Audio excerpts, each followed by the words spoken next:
And then being an impound race, you can't change anything after qualifying tonight. So we've got a few tricks we're going to look at, and hopefully, qualifying that top 2 or 3 to see if our UPS Ford can see the green flag from the start row. All right, David Reagan will have his hands full, hoping to get into that all-star race, and we know Randy Pemberton has picked him to win to race his way in. Johnny? So now the pressure is on Randy to see if that prediction plays right. You know how we always do it here. If your prediction's right, we replay the tape. If the prediction's not right, somehow we lose the tape. But anyway, David Reagan certainly could get the job done in the showdown. And like Randy said a minute ago, we've had some big surprises over the years. Mikey Waltrip did it, won the showdown, advanced up, and that's back when they inverted the field. Nowadays, you really have to go hard. You have to have your car exactly right for a quick 40 laps, and then the All-Star race itself can go by pretty quickly. But once again, real quickly, Johnny, when you talk about this showdown field, I mean, you think of the guys that are in it. Brad Keselowski, he's shown speed so far. David Reagan, Marcus Ambrose, great run at Dover. Joey Logano, Paul Menard, Jeff Burton, he would certainly have a shot. And you can go right down the list. A.J. Allmendinger, spoke with him the other day, also using this kind of as a test session. But, there's plenty of guys. Brian Vickers had a good run. Dale Earnhardt Jr. There are a bunch of guys that if they nail it, they could get themselves into the All-Star race. And in this day and age in Sprint Cup Series racing, you look up and down the list of 43 drivers that race on Saturdays and Sundays. There are a lot of winners out there, and some of these winners are going to try to win their way or convince the fans to vote their way into the 27th running of the All-Star race. So right now for showdown practice, let's send you high atop of the Charlotte Motor Speedway and join our good friend Mike Joy. Thanks, JR, and hello everybody from Charlotte Motor Speedway, Gander Mountain. We live outdoors presents practice. A full day of practice and then qualifying. Keep it right here on Speed because you're going to see cars trying to get into the All-Star race, the cars for the All-Star race, and maybe even a sneak preview of Charlotte Motor Speedway's newest innovation. The temperature is rapidly headed toward 80 degrees. Light breeze, not enough to take the sweat from your face. And the forecast is for mostly sunny skies. Welcome to Charlotte. Mike Joy, Larry McReynolds, Darrell Waltrip with you. And I wonder if this is the only All-Star race in all of Major League sports that makes you compete in a special competition to be able to play. In other sports, they vote you into the All-Star race. Coaches make the picks. But here, yes, the fans will have a vote, but you got a chance to race your way in. Could be a slam dunk contest. Maybe, I'm just saying. That's the burnout competition. I'm just saying, yeah. No, there's a lot of things that go on that are different, I like to call this business as usual done in an unusual way. Because when you come to the racetrack, as a driver, you come to do one thing, race. And you don't care what the circumstances are, what the rules are. Green flag, checkered flag, give me the trophy. Cool. You have a future in politics. You know that if you ever give up television. I'm sure politics is in your future. Larry, let's set aside all these issues about glorified test session, extended test, getting ready for next week. I don't care about next week. I want to make the All-Star race, and it starts right here. Well, it does. And when I look at the drivers that are in this showdown, Mike, which will be the first race tomorrow night, it could be the toughest competition we've ever had in that race. If I look back at the past years, and you could say, well, there's 4 or 5 drivers I think that truly could win this race. I look now easily 10 to 12 drivers that could transfer into it, and only the top 2. But back to your analogy of other All-Star events, our 5-time champion, Jimmy Johnson, I think, nailed it this week. He said not to take anything away from the NBA All-Star Game, Major League Baseball All-Star Game, or the Pro Bowl. You can tell those guys are given 70, 80% because they're having fun. Right. Our guys, probably the intensity level is more for this weekend and maybe even a Cup regular race weekend. They don't care about saving anything, and quite honestly, I don't even think they care about getting hurt. It's about winning the All-Star race. And right now there's a lot of big names on the outside looking in. Let's begin with Steve Burns. Well, thank you, Mike. Last week after the Dover race, or correct that, midway through, A.J. Allmendinger found himself in the garage area with engine trouble. He was beyond frustrated. He was flat mad. He thought that that was his best opportunity to win a race over the next 5 or 6 weeks. And, of course, it would have given him a berth in the Sprint All-Star race. But as Larry Mack said, Allmendinger hoping to be one of 2 drivers who race their way in to the big show here tomorrow night. Matt Yoakum? Steve, Mark Martin calls All-Star Weekend a bare-knuckle fight with integrity, and he's already in the big money show. Can you imagine the agenda for guys like Martin Truex Jr. trying to battle their way in, trying to score one of those transfer spots? Now, twice he has taken home a showdown win and transferred in, but man, look at what his season has been like, the issues he's had. If they could put it all together this weekend, throw that big deposit slip out, he wants the trophy and really jumpstart his 2011 season. Mike? Thanks, Matt. 2 drivers will race their way in. And then there is the fan vote. It's a tradition in the All-Star race that the highest voted driver, who is not in the top 2 finishers tomorrow night in the showdown, but who also finishes on the lead lap, is voted into the All-Star race. And if Dale Earnhardt Jr. wasn't an overwhelming favorite, all of us would be highly surprised. But you still have to run on the lead lap to be able to transfer in no matter what. Yeah, I mean, have trouble, on a pit stop, getting a wreck, get a car, bent up, or anything can happen in that race because the intensity is pretty high, as we all know. Special paint schemes to go along with a special weekend. The Dale Earnhardt Jr. Foundation is on the 88 this week. It's been a long time since Hendrick Motorsports had a driver that had to run the showdown. Normally, all 4 of their drivers are locked in and in the All-Star race without having to run this race.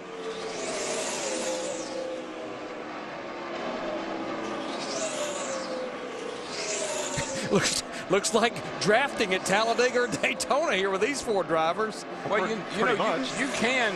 I mean, these straightaways, that back straightaway is long enough. You could get up against somebody and push them down that back straightaway and pick up a little extra speed. Now, the question would be, can you make the corner when you get there or not? I wonder if we'll see bump drafting here. I think we will a little bit. Wouldn't this be a great time to experiment rather than in the 600? Well, I think what would happen here is like remember back to California when Kevin Harvick was pushing Jimmy Johnson on the last lap. Pushed Jimmy into the 3rd turn a lot faster than he really wanted to go, made him run up the track, and Kevin was able to make the pass. Now, that might be a kind of a bump and run that we may see here. I was going to say, I think we'll definitely see it probably on the last lap of both races. Bump and run and then run and hide. Jeff Burton fastest, his Childress teammate Paul Menard 2nd, Brad Keselowski 3rd, Joey Logano 4th. So how about Menard, 2nd well, quick? I'm going to be anxious to see what Paul Menard does here. This race tomorrow night for these drivers, it's a 40-lap race. They're going to throw a caution at lap 20. Now, it's your option. It's just like a normal caution coming out with 20 to go. I talked to Slugger Labby. He said, Larry, if the car's close, right out of the truck when practice opens, we're going to run 20 laps. We're going to come to pit road and get a tire temperature. We're going to go back out and run another 5 to 10 laps just to kind of simulate the caution coming out at lap 20 to see where we're at. I like that plan, except there are some variables that you cannot duplicate. That right now with the track temperature and all the other things that we got to deal with here, but I like that plan. Well, I think what his thinking, Darrell, is that if I can make the car pretty good now, we know when this track cools down, it's just going to gain grip. It shouldn't make my race car worse. And Larry, I don't disagree with you, but how many times lately have we come to some of these tracks where we've said, oh, when the sun goes down, these cars are going to tighten up and the grip level's going to, they get looser. I mean, I consistently have heard that at some of these night races, particularly this racetrack, where it is so temperature sensitive. I think it goes through some sort of a big transition from hot to cool. I think the track kind of breaks out in a bit of a sweat, if you will. Interesting. Now let's add to that the drama of the last 2 weeks in the Sprint Cup Series, where not taking 4 tires was the way to get to victory lane on that last pit stop. It's just unconventional thinking.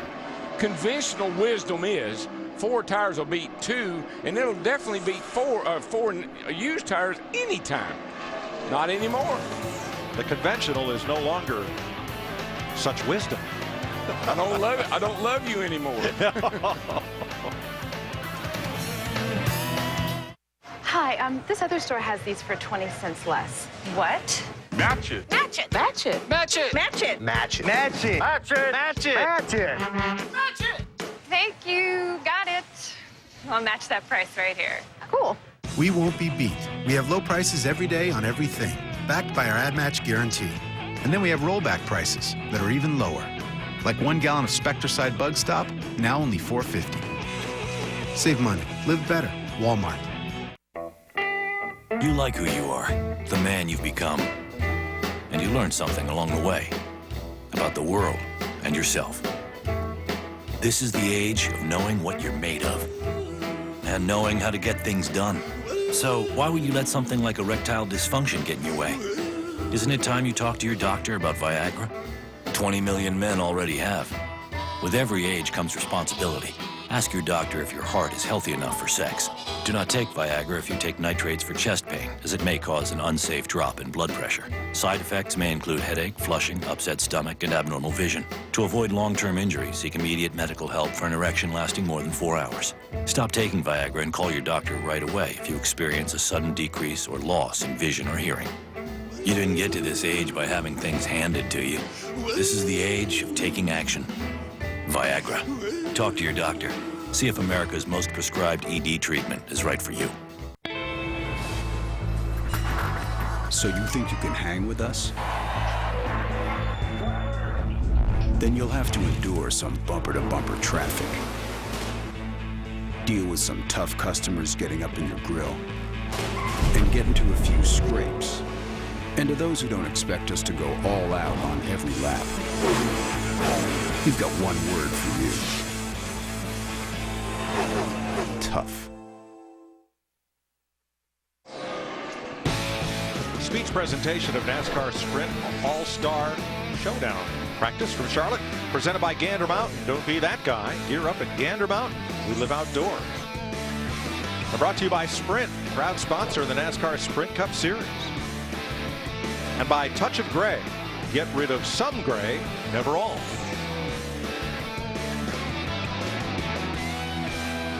Hard at work on Dale Earnhardt Jr.'s office. You got a lot of adjustments on the steering column, except you have to do it all with nuts and bolts. You can see right here, that's the up and down, and you can have, there's another adjustment. You can go in and out.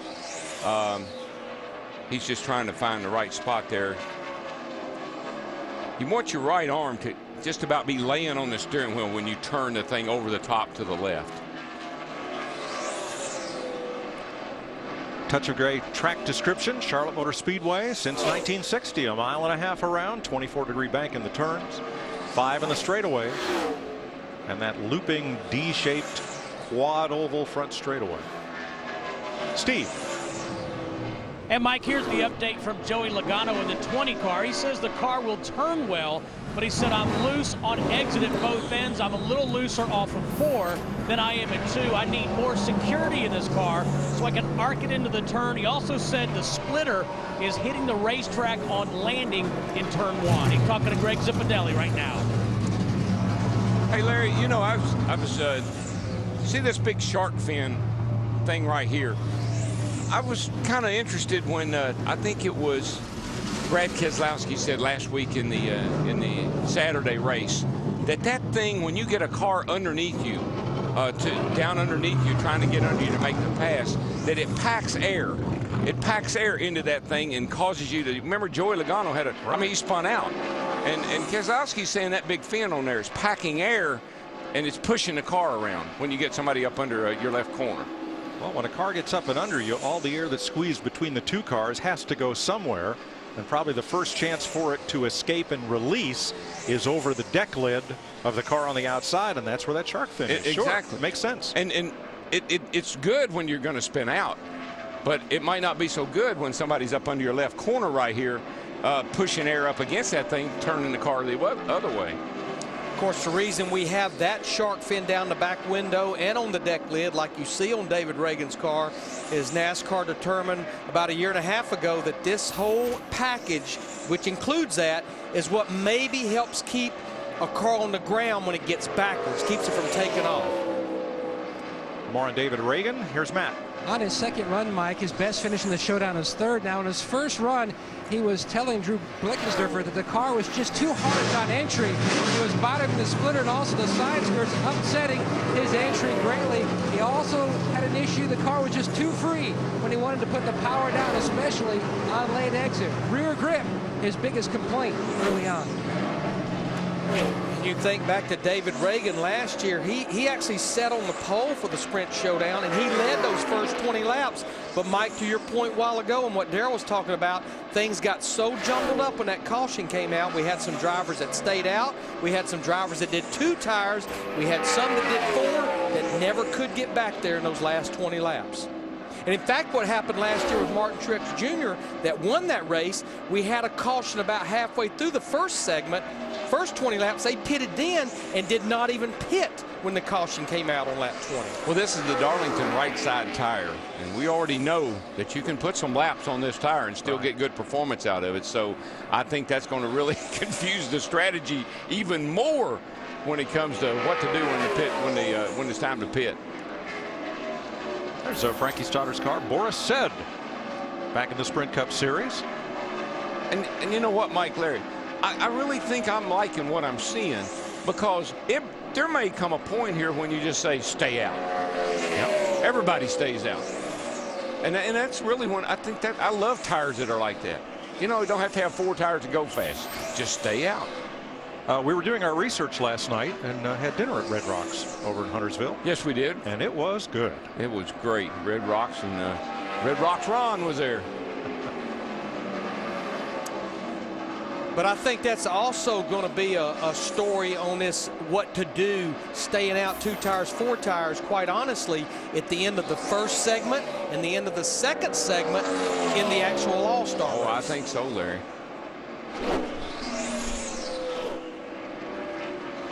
You know, there's always something big and something new at the All-Star race. Years ago, it was when Musco came in and brightly lit this 1.5 mile oval, the first modern super speedway lit for night racing. And the first time I said that, got a call from Bill France Jr. He said the Raleigh Fairgrounds was a 1 mile, and in 1960 they had lights for night racing. I said, thanks, Bill. I was 10 years old, but I should have done more homework, and I will. So with apologies to Bill, Charlotte Motor Speedway led the league in night racing, and now tomorrow night they will unveil this huge video screen on the back straightaway. You see how it dwarfs the cars passing beneath it. It is way bigger than the one at Cowboy Stadium. I mean, enormous. Imagine that. So right now what they're running on the screen are scenes of it under construction. I thought that was a scene from Circus Soleil there for a minute. And tomorrow night they will light it up. No fireworks. Steve? Yeah, 16,000 square feet of screen there, Mike. But meanwhile, veteran Jeff Burton, he wants to race his way into the big show on Saturday night. Here's the feedback from him. A little bit of rear grip would help. I would like it to turn a little bit better in the middle. He said the balance on that car is good. They've put a new set of tires on, or are putting a set of tires on. They're going to adjust air pressures and take a look at the buildups in the tires. That's their agenda right now, Mike. Thanks, Steve. I believe that screen is about 200 by 80 feet. Our director has one just like it in his basement. Now we're looking at Paul Menard, and they're doing exactly what Slugger Labby told me, and I was actually pretty impressed with that run.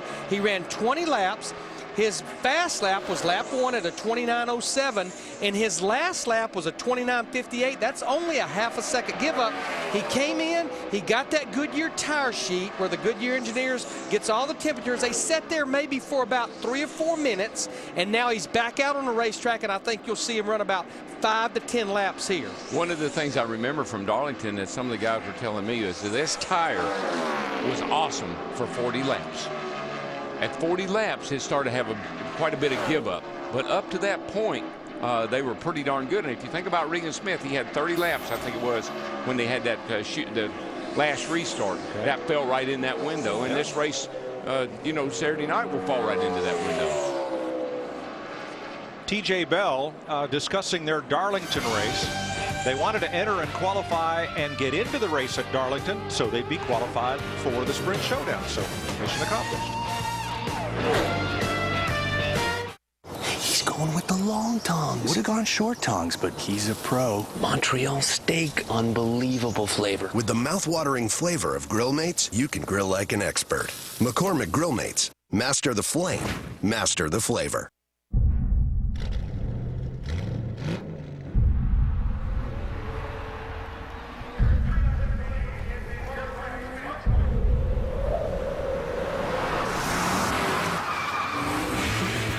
Goodyear, driven by those who use the world as their proving ground. And everything we've learned making these tires inspires what we roll into yours. Goodyear, more driven. It's new, and it's the most delicious thing that's ever happened to cinnamon. Introducing Cinnamon Burst Cheerios. 20% daily value of fiber bursting with the delicious taste of cinnamon. New Cinnamon Burst Cheerios. Prepare your taste buds. Well, everything looks good. So my uncle calls and he says he's dizzy and he's losing his balance. I'm like, Unc, you want me to take you to a doctor? He's like, no, I'm gonna look up the symptoms. I said, your symptoms are you're dizzy and you're losing your balance. So he said, I can't get on the internet because my arm is numb. I said, well, use your good arm and dial 911. Stroke's no joke. If you or someone you love is showing symptoms of stroke, don't wait because it might be too late. Dial 911. Time lost is brain lost. Good night, sweetheart. Well, it's time to... The year was 2011. Overwhelmed by the more than 60,000 on-demand choices offered by Xfinity, on TV and online, satellite TV began its slow but inevitable retreat. Xfinity. Now with 10 times more on-demand choices than satellite.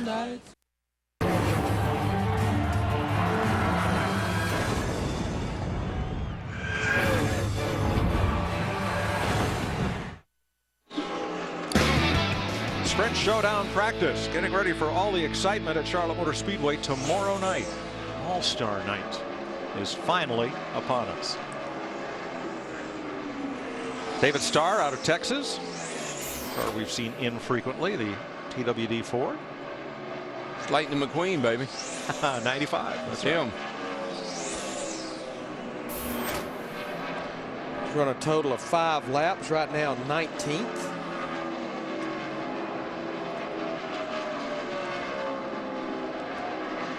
Casey Mears and the Geico Toyota. Baby boy on the way there. Probably, I believe this week. Is that pretty close? Yeah, pretty imminent. close. Matt? Mike, he told me about a week ago they were going to be on baby watch during the 2 weeks here in Charlotte. And the guy that always runs well when you get to big tracks, AJ Allmendinger. Now, you told your team the car was flying. How much more do you need to work on this car to have it where you want it? I don't know. You look at the lap times, we're not really close right now. We need about 2.5 tenths a lap. So keep working on it, see what we got. Obviously, the conditions are a lot different than what we're going to race in, so you just got to get a good balance. But it's tough to tell with lap times right now, but definitely need a lot more. You have won in so many different levels of racing. When you won the Showdown in 2008, you called it the biggest win of your career. Do you look back on that night? Yeah, I mean, it's that was a big night just because we'd struggled so much to that point. It finally gave me the confidence that maybe I did belong here, and it really helped me kickstart the rest of the season. So after last week, we need a little bit of that. So hopefully we can do the same thing. Everybody looking for May and Charlotte for a little momentum. Thanks, Matty. His teammate just went to the top of the chart, Marcus Ambrose. So definitely those Petty Fords are fast. Oh, yeah, and they were last week. I mean, Marcos with a great run last week at Dover, and AJ had a car that most people said would have, could have won that race hadn't had something happen to it. And this is a fellow who is no longer a question of if he'll win a race. It's just a question of when. Yeah, I know you picked him, to be our next first-time winner. I think you were probably thinking about maybe Sonoma or Watkins Glen coming along here for too long. I'm starting to think sooner than that. Could be. Every week we promote about the importance of qualifying, but that's one thing I think that these drivers will put a lot of effort into during this hour-and-a-half practice, because for a 40-lap race, there's no question. You've got to qualify up front. And quite honestly, as a lot of the crew chiefs and even some drivers told me this morning, your strategy is going to depend a lot on where you actually do qualify for what you do. And it's not just drivers who want to get a win who are in the sprint showdown. It includes past champions as well. Steve. And Mike, on the 47 car of Bobby Labonte, one of the causes they're representing, GetSwabbed.org. And in fact, this entire race team got behind a little girl in Charlotte named Jordan Jemsek, who needed a bone marrow transplant. They found a match. Good news is she's doing much better. Now, Bobby needs his car to be doing much better. He says the rear just takes off on me. It's pretty loose. Describing the car, Mike, as a little bit nervous. He said, I had more security under throttle in the middle. They've just changed the right rear spring. All right, Steve, I see that on the quarter panel. Reese towing, I got to ask, is there a trailer hitch and a 2-inch ball below the back bumper of that car? There is not, Mike, but I've offered to give them the tennis ball that covers it. I know, I'm so disappointed. You know, next it'll be gun racks in the rear window, and who knows from there. I like the little propeller they put on those trailer hitches. That's cool. A little nautical nonsense. Yeah. Larry, I think we got two guys doing the same thing. I think Jeff Burton and Paul Menard are both doing that 20-lap stop, get a tire sheet, do 20 laps. And I'm looking at their times. Their fast time was almost the same, 29:02 to a 29:07 on Menard.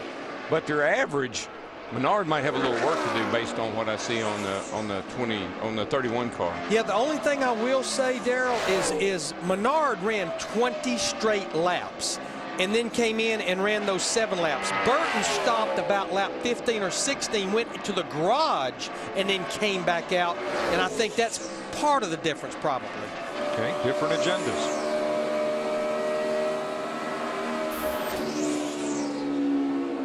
Dale Jr., 12th on the board. Matt?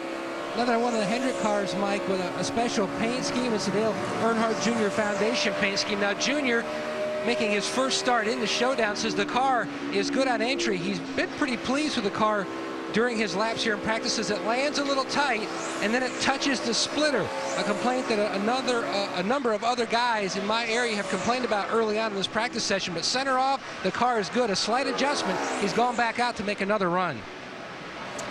Well, you know, Daryl, it's been a few years now since this racetrack did have a facelift and got a repave, and I think probably every time we come back here, a little more bumpier, and obviously that's going to enhance the fact of the splitter bottoming out. Did you see the front valence of that car? It's all quarter and half and 1/8 and 16th notes.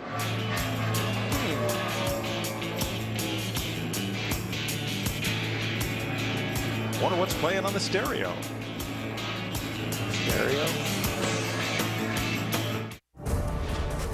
One of the most exciting nights in all of motorsports.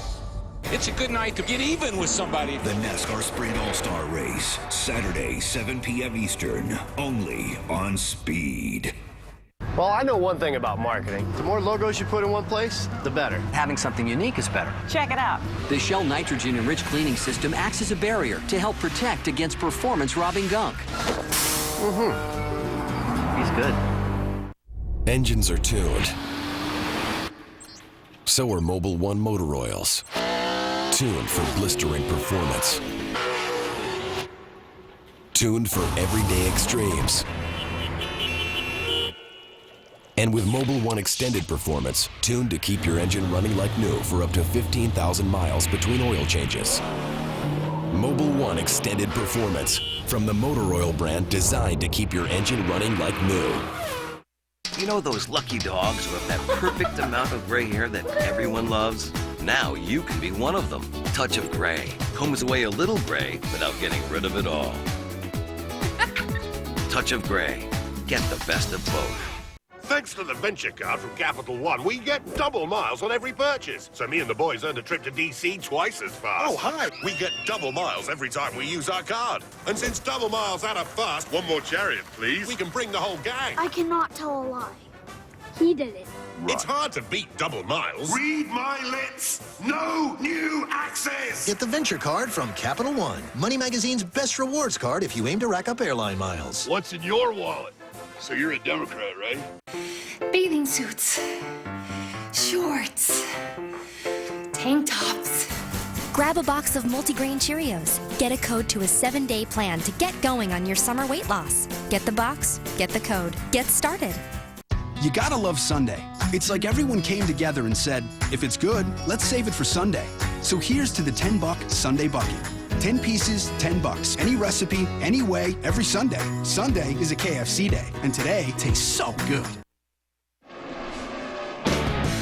It's race time at Walmart. From official gear to snacks for race day, you'll find everything you need. So gear up, stock up, save. 25 minutes into this practice for the Sprint Showdown, the first and final only practice, with qualifying coming up at 5 this afternoon live on Speed. Going out there and running these kind of long runs, 20 laps or whatever, that is a hard thing for a driver to do. Hard to go out there and run them hard like you would do in a race. Have a little bit of attention. Oh, it's just practice. Oh, I don't have to run the corner quite that hard. Oh, I don't have to get back in the throttle quite that quick. But if you really are trying to get your car right and you want to give good feedback to that crew chief and what we need to do, you have got to pound every lap like you're qualifying. If you slack off a little bit, you're going to get fooled into thinking, I got a pretty good piece here. Then when you got to go, she won't do it. Brian Vickers, top 10 on the board. He had to miss last year's All-Star race due to illness.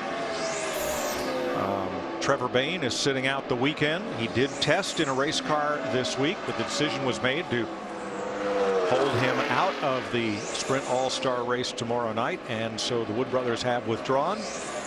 And they said either we're coming with Trevor or we're staying home, and decided to do that. Also, Tommy Baldwin Racing is not here this weekend, concentrating instead on the 600. And the 46 team withdrew, which puts J.J. Yaley into the number 81 for this afternoon and tomorrow night.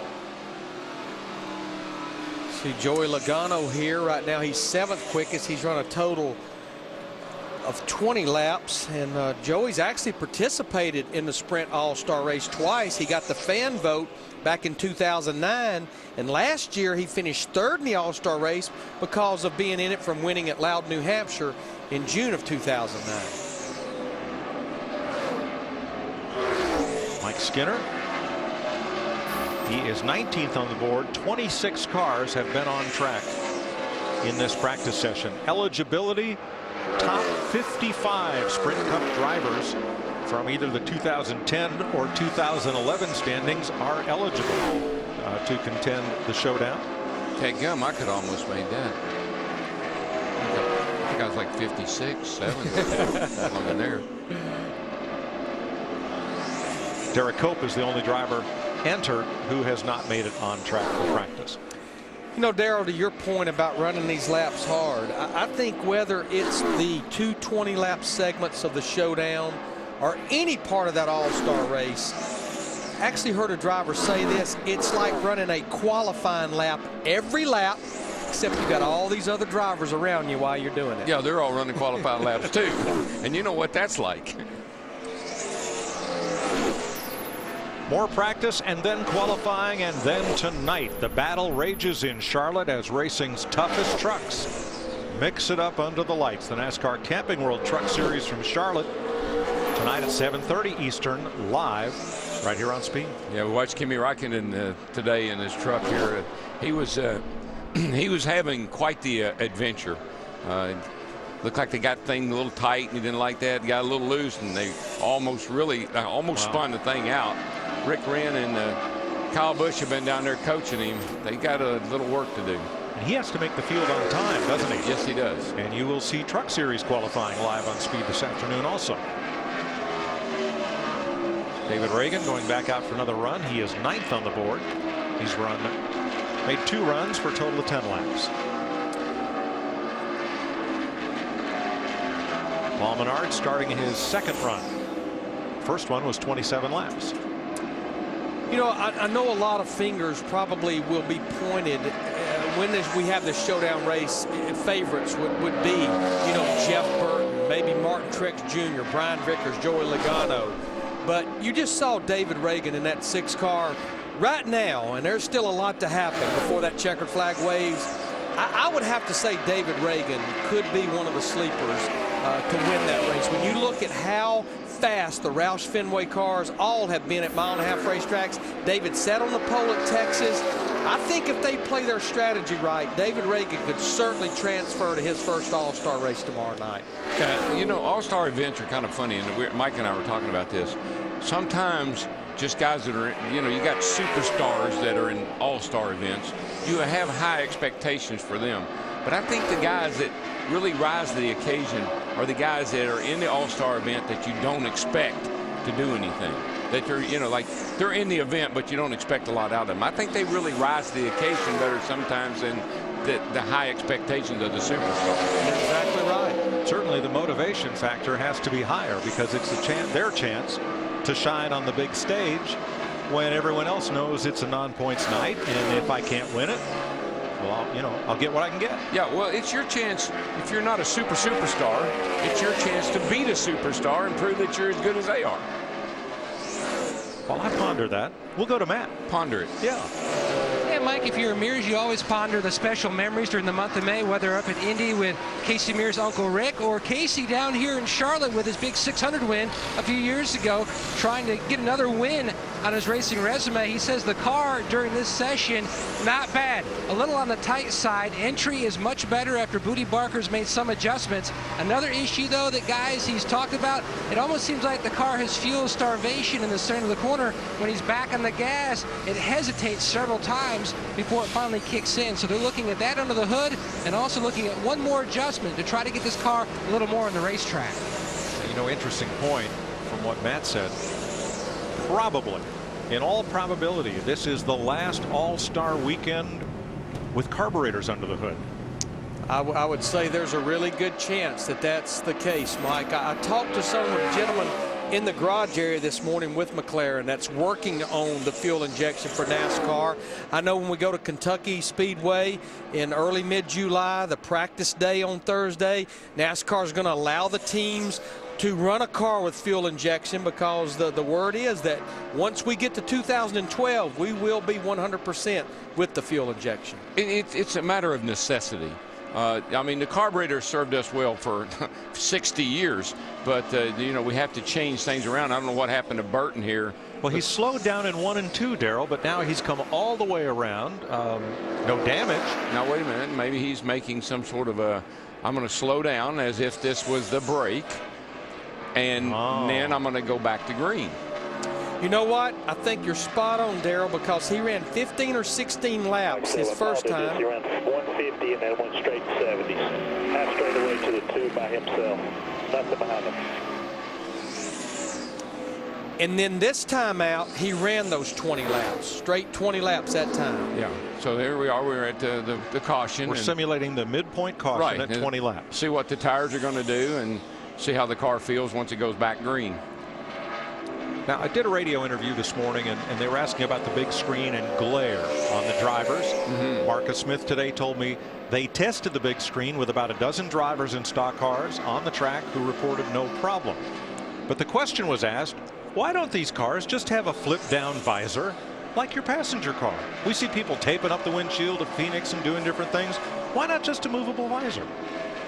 Well, knowing drivers the way I do, I can't keep this darn thing up. It keeps falling down in my face. What do you want me to do with it? I can't reach it. Next thing you know, they throw it at you on a pit stop. Yeah, I can't reach it. Got to keep it simple. Got to keep it simple, man. Hey, new look for Tony Raines. 4th of July coming. Holiday weekend next weekend. Black Cat fireworks on Tony Raines' car. How about that? Light the fuse on that baby. Yeah. All right, Jeff Burton's back up to speed. See you in a minute. Tonight, the battle will rage in Charlotte as racing's toughest truckers mix it up under the lights in a high-speed fight to the finish. The NASCAR Camping World Truck Series from Charlotte, tonight at 7:30 Eastern, live on Speed.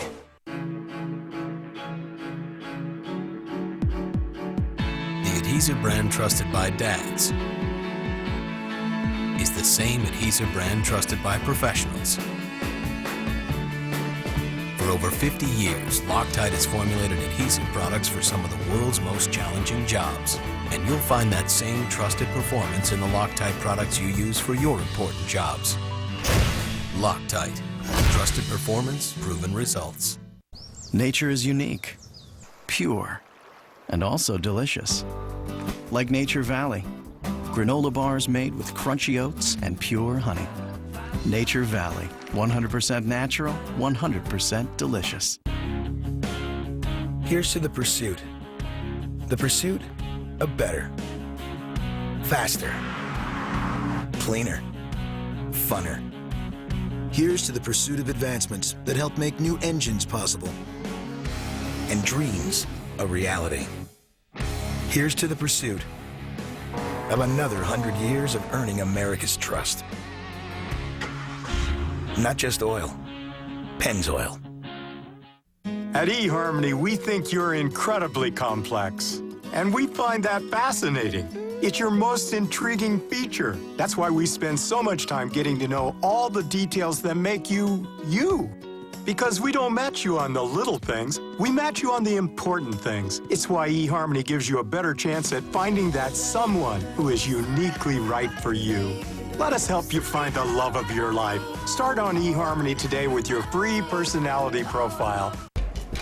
After we stay 2 times at a hotel, who wants a free night? Free night! Free! You ask for free, we give you free. Right now, when you stay 2 separate times at any of these Choice Hotels, you'll earn 1 night free.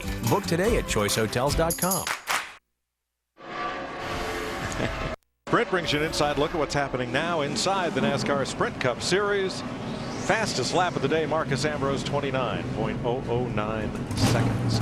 For more NASCAR stats, check out NASCAR Sprint Cup Mobile, sprint.com/speed. You know what these drivers and teams will have to really think about. We've been hearing a lot of them talk about the splitter bottoming out.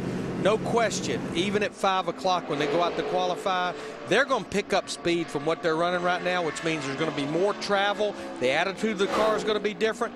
There's going to have to be a lot of anticipation on that, not to have that splitter bottom out when you go to qualify, or with it being an impound, not happening when you race tomorrow night. Yeah, see, I remember you used to come over here all the time, and when you get ready to qualify, you'd drive down in turn 1 over that hump kind of down there into the first turn, and everybody's car would bottom out. Sparks fly, cars shoot up a racetrack.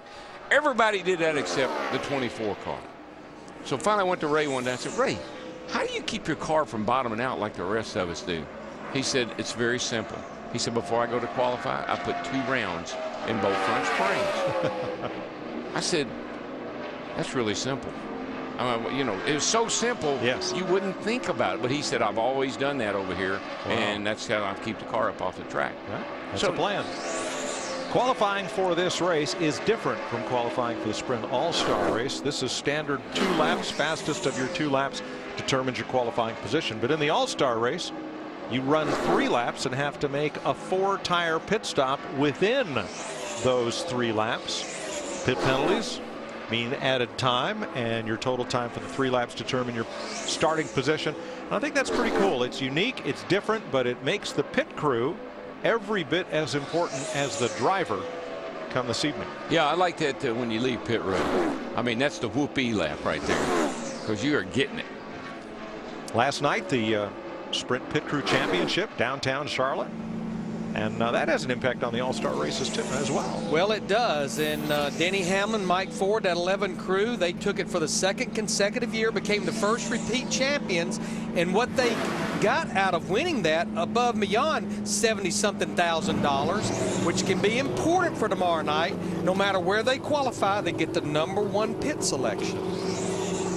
But what a competition there last night. Came down to the 48 and the 11 team in the final round, and just remember, that's the 2 guys that went at it for the championship last year, and they went at it last night, that final round, with the 11 team prevailing. Yeah, it was pretty close, but the push, I mean, that 11 team, man, when they got behind that car, it took off like Kevin Harvick's car did at Darlington. And that's what won it for them last year too. Yeah, they were solid, no mistakes on their individual pit stop procedures, but the push is what won it. Man, I'll say. And the gamesmanship, putting somebody that doesn't weigh but 50 pounds in the driver's seat to lighten things up as much as possible. I wonder if they drug out all of those lightweight qualifying hubs and thin gear oil and everything and minimize rolling resistance like you used to do for qualifying back in the day. Mike, the best I could tell, and I spent a lot of time there at the Time Warner Arena, I think as much preparation went into those cars as the preparation for these cars for racing here this weekend. You're probably right. And a few things that NASCAR frowned on in inspection yesterday, I might add. Steve? Listening to David Reagan, Mike, as he pulls his race car into the garage, he's saying it loses the nose. It rolls better through the center, but then loses the nose. And then on throttle, he loses grip. Also saying that the car feels rigid from the center all the way through exit. So they've made a change. They're going to undo that change. They've got it up on the scales right now. But again, talking about the car feeling rigid. Well, Darrell, wouldn't you think that they're probably, knowing it's a short race, that they're going to be pretty aggressive with the shock package? They're going to really try to do everything they can to pull this car down. Yeah, the rebound in the shock will hold that thing down on those bump stops, so it just has to sit there like it's on a rail almost. All-Star Edition of Trackside tonight, 11 p.m. Eastern, after the truck race on Speed. Jamie Mack and Casey Kane stop by. It's a little past your bedtime, isn't it? Be a little late. It'll be worth it. Get some no-dos or something. In one day. Have you ever? No, I have never. Don't miss the NASCAR Sprint All-Star Race live on Speed. You ready? Ready? Green flag, green, green. Hi, this other store has these for 20 cents less. What? Match it. Match it. Match it. Match it. Match it. Match it. Match it. Match it. Match it. Match it. Match it. Thank you. Got it. I'll match that price right here. Cool. We won't be beat. We have low prices every day on everything, backed by our ad match guarantee. And then we have rollback prices that are even lower. Like 1 gallon of Spectracide Bug Stop, now only $4.50. Save money. Live better. Walmart. Is your computer running slowly?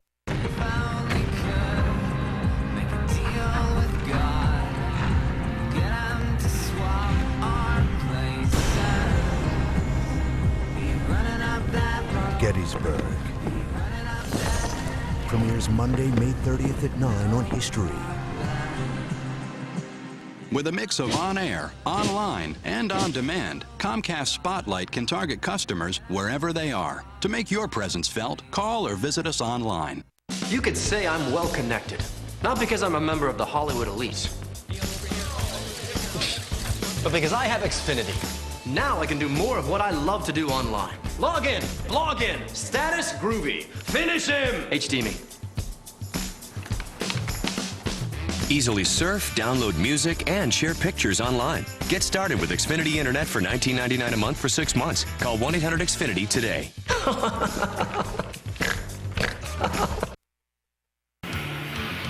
Marcus Ambrose quickest, Jeff Burton, Paul Menard, A.J. Allmendinger. How about Travis Squapple up there in 5th?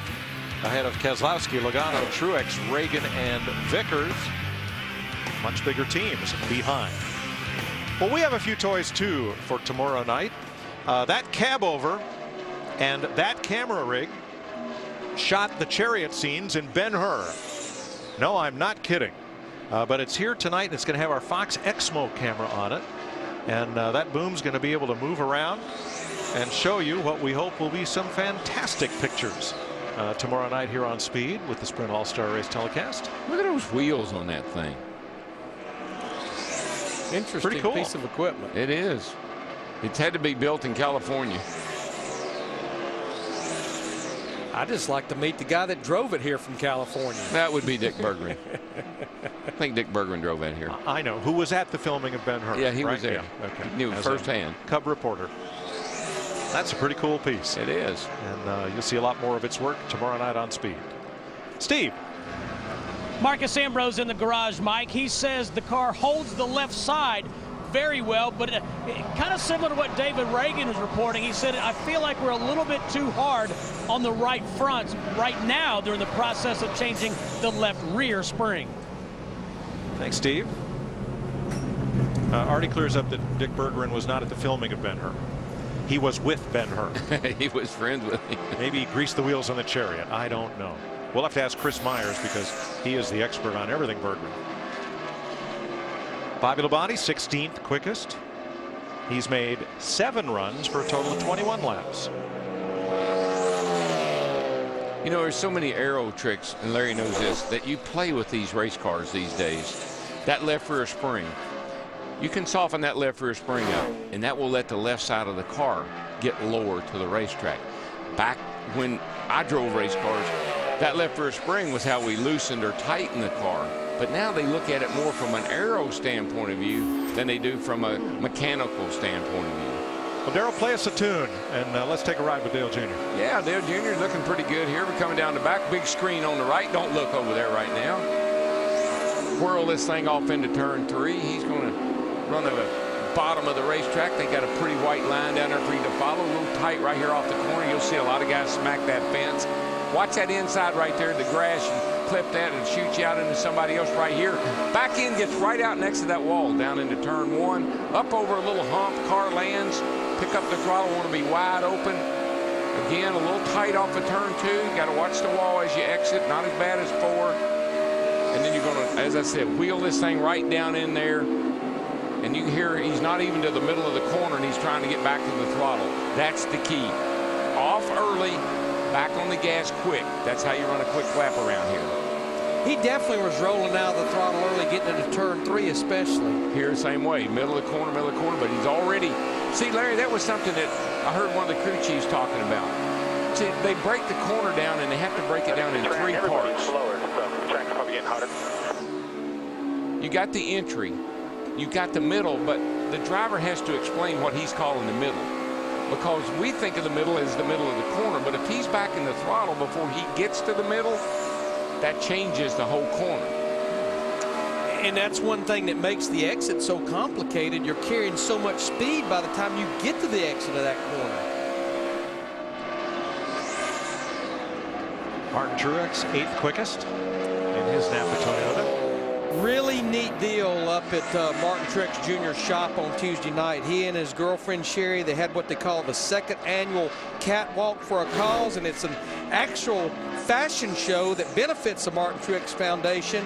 One of the beneficiaries is Levine's Children's Hospital, and the coolest thing, some of the kids that has a terminal sickness from the hospital, they were in the fashion show the other night. That's great.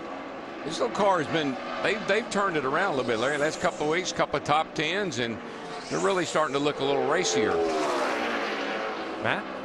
Well, DW, you know through your past when you start on that climb, if you can feel the momentum building, things are starting to turn around in a different program. That's exactly what this team feels like. They can see the good runs are coming, trying to put it all together and try to put together this practice session.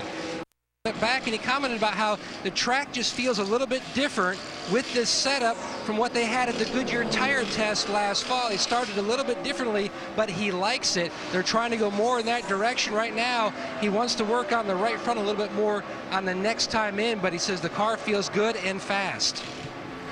Well, they've been fast all year long. They just really have had a tough time putting it together for the end, which to your point, Darrell, is what they've done the last 2 races. I think those 2 horrific crashes he had back-to-back didn't do him or the team any good. That thing he did at Martinsville when the brakes failed or the throttle hung or whatever happened, and he and Casey Kane, and then the wreck he had at Texas, I mean, those were hard wrecks. Bam, right there it landed.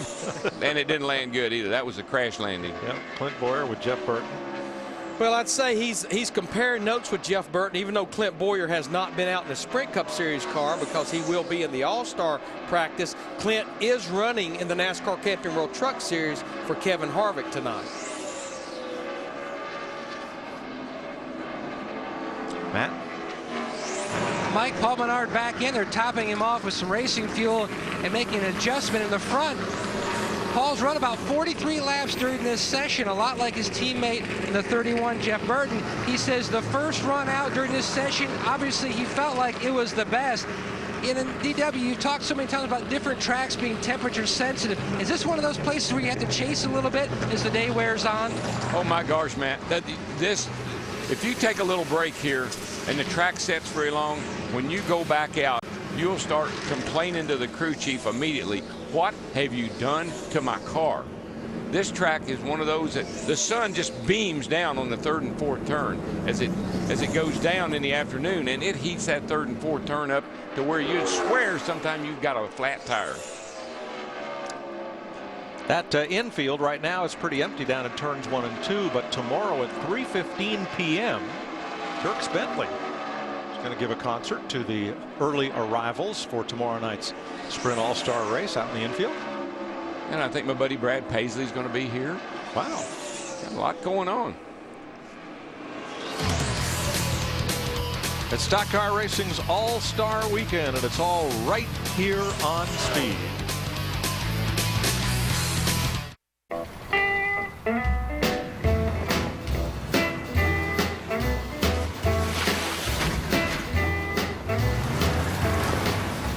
You've reached the age where you don't back down from a challenge. This is the age of knowing how to make things happen. So why would you let something like erectile dysfunction get in your way? Isn't it time you talk to your doctor about Viagra? 20 million men already have. With every age comes responsibility. Ask your doctor if your heart is healthy enough for sex. Do not take Viagra if you take nitrates for chest pain, as it may cause an unsafe drop in blood pressure. Side effects may include headache, flushing, upset stomach, and abnormal vision. To avoid long-term injury, seek immediate medical help for an erection lasting more than 4 hours. Stop taking Viagra and call your doctor right away if you experience a sudden decrease or loss in vision or hearing. This is the age of taking action. Viagra. Talk to your doctor. See if America's most prescribed ED treatment is right for you. He's going with the long tongs. Would have gone short tongs, but he's a pro. Montreal steak, unbelievable flavor. With the mouth-watering flavor of Grill Mates, you can grill like an expert. McCormick Grill Mates. Master the flame.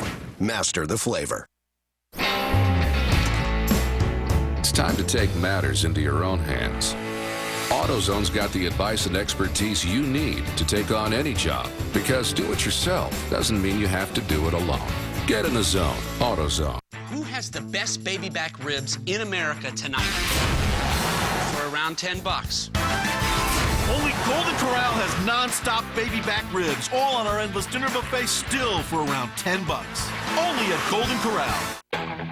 Most brewers have a dash of hops. We use a pound of hops per barrel. We add some caramel malt to that. Samuel Adams Lager is a full-bodied, complex beer. But everything is there in balance. We haven't deviated from the recipe because it works. It's a great beer.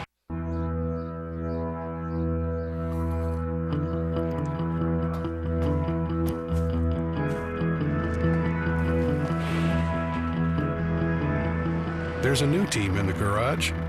NASCAR and the American farmer are working together to introduce American ethanol, a renewable energy solution that is the right choice for the future of our sport, our country, and our planet.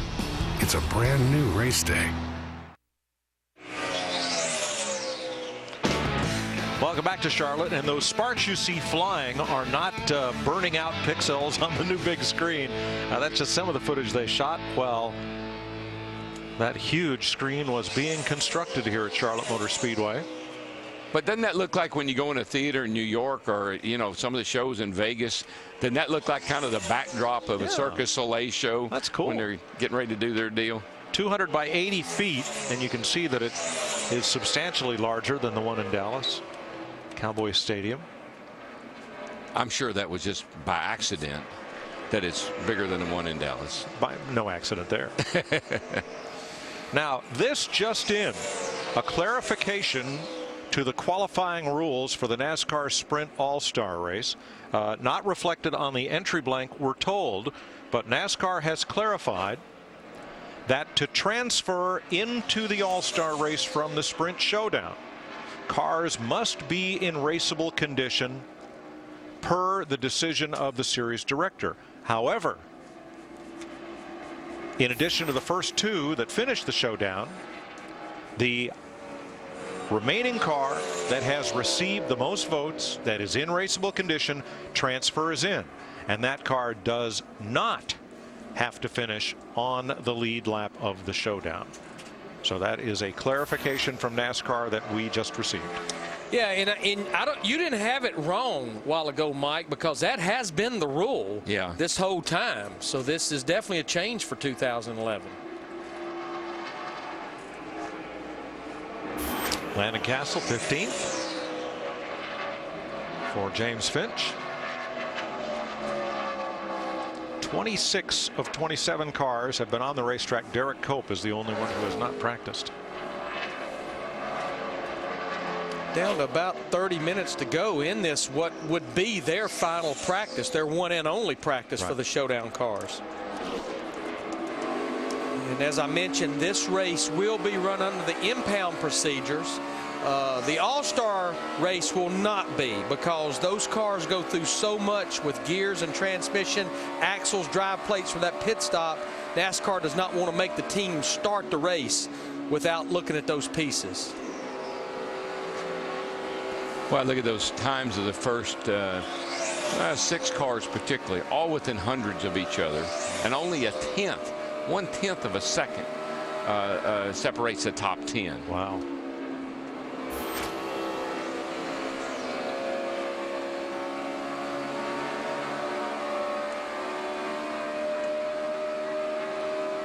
Mike, you remember the first year that someone brought a car over here that was sort of painted up specially for the All-Star race? Would that have been a number 3 car? It would have been the Silver Bullet. 1996. 95, I think it was. Okay. Yeah, 1995. Dale and Richard Childress brought a silver car over here that was, you know, totally different than anything they'd ever run before. And that started the ball rolling. From there on, we all sort of took the All-Star race as an opportunity to come with something trick, something new. I came with a chrome car, and just to be quite honest with you, it was all to sell die-cast. There's an opportunity to, sure. You know, but up until then, most everybody had a traditional paint job, ran the same paint job every week. You didn't vary. That was your identity, you know, whether it was a 24 car or Dale's car, whose ever it was. We all had our standard show up every week paint job.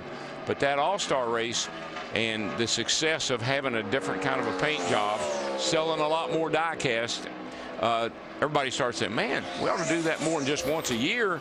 And that sort of started the ball rolling. All right, back down to the garage. Here's Steve.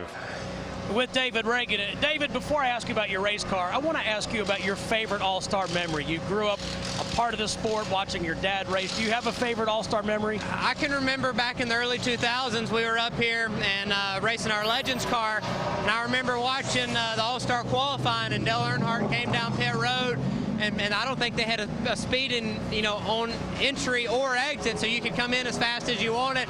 And I just remember standing there watching them leave and just take off, and I think he burnt rubber the whole way to the turn 1. So definitely some exciting times here at the All-Star race, and hopefully we can put our UPS Ford in some of that. David, I heard you talk about the car earlier as being a little bit rigid. I saw guys changing shocks. Tell us about your race car more specifically. We unloaded with something that we, you know, we typically run in a lot of these mile and a halves that we set on the pole with in Texas, and we're pretty good with it, but we wanted to try something else. You know, for a 40-lap sprint race, you got to have a little bit of speed right off the bat.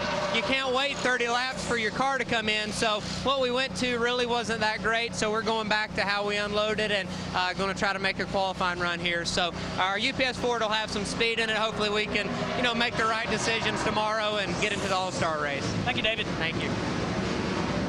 Thanks, Steve. Thanks, Steve. You know, he was the first kid I remember hearing talk about their car had speed in it. That was kind of a new term. It's like when people started, Montoya came with the Q line, the qualifying line. I never heard that before. Terms just kind of, guys throw something out there and it sticks. But that everybody now has to have speed in their car. Yeah, it's kind of like P1. That came from IndyCar, open wheel, and we'd never had that term here. Exactly. Yeah, or the Q. The Q, yeah. Yeah, the line. I'm in the Q. I'm in the Q. Yeah. Q, the Lou, the, you know, whatever. Jeff Burton is quickest. Marcus Ambrose, Paul Menard, A.J. Allmendinger, and Travis Kvapil are the top 5. Quickest times haven't changed a whole lot since the start of the session. More practice live from Charlotte right here on Speed after this from Adam Alexander at Speed Center. We look forward to it, Mike. We start things off here with IndyCar and a scary moment yesterday for Simona Di Silvestro in practice at Indy. Apparent mechanical failure caused a huge crash and fire. She suffered second and third-degree burns to her hands. And we just heard after a medical exam she has not been cleared to drive on track today. Qualifying for the 500 a day away after 2 days of rain. Teams back on track yesterday for practice. Point leader and Team Penske driver Will Power was quickest. Alex Tagliani, who was quickest so far today, was second yesterday, and Penske teammates Ryan Briscoe and Helio Castroneves third and fourth on the board yesterday. Sprint All-Star Pit Crew Challenge last night in lots of cash, all-star pit selection, and bragging rights on the line. Denny Hamlin's crew getting it done for the second consecutive year. First repeat winners. They knock off the 48 bunch. You can see qualifying for the big event on Speed at 5 p.m. And coming up, it's qualifying for the Camping World Truck Series. That happens at 4. Back to the track after you watch this. One of the most exciting nights in all of motorsports. It's a good night to get even with somebody. The NASCAR Sprint All-Star Race, Saturday, 7 p.m. Eastern, only on Speed. Engines are tuned. So are Mobil 1 motor oils. Tuned for blistering performance. Tuned for everyday extremes. And with Mobil 1 Extended Performance, tuned to keep your engine running like new for up to 15,000 miles between oil changes. Mobil 1 Extended Performance, from the motor oil brand designed to keep your engine running like new. I plan for everything, but not a 612 credit score. It makes creditors think I'm unreliable. And it turns out our little bun in the oven is 2 buns. So we need a bigger place and a bigger loan. That's why I'm taking control at creditreport.com, getting the information I need to understand my score and how it works. At creditreport.com, I'm not a number. I'm Lisa. Or Mom. Offer applies with enrollment in creditreport.com. Let's ditch the extension cords and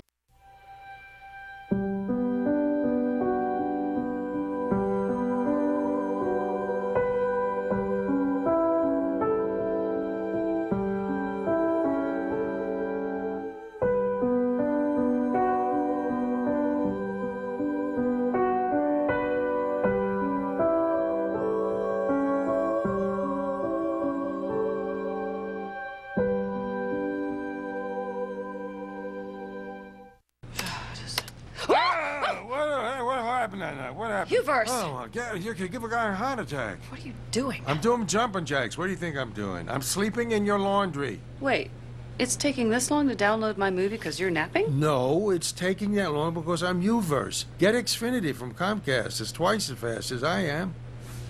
We're done here, right? I'm pretty sure we're done here. Uverse's old phone wires can't handle what Xfinity can. Visit Xfinity Can to learn more. Welcome back to Charlotte Motor Speedway. Sprint Showdown practice presented by Gander Mountain. And Jeff Burton has the fastest lap of the day, and it was set on the last lap that he ran, lap 47. Marcus Ambrose set his quickest lap on his 10th of 30 laps run. He's with Steve. Thanks, Mike. Before we talk about the All-Star race, Marcus and I were talking about Dover. Spectacular run for you, finished in the top 5, and you were saying that you watched on TV and it didn't look like near the effort that it was from the cockpit. Yeah, I'm just really proud of my whole team. You know, I was working hard though on Sunday. I tell you, that Dover track, I got the rubber down, got slick, and it was treacherous. I was looking forward to go and watch the tape, thinking how cool the car's going to look, and it only looked like a third of the work we did because I was hanging on all day, but. A lot of fun, but we're quick here too. You know, we're on the front right now and really excited about to switch over to qualifying trim. Marcus, I know you've got speed in the car. Is it speed that's going to translate over a 40-lap run? I hope so. That's the trick, isn't it? Well, I don't know. You know, we're chasing the track a little bit now. It's pretty hot. Tomorrow night's race is going to be cold, so, you know, we're just not panicking. We feel like, you know, the front tyre's giving up a little bit quicker than what I want, but we've run out of time. So we're going to go and switch over, do a qualifying run, see how it fares. All right, keep up the great work. Thanks. Tell you what, I know how you can make a really fast lap. Just put some of that Vegemite on a piece of toast and stick it in the window right before he goes. some bad stuff, isn't it? Man. Told me it was like peanut butter. I said, boy, what are you talking about? Old peanut butter. Man. You know, if not for that song, who would have ever heard of Vegemite? Vegemite, nobody. Joe Nemechek, 13th. He has made 4 2-lap runs, 8 laps total. And the Dinger is going out for his 4th run. He's run 30 laps, 4th quickest. Back to Joe Nemechek, it has to be such a relief on drivers like he to know that this is the one weekend that you don't have to go through that agony of go or go home in qualifying, that every driver here for this showdown, they will start this 40-lap race tomorrow night. That's right. 27 cars in the sprint showdown, and now that Derek Hope's been on track, everybody has practiced. There are 18 cars already in the All-Star race, that with the withdrawal of the Wood brothers number 21, there would have been 19, and we'll transfer 3 more from the showdown, the first 2 finishers and the fan vote car. We look at Andy Lally, who is 19th. Matt? Paul Menard, Mike, says his car is still on the tight side, but pleased with the speed in the car. And one of the reasons why the guy that's just walking back into the garage area, the engine tuner, Timmy Petty, 3rd generation NASCAR. And he has Monday night circled on his calendar. Very special night because his grandfather, the 2-time champion Lee, will be inducted into NASCAR's Hall of Fame. The entire Petty clan, they've got it marked down. They're going to be there, and they're very proud of their racing heritage. And, you know, Timmy's proud of his father as well. 198 wins just with Richard Petty, the king alone. Yeah, and his dad, Maurice, who we called the Chief for a number of years, was actually inducted into the International Motorsports Hall of Fame down in Talladega back in April. That's right. Monday night, all 4 of Lee Petty's grandsons are going to be involved in the induction ceremony at the NASCAR Hall of Fame, and you will see that on Speed Monday evening.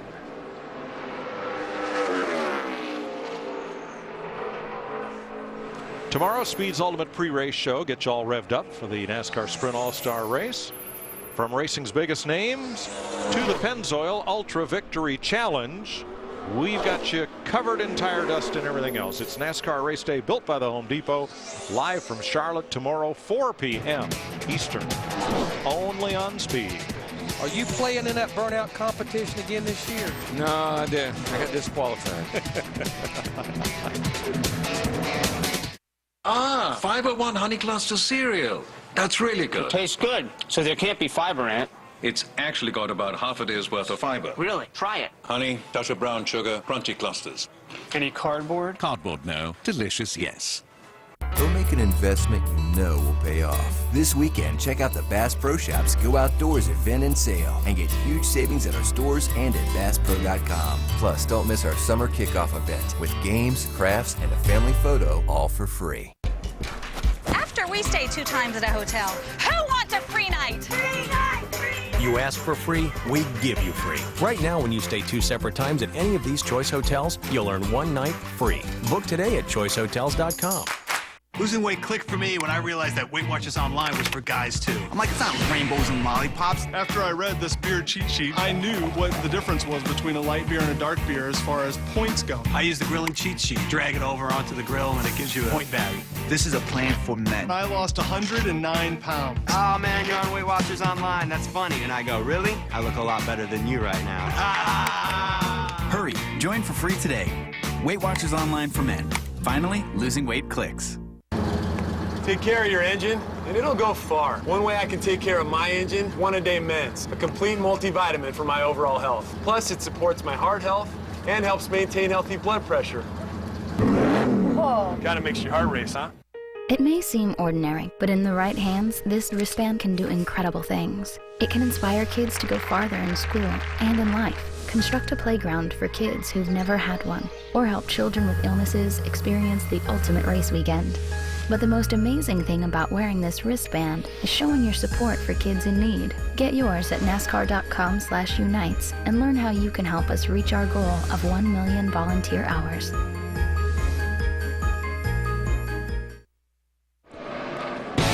Speed's coverage of NASCAR Sprint All-Star Final Practice for the Showdown. Brought to you in high definition by Funai. Funai, fun and innovative. Experience more at FunaiAmerica.com.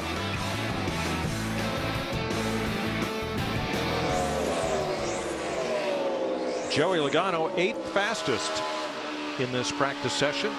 He rolls off into turn number 1. See how big that grandstand is outside turn number 2.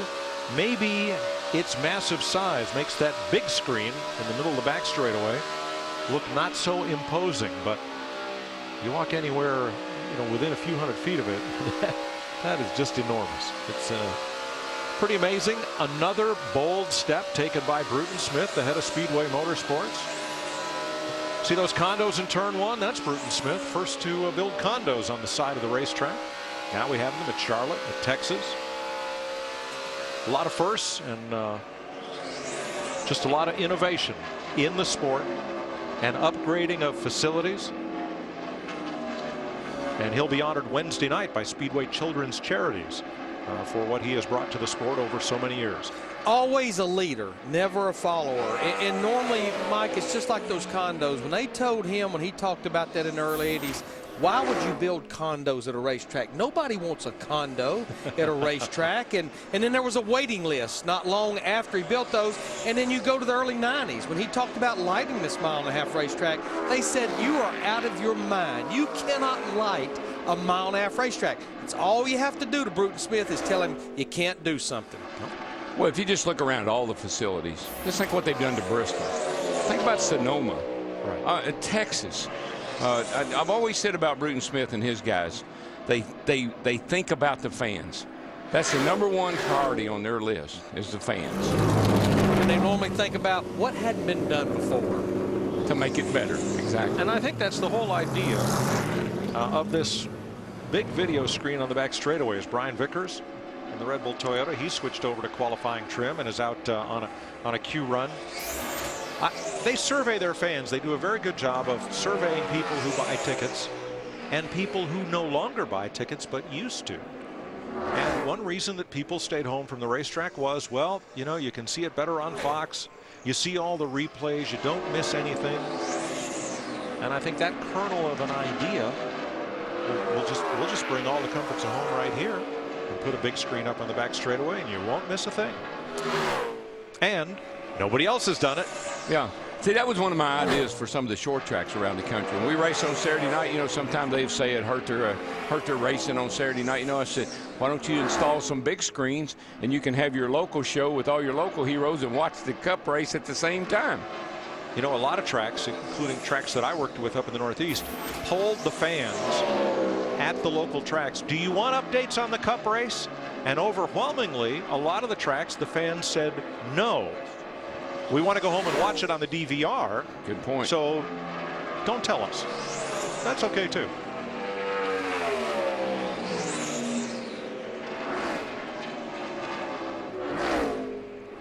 Brad Keselowski on track, going out for his 8th run of this session.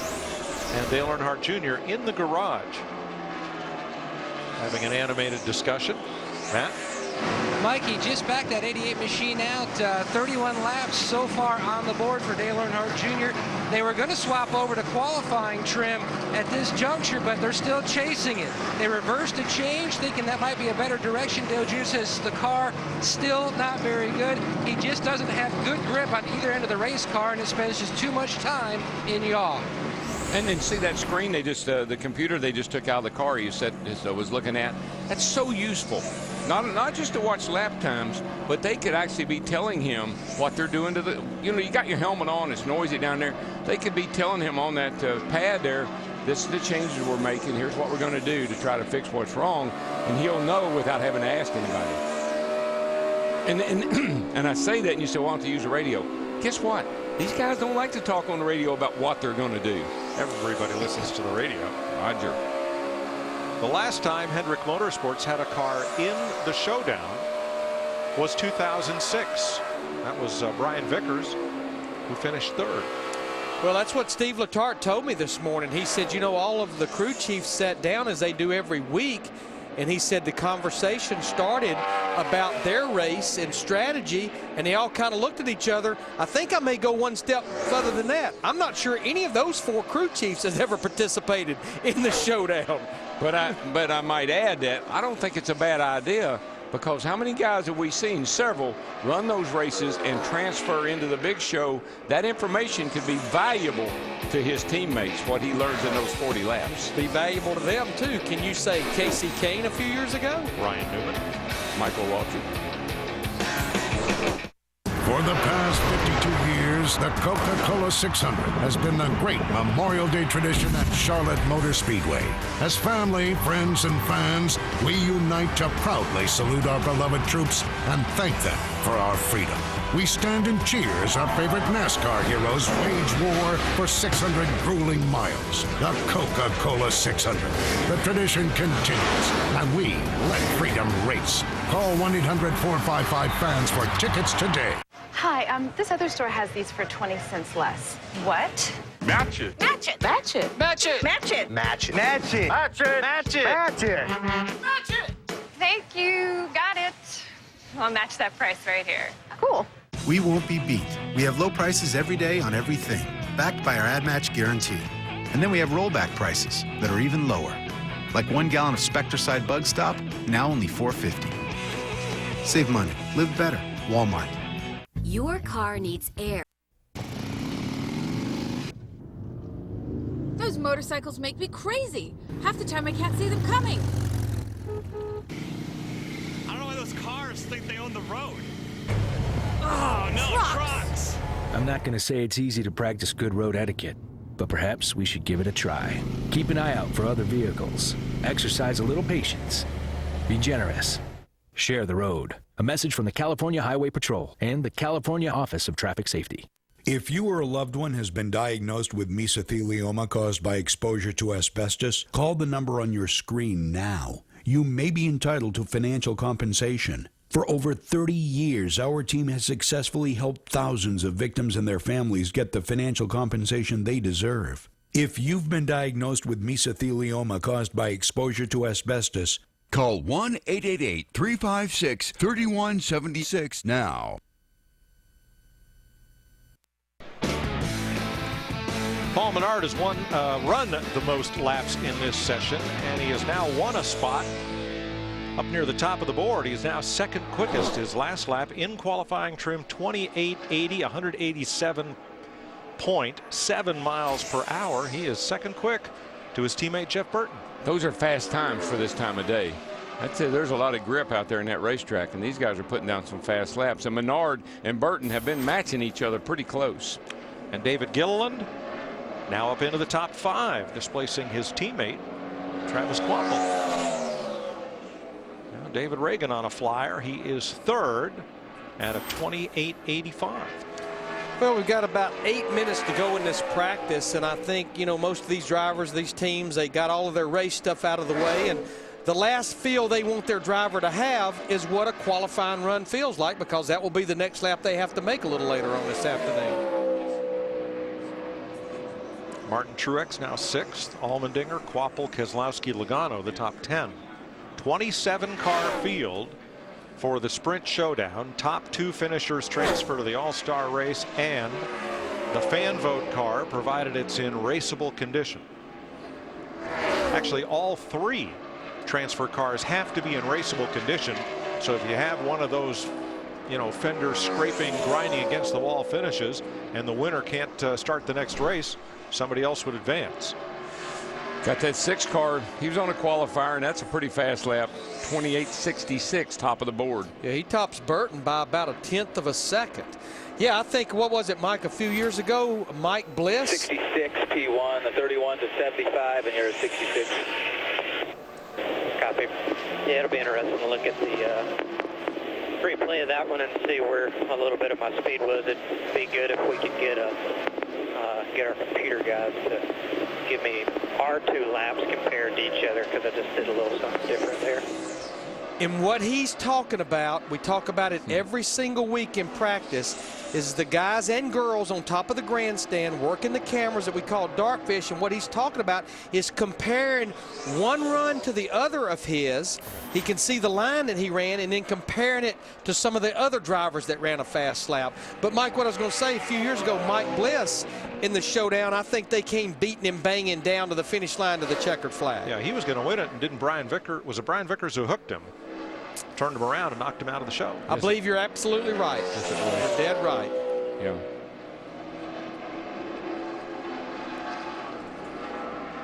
Casey Mears on a run. He is presently 16th.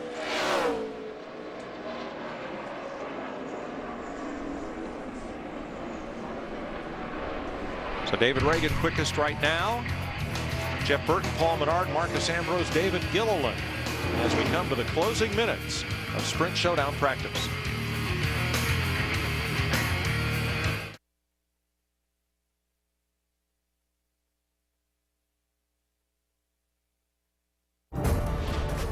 One of the most exciting nights in all of motorsports. It's a good night to get even with somebody. The NASCAR Sprint All-Star Race, Saturday, 7 p.m. Eastern, only on Speed. Well, I know one thing about marketing. The more logos you put in one place, the better. Having something unique is better. Check it out. The Shell nitrogen-enriched cleaning system acts as a barrier to help protect against performance-robbing gunk. He's good.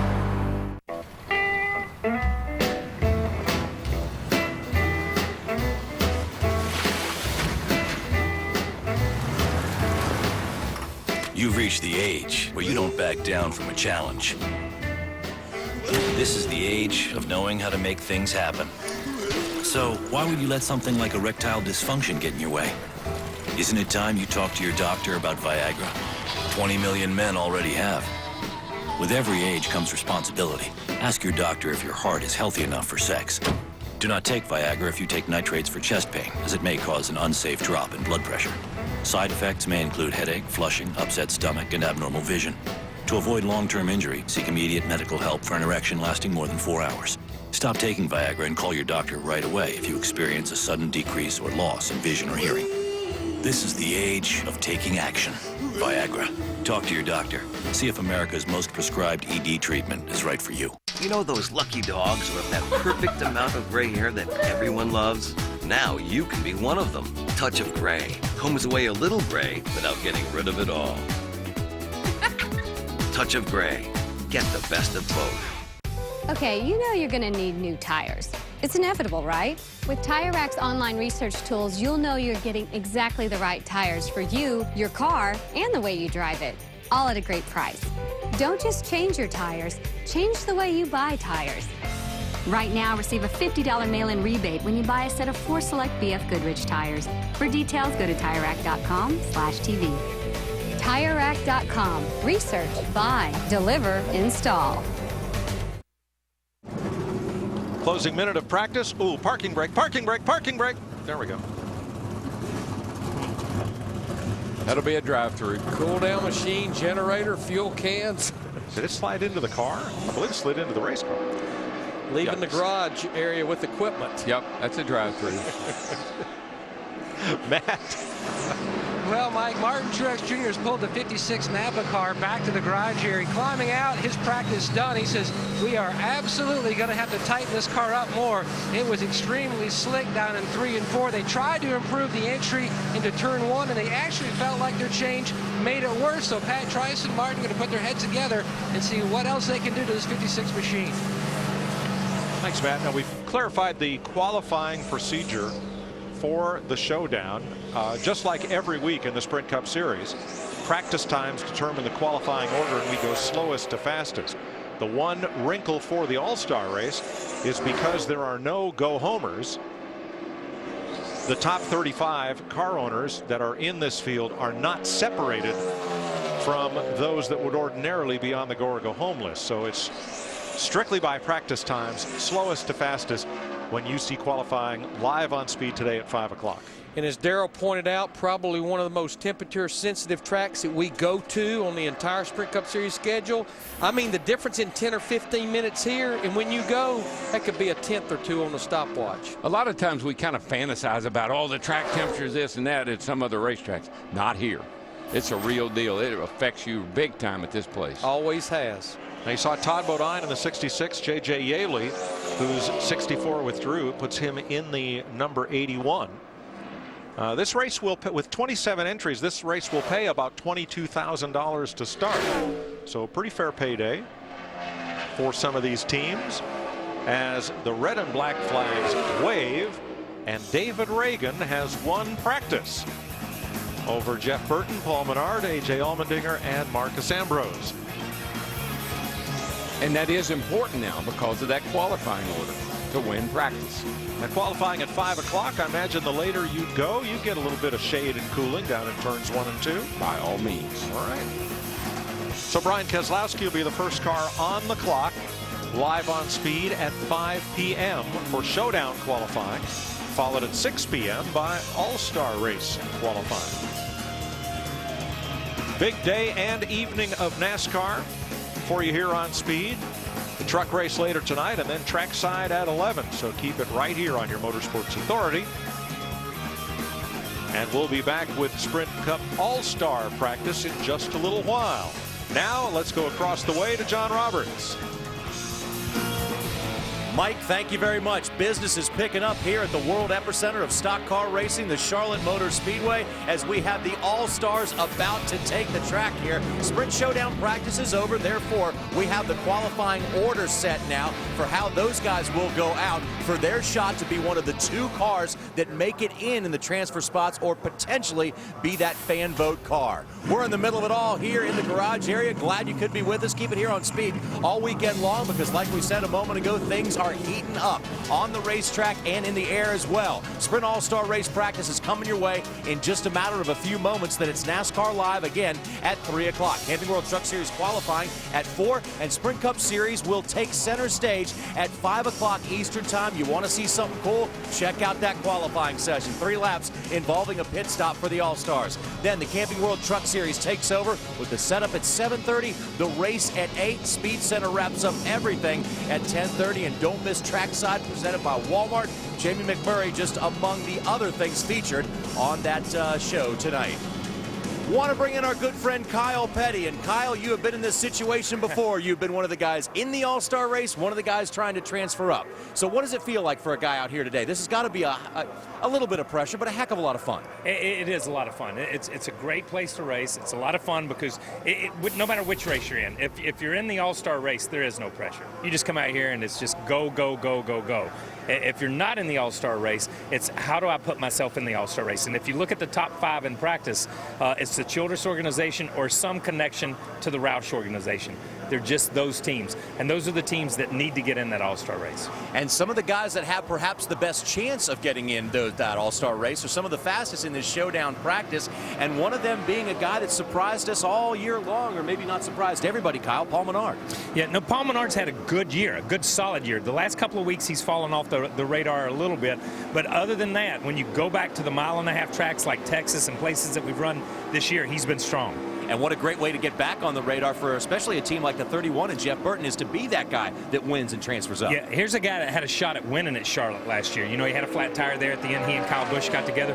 But they always run good here. And this is a place that Jeff just naturally from the first time he came here was comfortable with. It wasn't until the closing laps of practice, but David Reagan became your fastest in Sprint Showdown practice. And what a great way it would be for David Reagan to make his debut in that All-Star race by winning the showdown. Yeah, that would be huge for him and for that team. These guys have really picked up the pace since Martinsville. If you look at their finishes, look at how they qualify, he's got his first pole. When you look at things like that, they're poised to be able to take that. Now 19 drivers are in right now. There are 3 more to be determined by the fan vote for 1, and the top 2 finishers in the showdown will advance up into the All-Star race. Let's now go to our own personal All-Star here on Speed, and that's Randy Pemberton. Randy? We've got Jeff Burton here. Of course, he's in the showdown as well. You know, wouldn't it be nice to win the fan vote and not have to win the race, although you'd love to? Yeah, I'm thinking that we're going to need to win the race. we have a lot of fans. I don't think we have as many as Junior does, but you know, our car's really good. Cat Chevrolet drives really good from the time we unloaded it, and you know, it's that's a tough race. I've won it once and don't like being in it. It's a little embarrassing to be in it, but we're in it, and we just got to go do the best we can. Would I be wrong if I said I feel this is the most competitive field of showdown guys we've ever had? I mean, there's a lot of guys that can win this thing. Yeah, last year was pretty tough too, when you go back and look at it. And some of these showdown races have been really good over the years. Like, you know, I can remember when Jimmy Spencer, you know, getting in on the, you know, passing on the high line in 3 and 4, and some of these races have been really good. But it's, you know, it's none of us that are in it want to be in it. We all want to be in the other deal, but we're all in it for a reason. Nobody made us be here. We're here for the work we've done, and you know, this will be a good weekend to get our year turned around. Okay. Good luck tomorrow, Jeff. Johnny?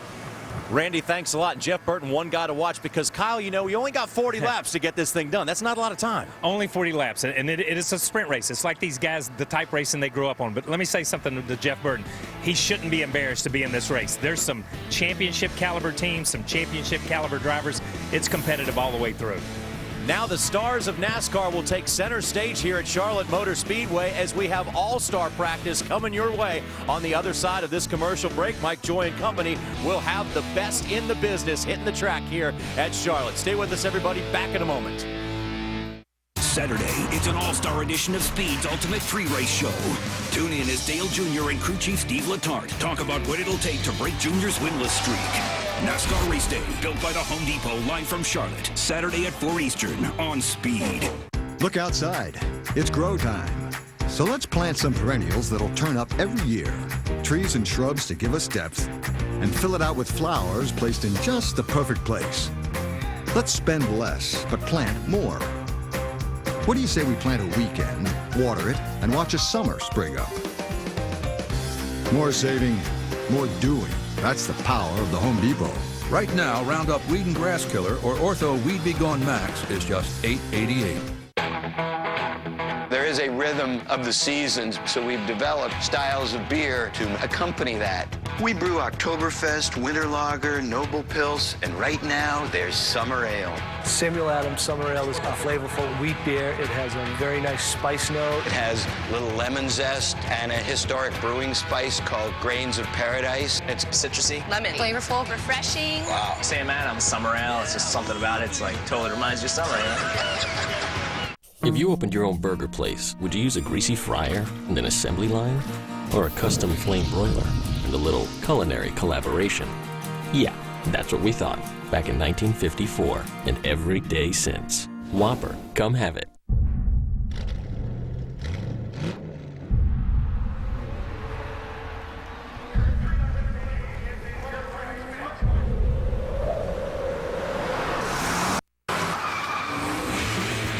Goodyear, driven by those who use the world as their proving ground.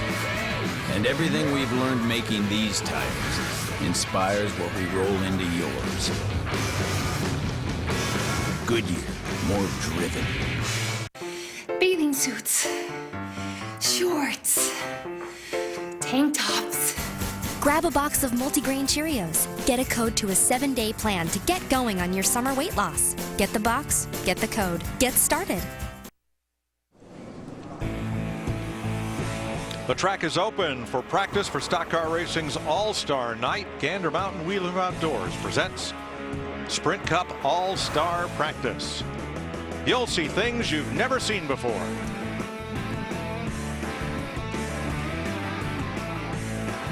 Beautiful day. Told you the temp had hit 80. It's probably, if you're standing in that sun, feels like quite a bit more. Bright sunshine, a light breeze. Kyle Busch getting gloved up and ready to go. Pull them things up to your elbow there, buddy. Even for practice. Yep. Carl Edwards, Jimmy Johnson, ready to roll off. Jamie Mack. Is there enough stickers inside that car? What do you think? And there's the something you've never seen before. Jimmy Johnson's Lowe's Chevrolet carrying the number 5. Lowe's is promoting a new 5% off your purchase if you use a Lowe's credit card every day. And very conveniently, the 5 number belongs to Hendrick Motorsports. So What does that mean Mark Martin is doing this weekend? Well, he won't be driving the 5. However, Jeff Gordon is driving the 24. Steve. Now I'm confused, Mike. Just talked to Jeff Gordon, and he's won this All-Star race 3 times, but his most recent win back in 2001, he said he's got a brand spanking new race car here for this big event as he tries to take home $1 million. Dick? Well, when you're thinking about people who could win the All-Star race, you probably wouldn't pick a guy who in 5 starts in the All-Star race had failed to finish it 4 times with 3 crash DNFs and a blown-up motor and a best finish of 7th. But Kyle Busch is the new and improved Kyle Busch. He's led more laps this year than anybody else. He's won 10 times this year across NASCAR's top 3 divisions, 2 of them in Sprint Cup. And he's got a good shot to win tonight. We'll see what he does in practice in a few moments. I think he even has 2 accounts on Twitter, New Kyle Busch and Old Kyle Busch. There is Mark Martin's car, and those block numeraled 25 on a red car, that should look very familiar. Now, I know we've been coming over here for a long time doing this race. I believe this is the first time I remember a guy running a different number. I believe you're right. Different paint job, I mean, that's kind of customary, but a different number may be a first. Yeah, next week they will be back in their respective 5 and 48. But, yeah, that's a lot like what I think the 25 looked back in the day when maybe Budweiser was a sponsor on that car. Oh, I mean, Benny Parsons, Tim Richmond, Kenny Schrader. I mean, what a long list of fellows who Ricky have wheeled Craven. the 25 for Rick Hendrick. A new look to the 99 for Carl Edwards. Now Harry. They hired a new spokesman. They did, didn't they? Yes, they did.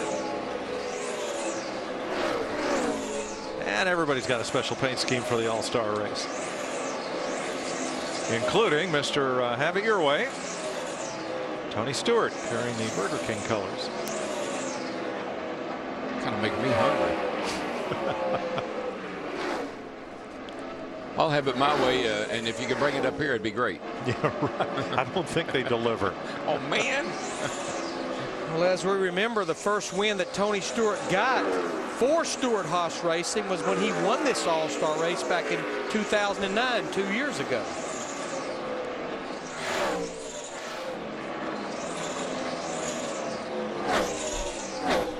$18 cars already locked into the All-Star field. There were 19 as we have a look at Kyle Busch. But Trevor Bayne, after testing earlier this week, he and his team and doctors made the determination that he would sit out the Sprint All-Star race. And the Wood Brothers team said, we're racing with Trevor or we're not going to compete, and withdrew. I think it's really wise, Mike. I mean, no need in, you've been out already and you've set out a few races. Don't come back too quick. Come back when you're 100%, not when you're 90 or 90, but come back when you're all well and ready to go. You know, looking at Kyle Busch, the media asked a lot of these drivers this week, what is your favorite memory of the All-Star race? Well, considering that Kyle Busch has 5 starts in the All-Star race with 4 DNFs, he doesn't have a lot of good memories about this All-Star race as a driver. But what Kyle said, he was a huge Jeff Gordon fan growing up, watching Jeff dominate the 1995 All-Star race in T-Rex, that car they named T-Rex. What you have to remember, in 1995, Kyle Busch was 10 years old watching the guy that he really enjoyed racing on the racetrack, Jeff Gordon. Since the 3 of us still think of Jeff as one of the young guys, that is a harsh statistic, Larry. It's funny that that's his favorite, because that's my least favorite. Ryan Newman is quickest. Denny Hamlin, Carl Edwards, Kyle Busch, Tony Stewart, the Fast 5. Some of the biggest motorsports events of the year happen on Memorial Day weekend, and only Speed Center has your wall-to-wall coverage. We're going all around the world. Speed Center with Adam Alexander, all Memorial Day weekend long, only on Speed.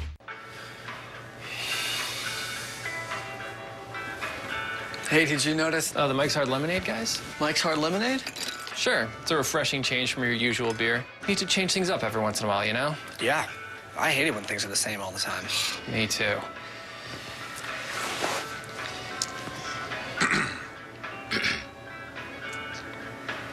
For a refreshing change of taste, make it a Mike's. Well, see ya. In the next 60... One of the most exciting nights in all of motorsports. It's a good night to get even with somebody. No holds barred. Let the rough side drag, folks. This is for $1 million. The NASCAR Sprint All-Star Race, Saturday, May 21st, 7 p.m. Eastern, only on Speed. Toyota, the most fuel-efficient, full-line automotive manufacturer in the industry. Period. Do you have an idea for an invention or a new product? Bill Schaefer, co-inventor of the Splash Wash, did. He came up with the idea while watching his children play. InventHelp submitted his idea to Whammo, makers of toys like the Frisbee and the hula hoop. Hi, I'm Clarence McGee, the sales director of InventHelp. To find out how we can help you try to submit your idea to companies, call for your free information. Bill Schaefer made a financial gain with his invention. Bill's experience is not typical, and most inventions are not successful. Call 1-800-844-5850 today. Welcome back to NASCAR Sprint All-Star Race. Opening, final, and only practice presented by Gander Mountain. Casey Kane in the Red Bull number 4, 10th quickest right now. He's made 8 laps. Ryan Newman fastest. And here's Steve. Jeff Gordon on a brief run, Mike, just pulled into the garage area. He's saying that his car is loose down at 3 and 4. He said it's plowing a little bit on landing down in turn 1. He said not terribly, but just giving the team as much information as he can early in. Now, Larry, these guys, I guess, based on the showdown practice, those guys are in full qualifying trim. These guys here for this race, they got to be working on something a little bit different. Well, yeah, you know, their qualifying is going to include that 4-tire pit stop. That's going to be the difference in who sits on the pole or who starts about mid-pack. So I don't even think we'll see these guys make a mock qualifying run per se. Yeah, because you look at the fast time so far, it's 29:33. It's way off of what they ran in the previous practice. Darrell, show us where Kyle's landing in the corner. Okay, you don't have that problem in turn 3 and 4. Okay. The car doesn't do that. Where it does it is we're going to come down the front straightaway here by the start-finish line. When you swing out to the wall right there, when you go, see how that goes downhill? I mean, you can see it. Well, the car gets light, and it gets light, and when it comes down, it's what the drivers refer to as landing in the middle of the corner. You just don't deal with that in 3 and 4. It doesn't do that. Kyle right now 4th quickest after 12 laps. You know, a word we use a lot during this weekend, especially this All-Star race, is aggressive. We certainly know that these drivers, they're going to be aggressive with things they do tomorrow night. But everybody gets aggressive. The engine guys get aggressive with engines because they know it's a short race. The engineers, the crew chiefs get very aggressive with setup because they know they're not going to have real long runs. So the whole weekend is about everybody being aggressive with what they're doing. You say aggressive, I say abusive. And that too. But basically, you abuse everything you got. You're going to abuse your friends. You're going to abuse your car. You're going to abuse the old engine, the tires. Well, I remember not long ago when all 3 engines from one major team blew up because the engine builder was trying something experimental and wondering if it would survive under race conditions, and it did for a little while. Are you talking about 1985? Oh, I wasn't going that far back. Oh. That was real experimental. That was an experimental engine. That was a science project. I don't know what Dick Beatty ever did with that engine. I'd like to find out. Got it out of this racetrack in a hurry. Now, Jamie McMurray ran only 1 lap. It was not fast, and he's in the garage right away and out of the car. And I wonder if that's something serious because he doesn't look ready to hop right back in it. No, too many heads shaking right there, and they're not shaking as yes as no. He's only run 1 lap, and he's the slowest of the 18 cars that's been out there. And what's kind of funny is if you go back a couple of 3 weeks ago when we were at Richmond, we said this is a good measuring stick for Denny Hamlin in the 11 team. Last week at Dover, we said this is a good measuring stick for Jimmy Johnson in the 48 team. This Charlotte Motor Speedway should be a good measuring stick for Jamie McMurray. This one team, 2nd in the Coke 600, won the fall race. This is where they're going to truly find out, I think, how they stack up.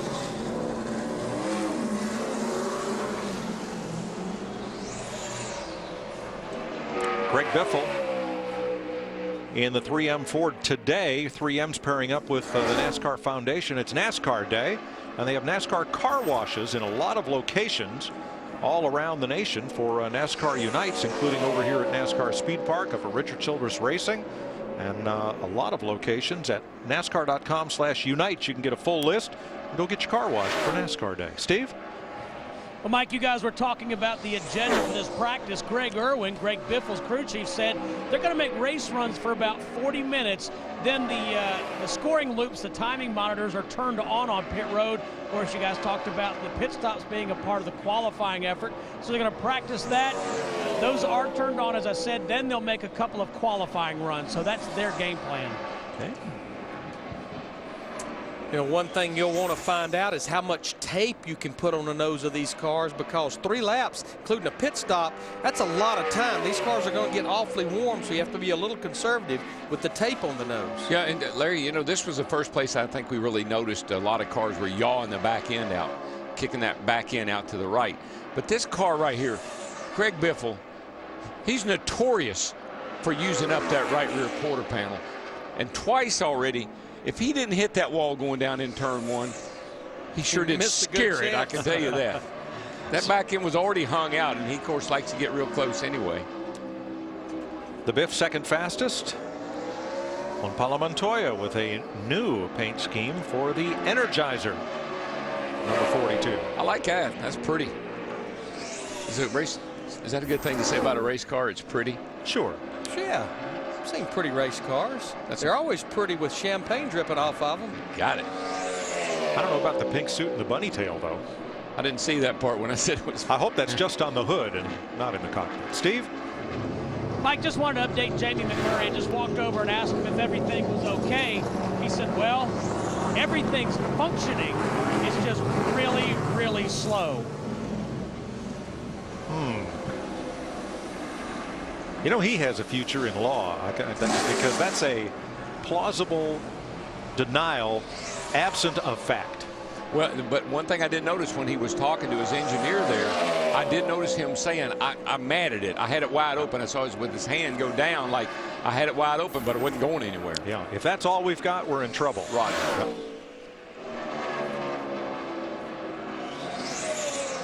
Dick Berggren. The current NASCAR Sprint Cup point leader, Carl Edwards, has never won the non-point race All-Star event. Not off to a particularly good start, Mike. The car is very loose. They're not sure why. They're thinking potentially track conditions, but they're also looking at about everything in the chassis. This car is getting a very good look over while it sits on scales. Well, he's 4th quickest. He's you know, he's run a fair amount of laps. He ran 9 laps on that one time that he went out there.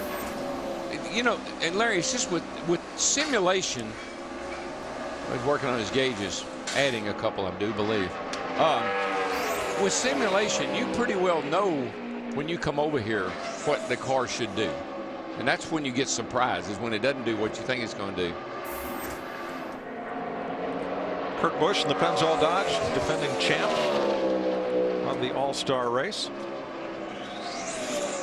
7th quickest in this session.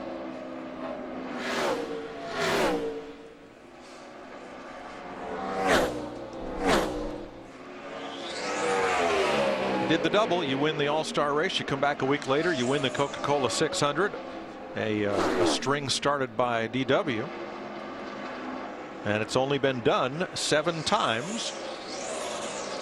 Looked like to me your name did start with a D, a J, or a K. That's no coincidence. That's an alphabetical oddity. Right. That means this year's winner has to start with L or beyond. Keep that going. Quite honestly, I don't think any of us would ever believe that that would be the last time, other than the Budweiser shootout and the Gatorade Dual race, that Kurt Busch and that 22 group, that's the last time they went to victory lane was in that Coke 600 a year ago. That's right.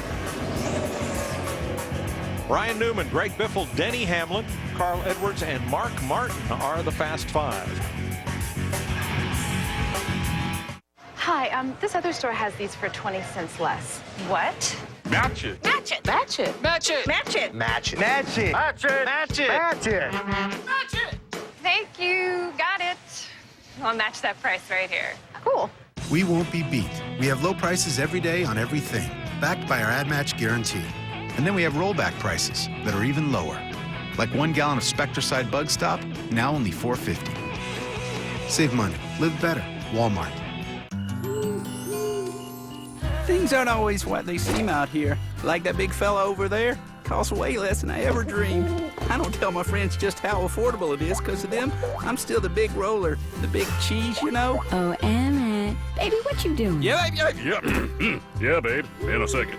Taking care of some business. It's surprising just how affordable an RV vacation can be. Go RVing.com and get a free video or visit an RV dealer. Go affordably. Go RVing.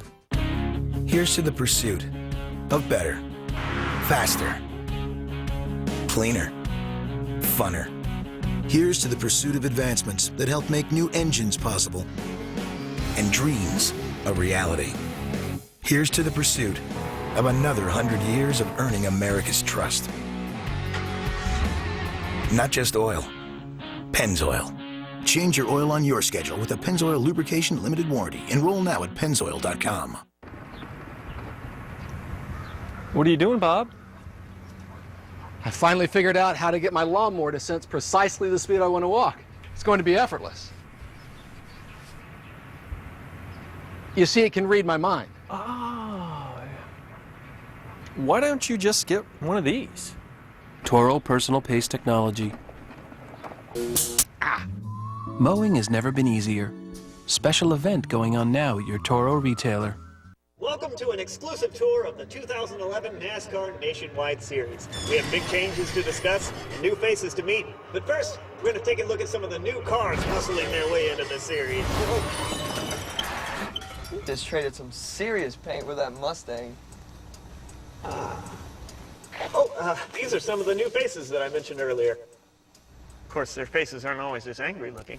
The 2011 NASCAR Nationwide Series. Something new around every turn. The week that everyone at Speed has been waiting for is finally here, and tomorrow night, checkers or wreckers. The stars come out, and full moon Saturday night. It's the NASCAR Sprint All-Star Race on Speed with no holding back. Tomorrow night, 7 Eastern, live, only on Speed. Those full moon all-star races under the lights, sometimes they just don't have a happy ending. I am so relieved. No pink suit, no white cotton tail.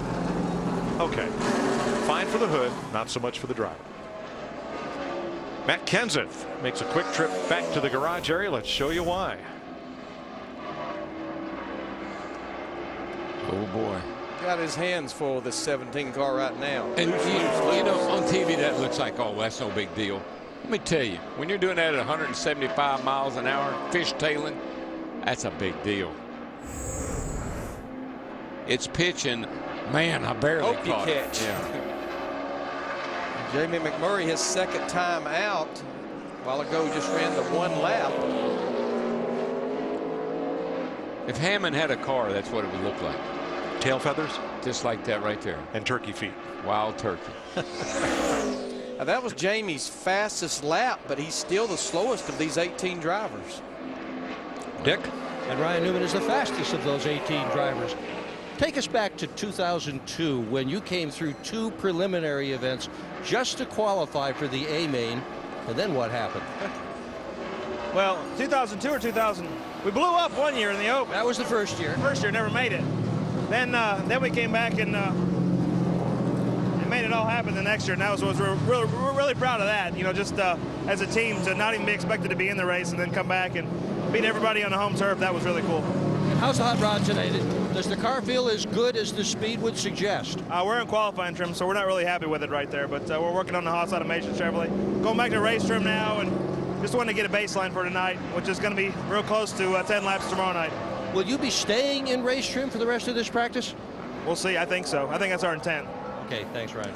And I tell you what the other intent was. I think the reason they started in that little bit of qualifying trim, just like the showdown cars, these Sprint All-Star drivers, they go out slowest to fastest, so they put that lap down right at the beginning, knowing that the track is only going to get warmer as this practice session goes on. A little bit of strategy, and I think you noticed on Marcos Ambrose, we saw him earlier, I think Juan, And then Ryan right there, they got those little beads of sweat on their head. Oh, yeah. So it's pretty hot out there right now. If you want to feel a little older, we were talking about Jeff Gordon, Kyle Busch earlier. In 1 hour and 20 minutes, driver of car number 14 will be 40 years old. At 3:15 p.m., according to his dad Nelson, Tony Stewart turns 40. And I remember when he was young and brash. Still brash sometimes. He's mellowed a lot though. Steve? Casey Kane's still in the race car, Mike. They too have been practicing getting down pit road as quickly as they can without speeding. Now, in terms of the race car, Casey's saying the car, excuse me, pretty good on entry, but then a little bit loose through the center and off. Remember, he won this race by getting in through the fan vote back in 2008. Went on to win the big show. Well, this is the time of day that you will chase this racetrack like chasing your tail. You'll go from loose to push, push to loose, no grip, still no grip. It's all over the place. 2.5 weeks ago, Regan Smith thought he'd be fighting his way through the sprint showdown to try to get in the All-Star race, and then came Darlington. And he just had won the Southern 500, and actually the first thing that he said, I'm in the Sprint All-Star race. And then actually because of winning it this year before this All-Star race, he's already locked in for 2012. That was the best race he could have won. Yes, it was. For this, other than maybe Dover. For this.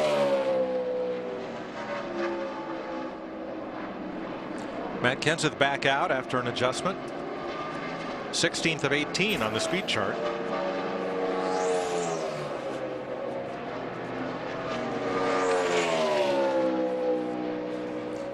It's a brand new car they brought out here from Matt for the All-Star race. A lot of brand new cars down in that garage area. If you win, the next week you get a brand new car. Works a pretty simple formula. It's only fair. He is one of 9 previous All-Star race winners in the field. Steve? Update on Denny Hamlin, Mike. They made an adjustment, and he just told Mike Ford that tightened up the center of 3 and 4 more than I like. I was not in love with it. It did not notice a dramatic change in grip. So that's the report from Denny Hamlin. Dick? Carl Edwards just tried to take off out of the with his car, and he couldn't even keep the engine running. The crew, thinking they had a serious engine problem, had him back the car in. When they opened the hood, they discovered 4 plug wires off. Oh, how does that happen? Yeah. Well, I'm sure they're going to try to find out how it happened, but that has to be a huge relief as well, because an engine change, short race, puts you to the rear of the field to start it. Boy, and you know, the engine guys are so thorough when they work on those things. Somebody must have gotten a hurry. Did he come in for a plug check after his last run, and perhaps one side the wires didn't get back on? Probably so. You know, but I'm just guessing. Yeah. They took the plugs out of the thing to look at, and the motor guy, the tuner, maybe walked away to look at the spark plugs, and they closed the hood before he was finished with his work.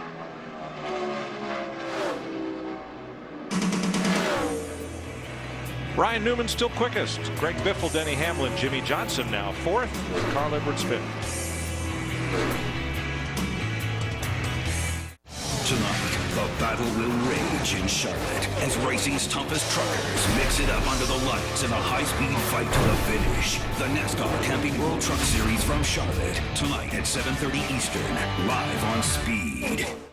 You deserve world-class emergency roadside service. Good Sam Emergency Road Service has performed over 1.5 million rescues to date. Developed and road-tested for RV owners who demand the best, we also cater to truck, motorcycle, and passenger auto owners. Good Sam does not charge extra mileage for towing your vehicle to the nearest repair facility. Call 866-GO-GOOD-SAM today and pay just $56 for the first year. That's a savings of 50%. You must act now to take advantage of this exclusive offer. 1-866-GO-GOOD-SAM. Call now. You gotta love Sunday. It's like everyone came together and said, if it's good, let's save it for Sunday. So here's to the $10 Sunday bucket. 10 pieces, $10. Any recipe, any way, every Sunday. Sunday is a KFC day, and today tastes so good. Well, I know one thing about marketing. The more logos you put in one place, the better. Having something unique is better. Check it out. The Shell nitrogen-enriched cleaning system acts as a barrier to help protect against performance-robbing gunk. He's good. In the next 6... Folks, why won't we go to the doctor? My uncle called, speech all slurred, complaining his arms numb. He called everyone. He even called my daughter Tiara, because, you know, she's got a year of nursing. Everyone thinks he needs to go to the doctor, including me. So he said, well, will you take me? I'm like, I'm on the road. He goes, I'll wait. Stroke's no joke. If you or someone you love have symptoms of stroke, don't wait. It may be too late. Dial 911. Time loss is brain loss. I'm a paid non-attorney spokesperson. Attention investors. Have you lost a substantial amount of money in your investments? When your stockbroker and brokerage firm fail in their legal duties, you may be entitled to recover some or all of your losses. For a free, confidential legal consultation, call the number on your screen now. You may be entitled to compensation. Again, if you would like a free, confidential legal consultation, call now. We're standing by to take your call. Call 1-800-340-0435. That's 1-800-340-0435. Sprint brings you an inside look at what's happening now inside the NASCAR Sprint Cup Series. Although this is a non-points race, Carl Edwards will carry the points lead to the 600 next weekend. For more NASCAR in-car audio, check out NASCAR Sprint Cup Mobile at sprint.com/speed. You know what he's practicing? Tearing out of the pits. Denny Hamlin's run 14 laps. His 7th lap was his quickest, 29:30, to Ryan Newman's 29:26. And that's some of that unusual doing business the usual way with unusual conditions. I mean, how many times we always have pit road speed? So, you know, you come down pits, you make your pit stop, and you can leave pit road as hard as you want to. You got to practice that a little bit. And every year, somebody tears the drive line out on the transition from concrete pit boxes to asphalt pit road. It's very hard on the transmission when you're spinning the tires and slamming in another gear. Hard to believe as we look at Denny Hamlin in this 11 car that Joe Gibbs Racing, they've never won the Sprint All-Star race. They've come awfully close, as we remember last year. Had the issue with those two drivers you see right there at each other pretty hard as they got together coming off turn 2. Well, I think this young man right here, Kyle Busch, I think we've seen some turning points in his career last year. This race here with his teammate was one of them. That race at Texas was the other one where he got in trouble with NASCAR. I think those were big events in his career last year. Absolutely. Another fellow who's had a big event in his career lately is with Steve. Yeah, that would be Regan Smith. And Regan, you were on Race Hub after winning the Southern 500, and we got to talking about what winning that race meant. One of the big benefits, of course, making the All-Star race. And tell folks what you said about last year after the showdown. You were home in time to see the All-Star race, and you weren't very... I wasn't very happy about it. It's miserable is the word, I think. I think that was the word. It's anytime you watch your competitors racing, it's never fun. And you know, if you don't transfer through, all of us live in this area, so you're literally on your couch in time to watch it, and it's not a good feeling. So happy the Furniture Row Chevy's in it this year. We're not quite as fast as we want to be right now, but we're working on some stuff. We want to try a couple things that session. You know, the conditions are so much different than what we're going to race tonight or tomorrow night that you don't want to get too carried away doing stuff. But we're going to switch over to qualifying trim because I got no clue what to expect here in a little while tonight with this whole qualifying procedure. So we're going to practice that a bunch. Regan, I also heard you on the radio talking about the fact that you are working on your pit road speeds and you want some guys on pit road to show you where to be. Yeah, you know, like I said, I have no clue. I didn't even have any tapes I could watch this week. I'm a big tapes guy, and I had no tapes that I could watch to figure out what to do. So just kind of learning on the fly here. You should have called us. We've been televising the event for a while now. Yeah, I heard that. I was trying to get home to watch it. I forgot to DVR it. Thanks, Regan. But that will be a first for Regan Smith, doing this qualifying procedure where you bail off the racetrack at about 160 miles an hour down to 45, coming to a pit stop. You know, that's right, because I think we've had pit road speeds all throughout his career. So, yeah, this could be kind of new. I'm sure he's just been watching the Southern 500 way too much. Over and over and over. Dick Berggren. Hanging out with Jimmy Johnson's car, Mike, is one of the more fun things a fella could get to do here during practice.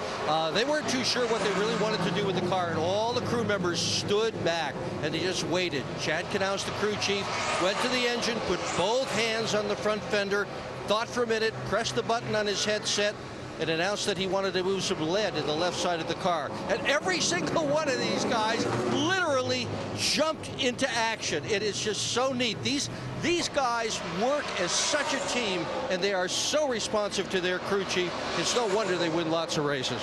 Well, they've been together for the most part. I think the bulk of that crew, Chad Knaus and Ron Malik, the car chief, who's kind of like the assistant head coach, have been together ever since this team started back in 2002. Chad Knaus is like the quarterback. You sit and you stay until I say hike. And then when I say hike, we go into action. There you go. Can't have everybody wanting to say hike because it messes up the whole process. And he's in the processes. Nice to see Chad the other night at the NASCAR Hall of Fame dinner, honoring the 5 gentlemen who will be inducted into the Hall of Fame on speed this coming week, Monday evening.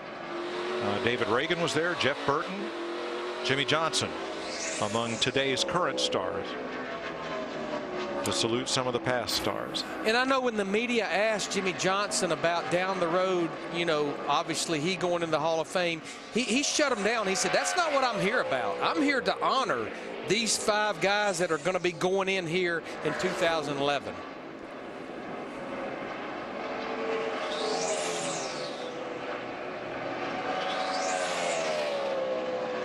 Clint Boyer in the 33 for Richard Childress, 10th quickest. That was his 2nd of 15 laps, was his fastest. Look at that. So far. Look at that side. I mean, the whole left side of that car is just right on the ground. I mean, from the front tire to the rear tire. That thing is eating the earth. Look at that. 2 Childress cars that are in the showdown, Menard and Burton, we know they were awfully quick during that showdown practice a little while ago.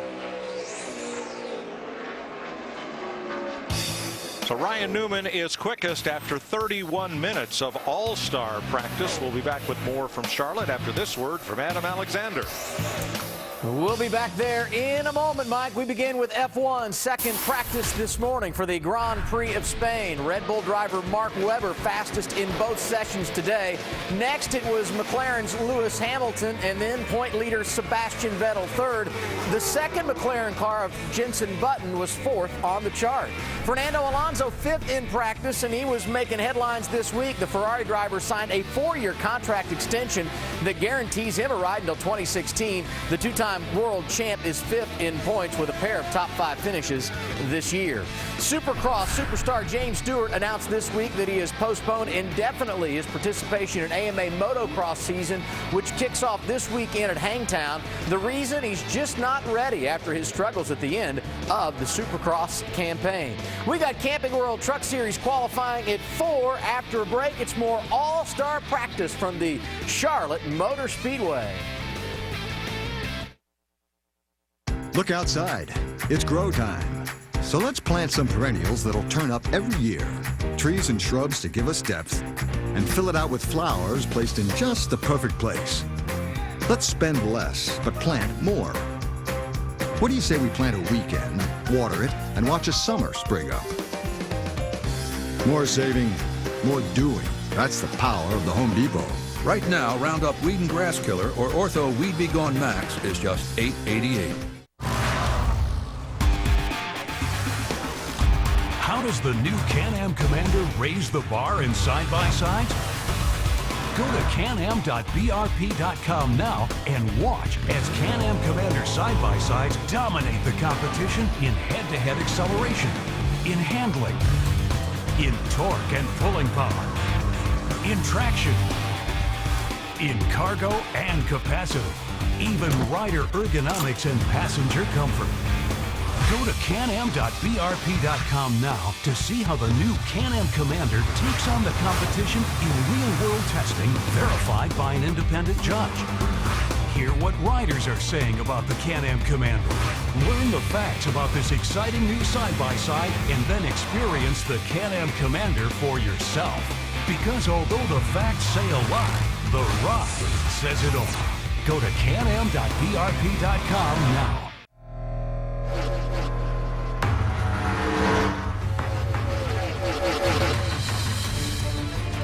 Somebody better keep me away from any Hamlin after this race.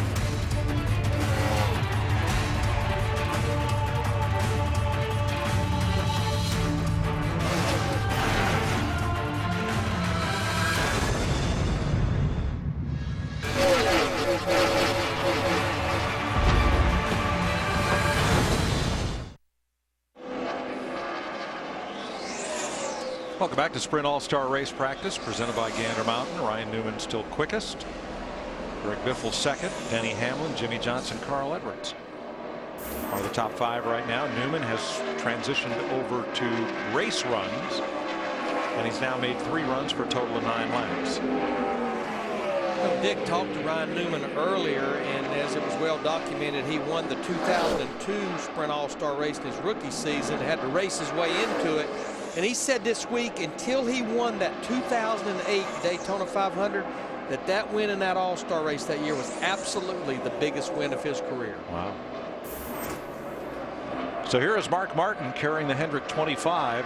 It is 25 years since Rick and Papa Joe Hendrick, Rick's dad, started the 25 team with Rick's father as the car owner. So all kinds of synergy with the Hendrick numbers. Well, like you said during the break, you can't blame the Lowe's people, because 48% off every day, that would have been big. That would have been huge. Yeah.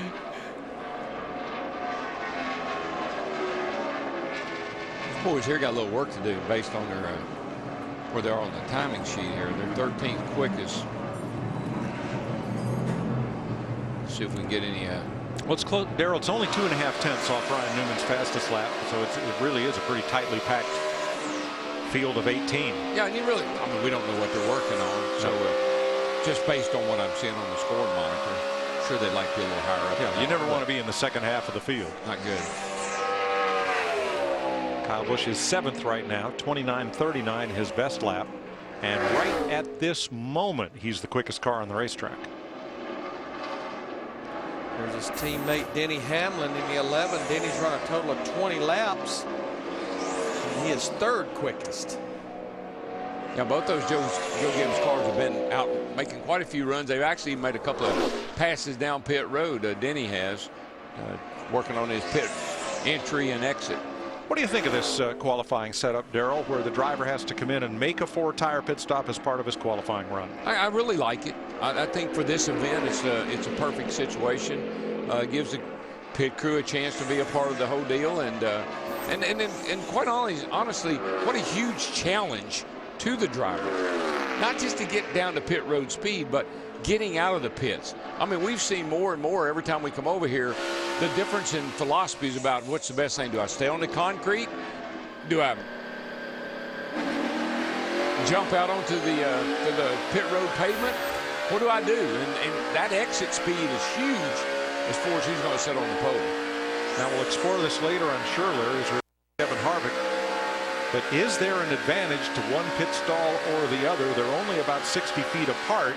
But if you have the first pit stall, you're spending more time accelerating down pit road, whereas if you have that second pit stall, and they alternate them to save time during the qualifying procedure, if you have the second stall, you're spending more time at pit road speed coming in. And I think that's been probably the thing people's dwelled on the most, is because you do get the advantage of more speed leaving if you're at the first pit box coming in, where if you're at that second one coming in, then you're a lot slower for a further distance. So there's all kinds of theories about that. I believe the first one is not just an advantage speed-wise, but think about it. If the second one has already been, tires have been spun, they've been laying rubber down, might be a little bit more grip as you come out of your pit box through that second one, getting up to speed. All right, here's Dick Berggren. With last year's winner, Kurt Busch. I like the smile on your face. I would suggest you're thinking about winning again tomorrow night. That would be great. I mean, it's a fun event, no points. You just go for it and bring it on home last year. Want to do it for our Shell people. You know, they're a great sponsor, and right now we're just throwing everything in the kitchen sink at it, just trying to use this as a test session, but we know what we won with last year. Now, last year when you won the race, you bounced off the wall pretty good on 2 separate occasions. When you hit that wall, did you think, oh, my night's over? No, sometimes you bounce it off the fence and it tweaks something the right way. So whether it pulled the rear end housing back, that actually frees up a race car. And then during that last 10-minute break, we threw everything at the car. Shock, we actually changed camber, changed the front bump stops, so we went, just like we're doing right now, wholesale on it. Now, you won $1 million last year. What'd you do with all that money? I actually bought a boat with it. So, you know, just good friends on Lake Norman. I had to go boating with them. and then Uncle Sam took half of it. Roger got half, so I don't know. It's fun, though. I did pay a lot more in taxes last year. Yeah, it sounds like you got to win again tomorrow night. We wish you good luck with that. Thanks, Kurt. Larry, you know what? If I was a crew chief, you know what I'd have in my arsenal? A kitchen sink. Because it get used a lot. Go to the truck and get the kitchen sink. Let's see if we can make this dump truck turn.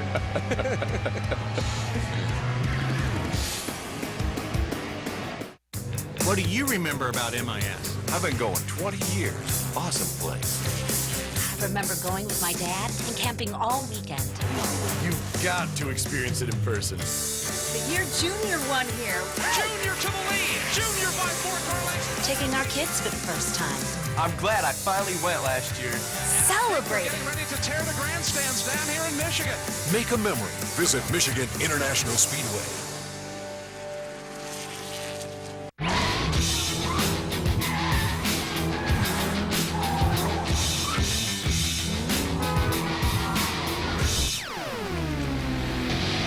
At Goodyear, everything we've learned making tires for Hollywood stunt drivers inspires what we roll into yours.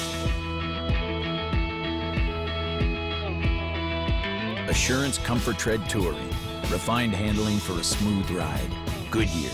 More driven. In the next 60 Texas Hold'em is the hottest game on the planet, and we've got the best action outside of Vegas. Come to the all-new California Grand Casino and play today. It's your best bet in the Bay Area, off Highway 680 at Concord Avenue.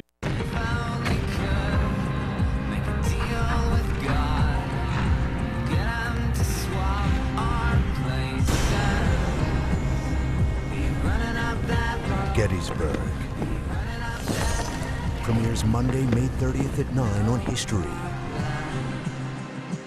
With a mix of on-air, online, and on-demand, Comcast Spotlight can target customers wherever they are. To make your presence felt, call or visit us online. Looking for a big payday? The biggest cash jackpots are right here in your own backyard. Come to the all-new California Grand Casino and play today. It's your best bet in the Bay Area, off Highway 680 at Concord Avenue. Has unique ticket deals on upcoming summer races. Charlotte, Pocono, Daytona, and Atlanta. Visit speed.com/deals to purchase your insider's ticket package and start planning your racecation today.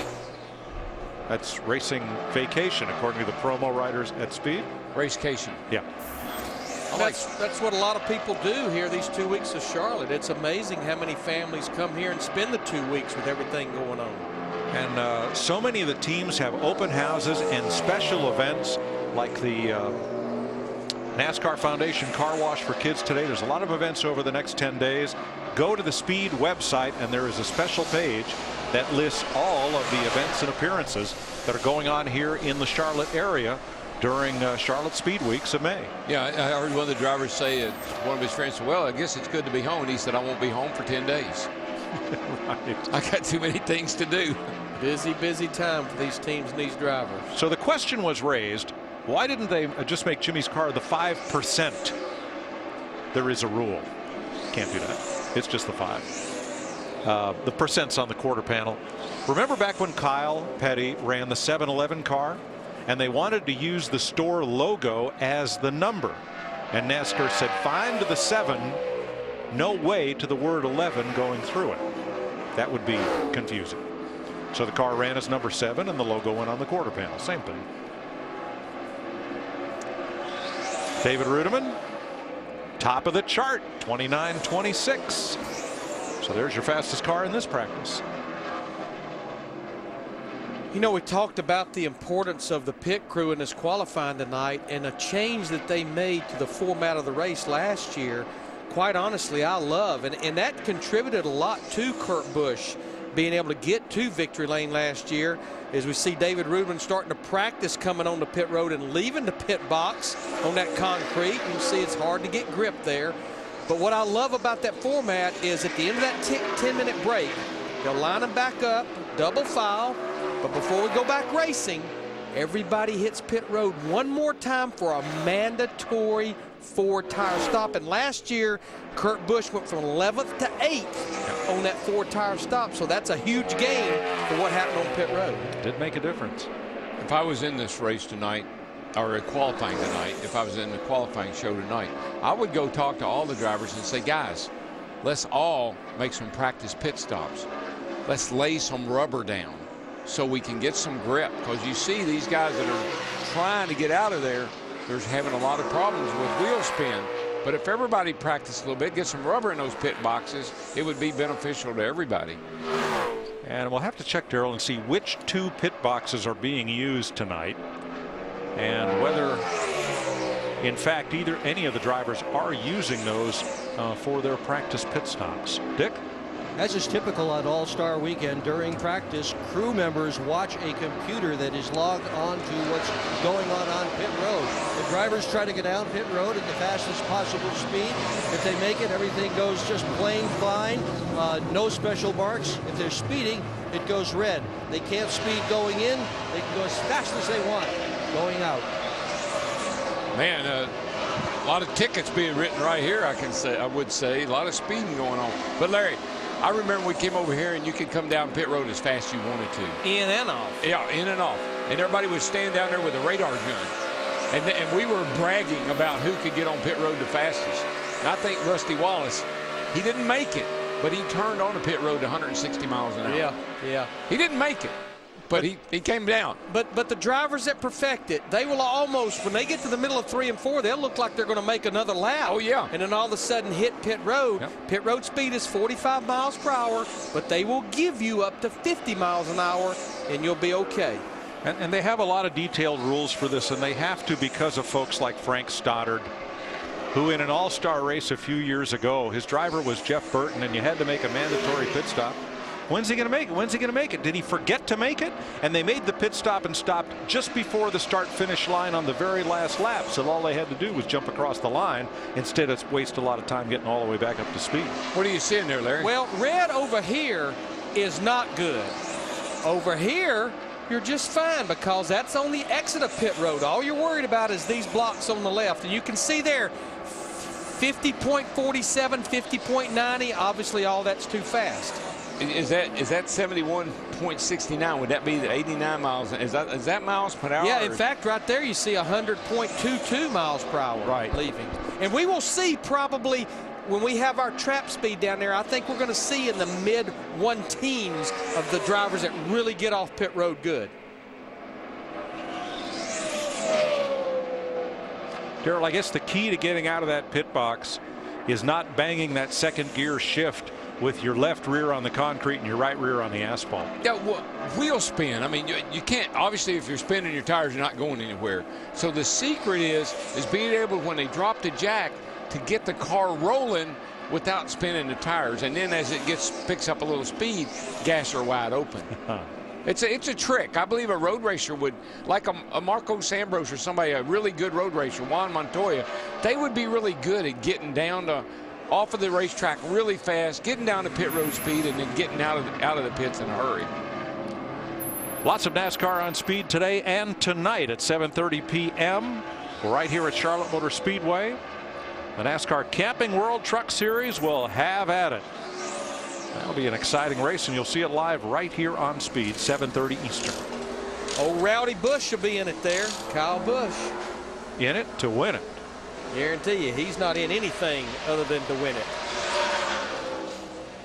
David Rudiman fastest.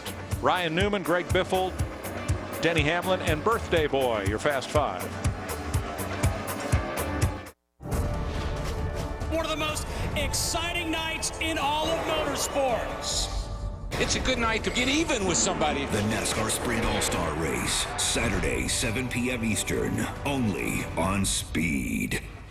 Hi, this other store has these for 20 cents less. What? Match it. Match it. Match it. Match it. Match it. Match it. Match it. Match it. Match it. Match it. Match it. Thank you. Got it. I'll match that price right here. Cool. We won't be beat. We have low prices every day on everything, backed by our ad match guarantee. And then we have rollback prices that are even lower. Like 1 gallon of Spectracide Bug Stop, now only $4.50. Save money. Live better. Walmart. I look all tough and uncaring, but when I see an RV roll in with a big family, well, it fills my heart. But as affordable as it is, it just makes sense to get everybody out and go on a vacation together. Well, I didn't mean all of us. It's surprising just how affordable an RV vacation could be. See for yourself at GoRVing.com and get a free video or visit an RV dealer. Go affordably, go RVing. After we stay 2 times at a hotel, who wants a free night? Free night, free! You ask for free, we give you free. Right now, when you stay 2 separate times at any of these Choice hotels, you'll earn 1 night free. Book today at choicehotels.com. This weekend, check out the Bass Pro Shops Go Outdoors event and sale and get huge savings at our stores and at BassPro.com. Like a Bass Pro Recreational Life Vest for just $14.97 and the Ascend A10 Kayak for under $300. Here's to the pursuit. The pursuit of better. Faster. Cleaner. Funner. Here's to the pursuit of advancements that help make new engines possible and dreams a reality. Here's to the pursuit of another 100 years of earning America's trust. Not just oil, Pennzoil. To those who don't expect us to go all out on every lap, we've got one word for you: tough. Trucks tonight here at Charlotte Motor Speedway. Here's just a little taste of the big screen. That's not one of our Fox fly-in animations. That's what folks are seeing on the big screen at Lowe's Motor Speedway. 200 by 80 feet. And the picture was perfect. Beautiful. I was asked on the radio this morning, are you guys going to have trouble looking at the monitors, be looking at the big screen all night? And I said, oh, no, of course not. Now I'd have to say, probably. Could be.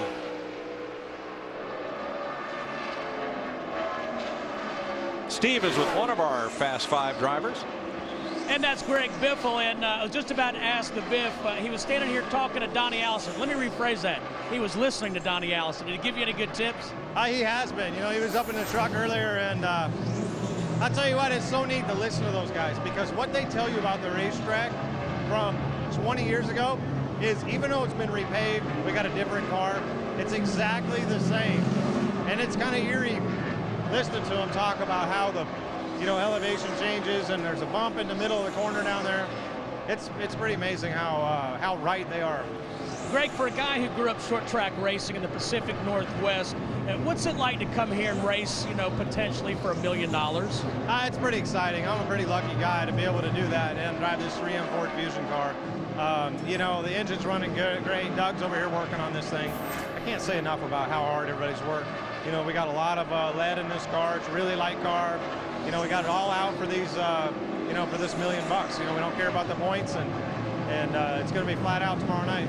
All right, good luck. Thank you, Greg. Thanks. Donnie Allison won here 3 times, including 1 time in the Coke 600, what was then the World 600. Donnie will induct his brother, Bobby Allison, into the NASCAR Hall of Fame Monday night here on Speed. Pretty good little IndyCar driver, too. Yes, he was. He did a great job at Indy a couple of years he ran up there. He and Bobby both. KO did. You need to hear Donnie tell the story about going to Indy to drive for A.J. Foyt. Oh, my gosh. You talk about a rock and a hard place. There were 2 of them. But Donnie was fast up there at the Brickyard. You're right.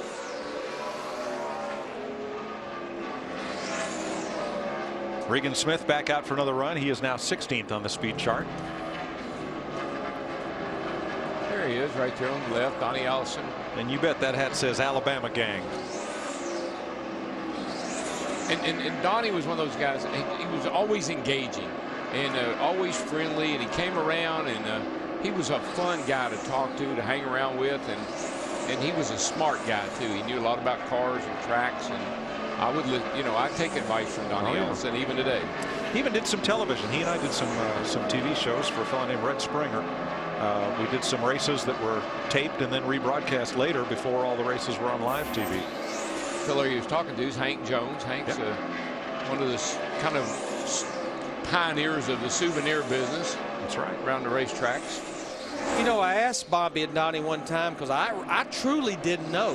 Where did the name, the Alabama gang, come from? Well, you know, Bobby, Donnie, Red Farmer, Neil Bonnet, when they would run the short tracks around the Southeast, for the most part, they would travel together and they would race at the same tracks, and I guess they were going into some tracks somewhere in South Alabama, northern Florida, and someone said, oh, Lord, here comes that Alabama gang, and the name kind of just hung with them. Yeah, Bobby told that story the other night. I can't remember who the driver was. It was Jack Ingram. He says, oh, there's that dang Alabama gang. And Bobby heard about it, and he liked it. So it stuck.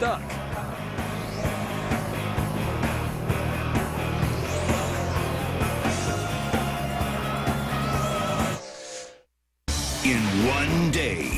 Have you ever? No, I have never. Don't miss the NASCAR Sprint All-Star Race live on Speed.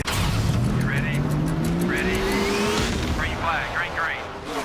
So Big Bad Mother Nature just left you with a pile of wood, and your chainsaw is duller than your 5th grade math teacher. Forget about files and complicated sharpening angles, and get the Power Sharp system from Oregon, the undisputed world champion of saw chain. The sharpener snaps on the end of your guide bar. Press, and bam, your Power Sharp chain's ready to cut like a hot knife through butter on a stack of flapjacks. Sharpen up. Visit PowerSharp.com for a $10 rebate and a retailer near you. In the next 60...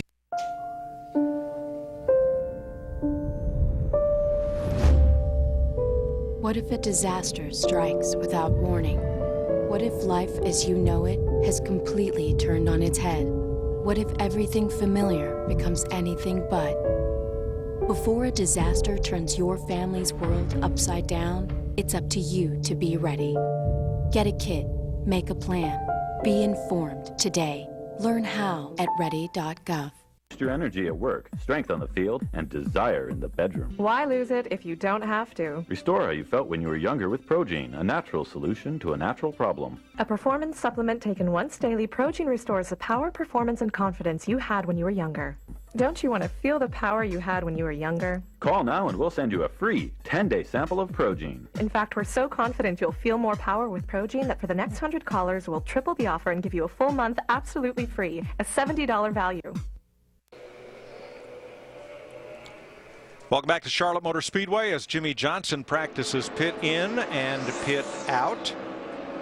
They will use pit stalls 16 and 18 tonight. Now here's Johnson ready to launch. Man, and does he launch? I mean, Larry and I looked at each other and said, I never saw a car leave the pits that fast. This thing was flying. I mean, by the time he got to the end of pit road, as I mentioned, we're probably going to see some 114, 15, 16.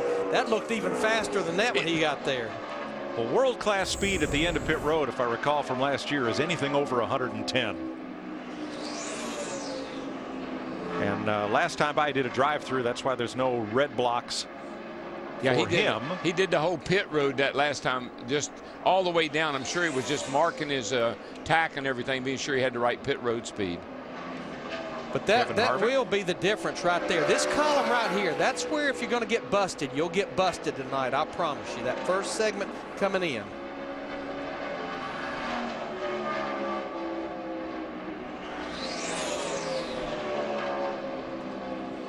And it's almost one of those deals where these drivers somewhat throw caution to the wind in hope that you can nail it and nail it just right.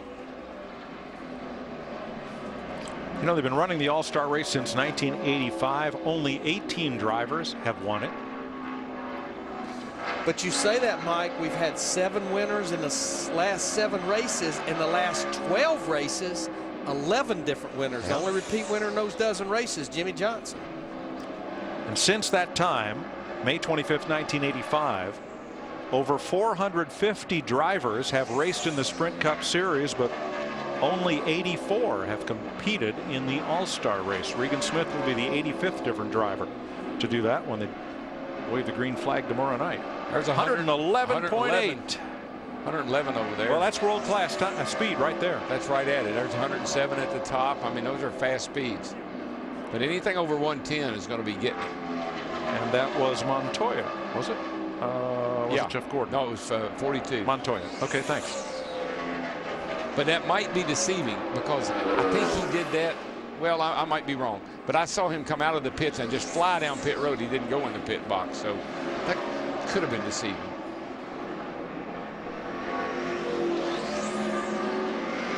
So here's Clint Boyer toward the bottom of the screen. And I'm sure he was a little quicker than 64 miles an hour, but we'll check that.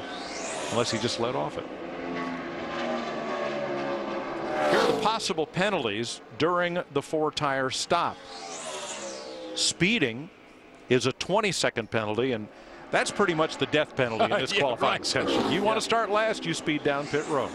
5 seconds for each loose lug nut. Any other penalties will also add 5 seconds to your qualifying time. And just remember, that's only on entrance. Once your pit stop is done, it's free, open reign. When you leave, lug nut loose, it's basically the same penalty that you would get during the race. NASCAR just wants to make sure that the lug nut is in contact with the wheel. They're not going to check the torque or anything. Yeah. All other penalties, the last one on there, we would have put them on this, but we didn't have enough room on the screen. Yeah, carrying equipment out of the pit box, that's tire rolls away, that sort of thing. Right. Now, they will not fuel the cars during this stop. You are required to start your run with a full tank of fuel. Yeah, you can still use all 6 crew members, but yeah, there's no fueling. It's just changing all the tires. Kurt Busch now fastest. 29.25 in qualifying trim. Steve? And David Rudiman's down here, Mike, and you've been atop the speed chart for much of this practice. How good are you, David? Car and race trim, I actually feels like it's pretty good, and that sounds funny to hear you talk about race trim and a race that's 100 laps long, but race trim seems okay. Just trying to make sure we get our tack readings and everything right for the pit road speeds. We're a little bit low on that right now, so need to pick that up a little bit. Can't afford to give anything up anywhere. So had a good air and stream machine. Hats off to the guys at Michael Walker Racing, brought me a really good car, and hopefully it'll stay good the whole weekend. David, is it enjoyable to be at home, or is there more pressure? There's definitely more pressure, and I think everybody talks about the being able to sleep at home and stuff like that, and that's all great, but the fact of the matter is we do way more these 2 weeks leading up to these 2 races than we do, I think, at any point during the year except for Speed Week. So it's still a pretty busy 2 weeks.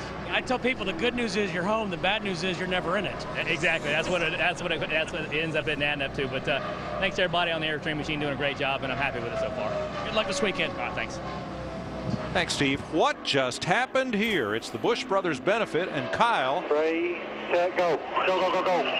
Kyle just ran a lap. 4 right now. 0.6 of a second faster than anybody. I mean, he's 0.6. 28.62. Next closest 29.25, which is his brother, Kurt Busch. Holy smoly! That's put a spanking on him. You know, Mike, I said something right before we went to interview David Rudiman, and maybe start thinking that will be a little bit of a difference for these pit crews, because in the past, no fuel, but you could use all 7 men. This year it's 6 men, and they would use all 7 guys, because what they do is they would use 2 tire carriers to take the new tires out and 2 tire carriers to take the old ones back in. So that's something they've had to adjust on just a little bit with only having 6 crew members this year. And Larry, I noticed last night in the pit crew competition, they didn't use the new fueling cans. They used the old fueling cans from last year. They did, yeah. And I don't know that there was an absolute reason that they went that, other than the fact that that's all the equipment that they already had in place for those cars, and so they just elected to stay with that. Jeff Gordon jumps up to 10th on the board. 29.36. We're an hour into this first and final practice for the NASCAR Sprint All-Star Race. Kyle Busch spanked him. Look at that time differential. Saturday, it's an all-star edition of Speed's Ultimate 3-Race Show. Tune in as Dale Jr. and crew chief Steve Letarte talk about what it'll take to break Junior's winless streak. NASCAR Race Day, built by the Home Depot, live from Charlotte. Saturday at 4 Eastern on Speed. Look outside. It's grow time. So let's plant some perennials that'll turn up every year.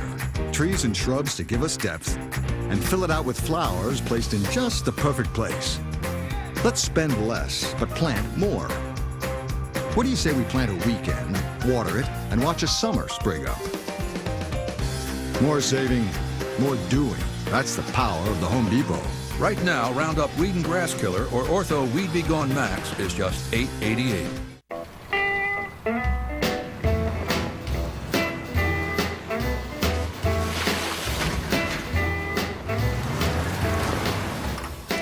reached the age where you don't back down from a challenge. This is the age of knowing how to make things happen. So why would you let something like erectile dysfunction get in your way? Isn't it time you talk to your doctor about Viagra? 20 million men already have. With every age comes responsibility. Ask your doctor if your heart is healthy enough for sex. Do not take Viagra if you take nitrates for chest pain, as it may cause an unsafe drop in blood pressure. Side effects may include headache, flushing, upset stomach, and abnormal vision. To avoid long-term injury, seek immediate medical help for an erection lasting more than 4 hours. Stop taking Viagra and call your doctor right away if you experience a sudden decrease or loss in vision or hearing. This is the age of taking action. Viagra. Talk to your doctor. See if America's most prescribed ED treatment is right for you. This is more than a ticket. It's a wallet-sized definition of who you are and where you belong, providing both a place to sit and countless chances to stand up for what you believe in. It's a rite of passage, a declaration of independence, and an invitation to discover 43 new heroes and 100,000 new friends. This is more than a ticket, because it says as much about you as any piece of paper can. Reserve yours today at NASCAR.com/tickets. Speed's presentation of NASCAR Sprint All-Star first and final practice from Charlotte, presented by Gander Mountain. Don't be that guy. Gear up at Gander Mountain. We live outdoors. And brought to you in high definition by Funai. Fun and innovative. Experience more at FunaiAmerica.com. And by Allstate. Dollar for dollar, nobody protects the rider like Allstate. Are you in good hands? Larry, I was noticing something on the 14 car here, Tony Stewart. He's really been trying to use that white line. You know, there's some grip. You get those left side tires hot, you get those tires down on that white line, you can pick up a good bit of grip. You can really feel it when you're going through the corner if you can get down on and get it right. Well, Tony Stewart, he's renowned for running the bottom and being a bottom feeder almost every racetrack we go to. But you're right, he's been eating that white line up. Yeah, when he's got his car right, that's where you're going to find him. Here's his teammate Ryan Newman, fourth quickest right now, launching from pit stall 16.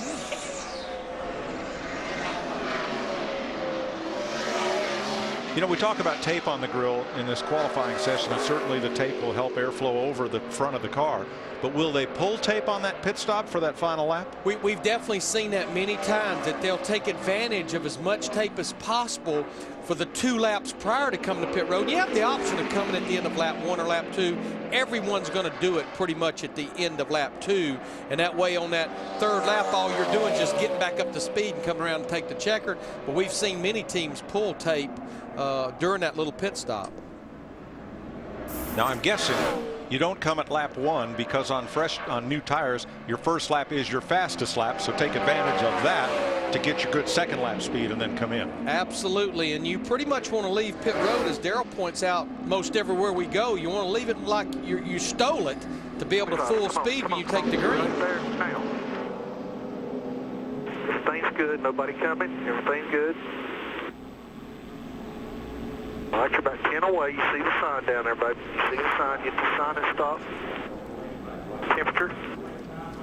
Boy, they brought their pit sign out to pit road for that. Leave it on. Leave it on. All right, dig hard.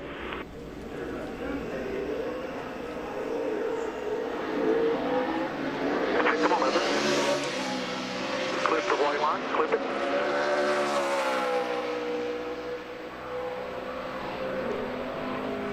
I think that was his spotter, Clayton Hughes. It's up on top of the grandstands talking to him as he went down pit road. Dick? NASCAR's most recent winner, Matt Kenseth. All this practice is going on during the heat of the day, but tomorrow night you're going to race under the lights. What do you have to do to make the transition? Do the cars get tighter when the sun goes away? Do they get looser? What do they do? Yes. Not really sure. You know, we're kind of all in the same boat. So it's a lot to get done in an hour and a half between getting your pit road speed, trying to get out of your pit stall, get race practice done, and get a qualifying run done for your qualifying draws. So these guys are real busy trying to get it ready to make a couple laps for qualifying tonight. We just tried a couple different packages in practice to see what we liked, and just gonna have to get whatever drives the best to make an educated guess for tomorrow. Congratulations on Dover. Steve. Well, Dick, they've been chasing this 24 car for Jeff Gordon in this practice. Early on, it was loose. They made some adjustments, and he said, it's better here, not as good there.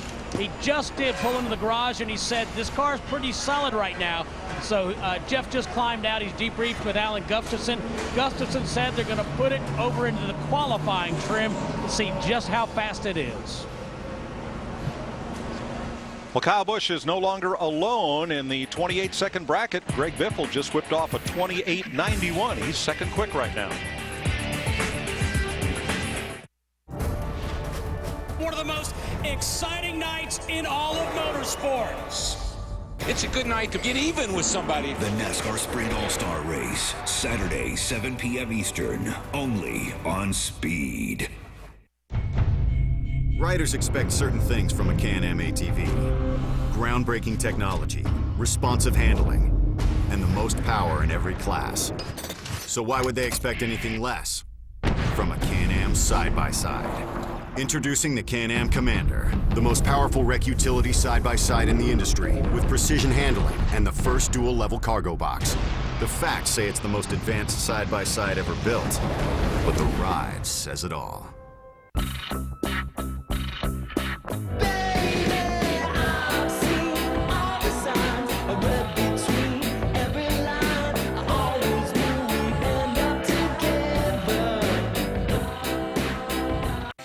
Bathing suits, shorts, tank tops. Grab a box of multigrain Cheerios. Get a code to a 7-day plan to get going on your summer weight loss. Get the box, get the code, get started. In the next 60... I think someone at my friend's school has this thing called autism. My friend's brother's son has autism. My neighbor's son has autism. My son has autism. Autism is getting closer to home. Today, 1 in 110 children is diagnosed with autism. That's a 600% increase in the last 20 years. Learn the signs at autismspeaks.org. So what's the snapshot discount? It's pretty revolutionary. Patented, actually. It takes a snapshot of your good driving habits so you can save money. This, like a snapshot? That's what I'm talking about. In a sports car. Show it to me. Yes. I want to believe it. Beautiful. Fierce. Love it.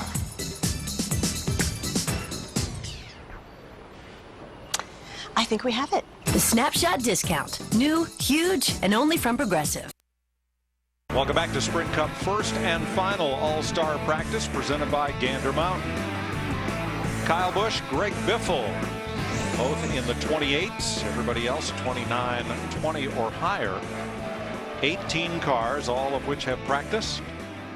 And we'll add 3 more from the Sprint Showdown. The first 2 finishers and the fan vote, in which over 2 million votes have been cast on Sprint phones for which driver will be your choice to be voted into the Sprint All-Star field tomorrow night.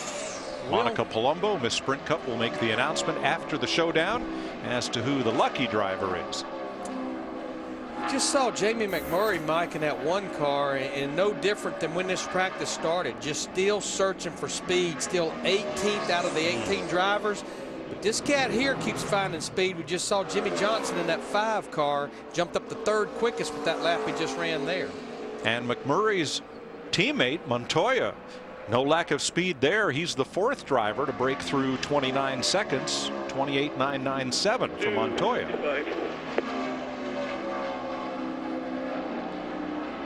So the top 4 drivers in the 28s now.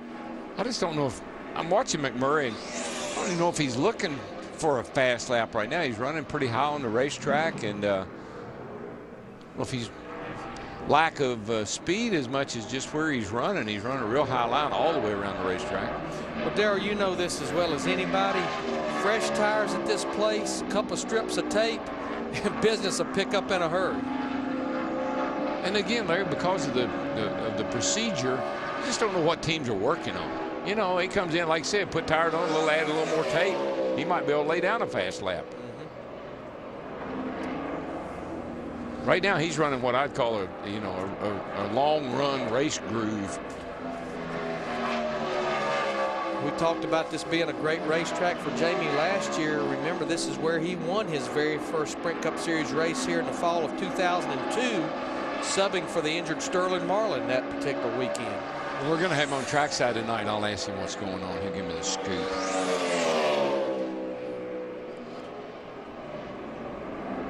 And we're told Jamie's going to practice his pit entry and exit. Getting ready for tonight. 6 p.m. is All-Star qualifying right here on Speed, with the unique 3-lap qualifying format, including a pit stop.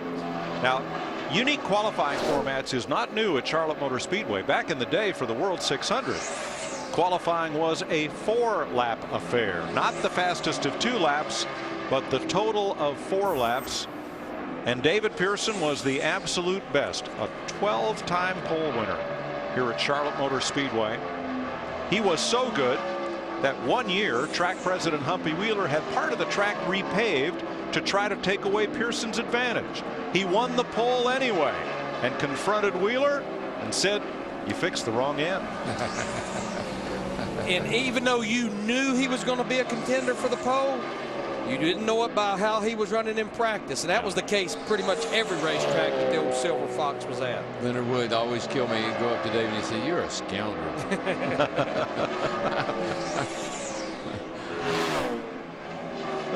I think one of the coolest things I saw them do last year, I think it was at the Darlington, when David was down there with Carl Edwards, and they had the Mercury, you know, the 21 Mercury, and Carl had his car. And David was convinced he could outrun Carl if they could just put some better tires on it. 3,003rd right there. He probably wasn't wrong. I think the funniest part of that dinner the other night. 3,003rd all the way down. Turn your fan on. 3,003rd. I think the funniest line of the whole dinner for the Hall of Fame was when they had the 4 inductees up there, the 4 living inductees, along with Junior Johnson and Richard Petty and Barney Hall and Winston Kelly telling stories. And Pearson was talking about dropping out of high school and having to go to work. And he said, "I knew what I needed to know." He says, "Them boys at the mill tried to tell me the tater started with P, but I knew they were wrong." And then he went on to tell about how they build a racetrack. And he had to go see it and had to go give it a try. And he was fast right from the get-go. Now, what David Ruderman and his crew did there, they are trying to simulate everything they possibly could. You could see the crew member there. Rodney Childress, the crew chief, asked him about his temperatures. And they just didn't come in, stop, and go. The crew member timed what he thought would be the length of the pit stop, and you saw him pull some tape off that nose, like you mentioned a while ago, Mike. So they were trying to make sure they emulated that pit stop as close as possible. All right, Casey Kane and Mark Martin have both made mock qualifying runs, and they're right on top of 29 seconds flat, both of them. But Kyle Busch remains the standard setter here. He is still a quarter second quicker than the field. Mike, just to clear this qualifying up one more time, I think we have to make note that pretty much the clock starts when you take the green flag, and it stops when you take the checkered flag at the end of the 3 laps, which includes a pit stop. It's not about the fastest 1 lap. It's not about the fastest pit stop. It's everything combined. No, it's your total time plus any penalties. So Kyle Busch, by a wide margin, the quickest in this final practice for the All-Star race. Hi, this other store has these for 20 cents less. What? Match it. Match it. Match it. Match it. Match it. Match it. Match it. Match it. Match it. Match it. Match it. Thank you. Got it. I'll match that price right here. Cool. We won't be beat. We have low prices every day on everything, backed by our Ad Match guarantee. And then we have rollback prices that are even lower. Like 1 gallon of Spectracide Bug Stop, now only $4.50. Save money. Live better. Walmart. What can you tell me about Cheryl nitrogen-enriched gasoline? They clean up gunk left by lower quality gasoline. Then they act as a protective barrier that shields and protects engines against performance-robbing gunk. You really are experts.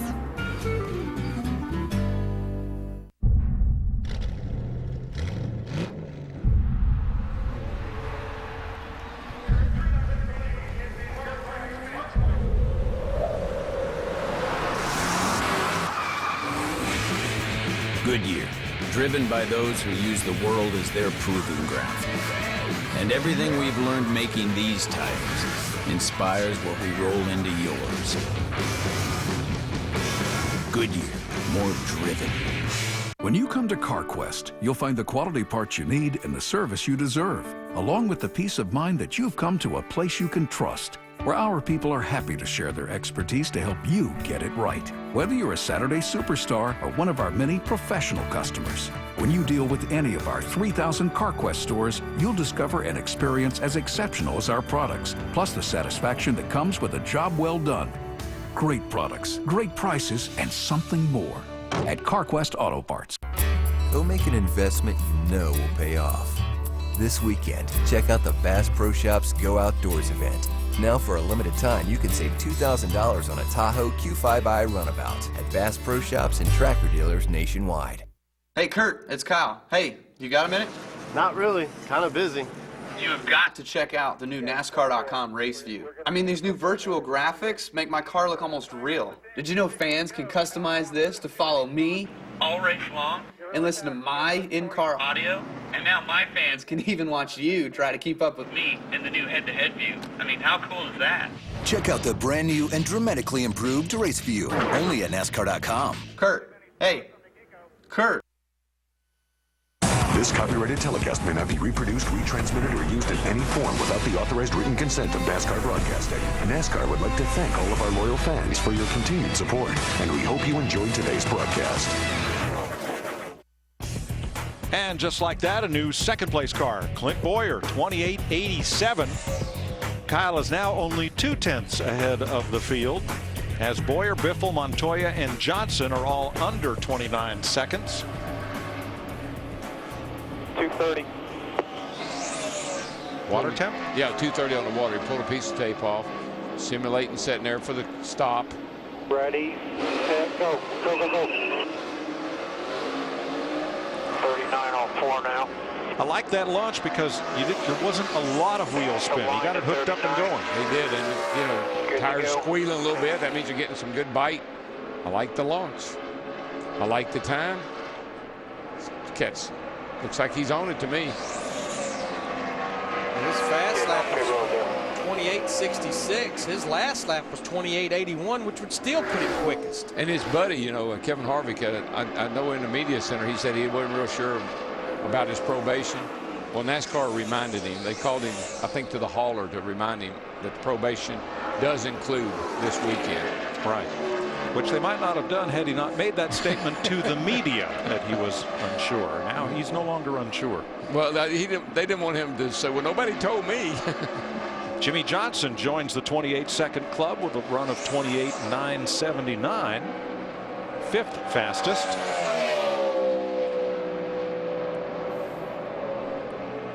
And Regan Smith down at 29.10. Carl Edwards 29.10. Kevin Harvick 29.15. Business is picking up.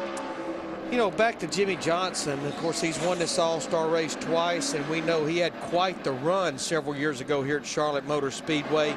But he definitely said when they repaved this place that he felt like it took a little bit of his advantage away, because he really liked the way the place was with the dips and the bumps and not a lot of grip, because certainly his success has not been that great here since they did repave it. Changed the name. Messed him up. This guy right here is going pretty fast, I think. Let's see if he can move up the speed chart. 16th right now for Jeff Gordon. And yes. Yeah, he moved up 2 spots. 29.25 for the DuPont Chevy. Hey, Roger, yeah.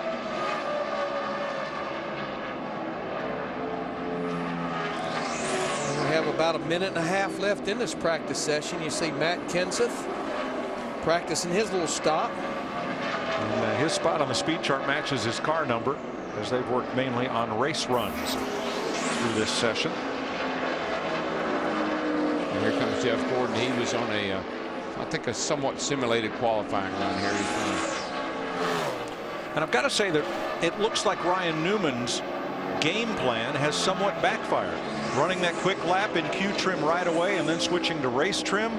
Well, now Newman is 16th of the 18 drivers, with the fastest laps in this session coming late. Newman would go out third in qualifying at 6 p.m. instead of later in the order. Well, let's see what he does here. If he indeed maybe is on any type of a practice qualifying run here. Not sure the way I saw him go through 3 and 4 that he will be, but we'll have to see as he's going to complete this lap with about a half a minute to go. No, 29.82 within 2 100ths of the last lap he ran. I was watching him, and then I had to look at that 22 car behind him. Kurt Busch, I think, tried to run through 3 and 4 wide open that time. It just didn't quite work. He was all the way up to the top of the racetrack.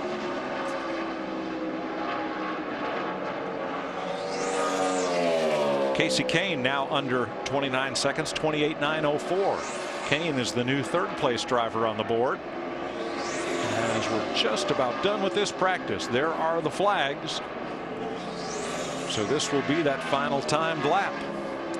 We just saw Jamie McMurray in that 1. He picked up 1 spot to 17th. That makes Matt Kenseth now the slowest driver in this practice session. So Kyle Busch wins practice for the NASCAR Sprint All-Star Race, so he'll be the last of 18 drivers to qualify. Live on Speed tonight at 6 p.m. Truck qualifying coming up, then Sprint Showdown qualifying, Sprint All-Star qualifying. The truck race as Carl Edwards climbs to second in the waning seconds of this session, and trackside tonight at 11 p.m. Lots of NASCAR on Speed today and tonight, including NASCAR Live coming up next.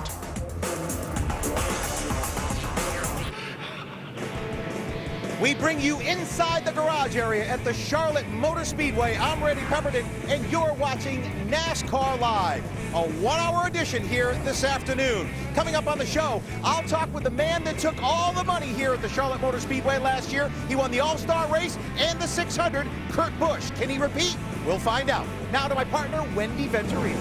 And Randy, I will chat with last week's winner, Matt Kenseth. We'll check in with him to see how his practice is going for the All-Star Race that's coming up tomorrow live on Speed. But for now, NASCAR Live is coming up, presented by Geico.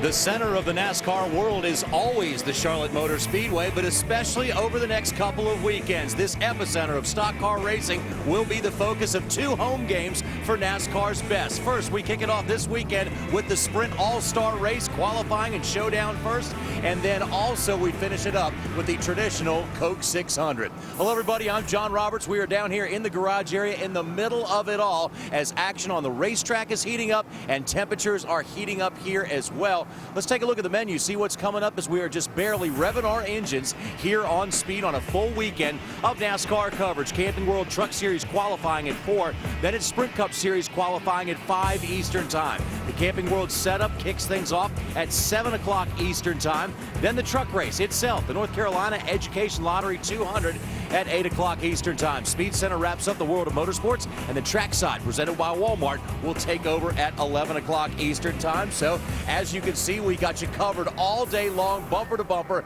and flag to flag here on Speed. And of course, it will all culminate tomorrow night with a live broadcast of the All-Star Race. But here's what's coming up on this edition of NASCAR Live. First of all, we'll get you caught up on exactly what happened during this practice session that happened just moments ago, and also what happened in the showdown practice just a little bit earlier today. And also we'll talk to 2 of the best in the business, Kurt Busch and also Matt Kenseth, our most recent winner on the Sprint Cup Series. And we'll also give you a little bit of a history lesson on some of the more fantastic finishes in this All-Star event. 26 have been run. This year we're getting ready for the 27th, and we are now going to bring in a couple of guys who are not only involved in many of these races, but many of the favorite ones we just showed you a moment ago.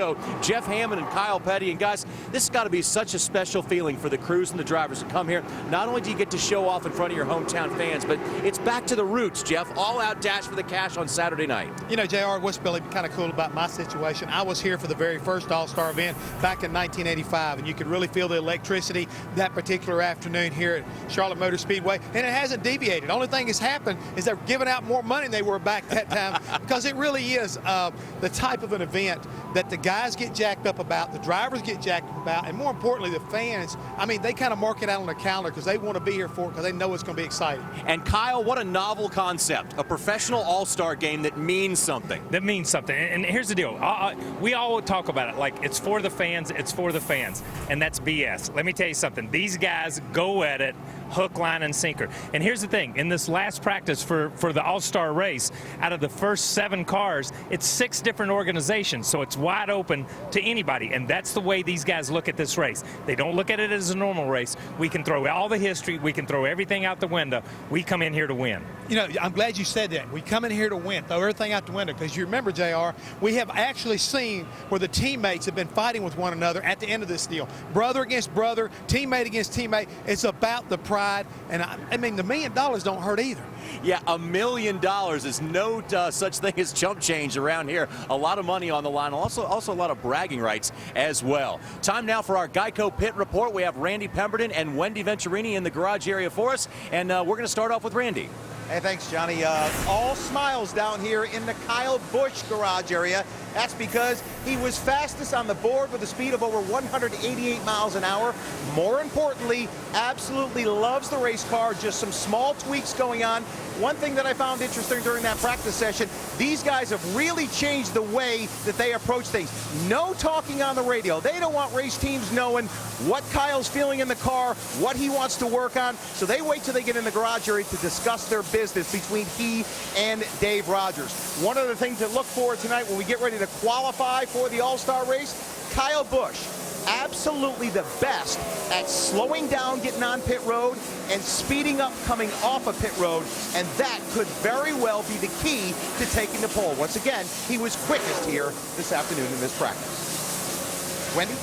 Thanks, Randy. And here in the 29 garage area, they have worked on their car all practice long. But let's start with what happened before practice even got underway. The guys in the booth had mentioned it just moments ago. Well, Kevin Harvick was called to the NASCAR hauler to just clarify exactly what probation meant. There was comments made by Kevin Harvick this morning in his media availability, and he was still questioning what probation meant for him for these next 5 weeks. Now let's get to what happened in practice. He said they did not like the packages that they were trying, so they came back in and they basically reset. They moved some weight around. They did a lot of changes to this race car. He and Gil Martin were just debriefing, and at the end, he seemed a little bit happier with his race car than how they started out this practice, and at the very end made a qualifying run. But no doubt, the end of this practice, Johnny, was pretty cool, because this is the night going into qualifying where they practice these pit stops, and the drivers were practicing coming down pit road. Of course, Kevin Harvick has plenty of experience, but it was cool to watch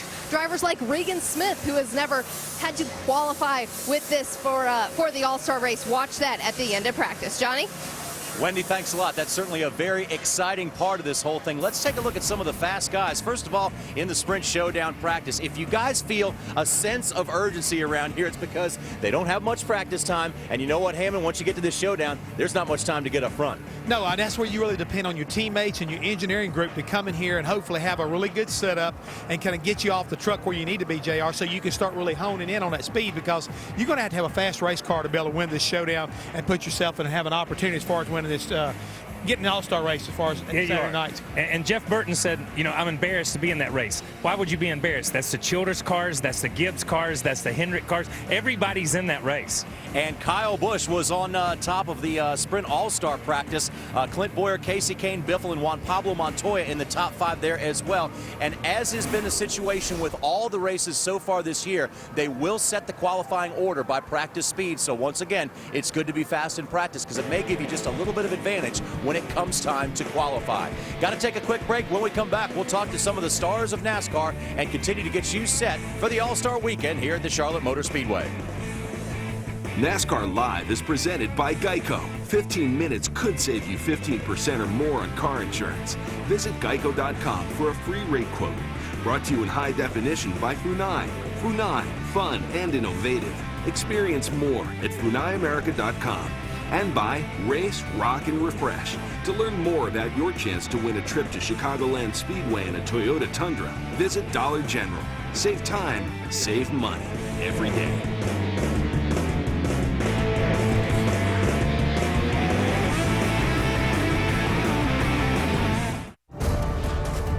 of the most exciting nights in all of motorsports.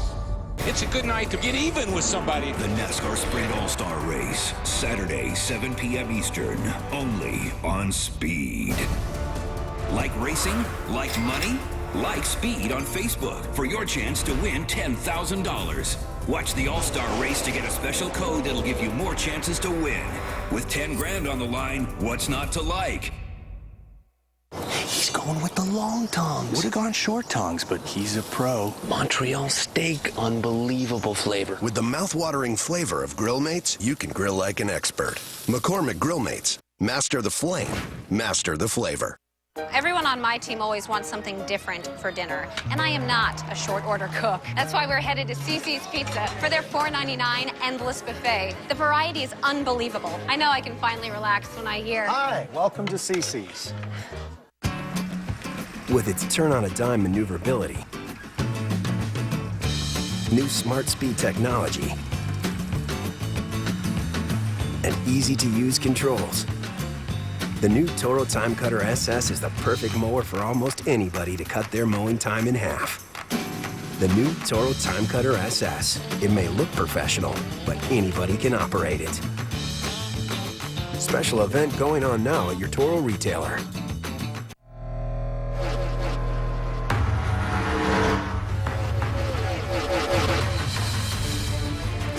Somebody better keep me away from any Hamlin after this race.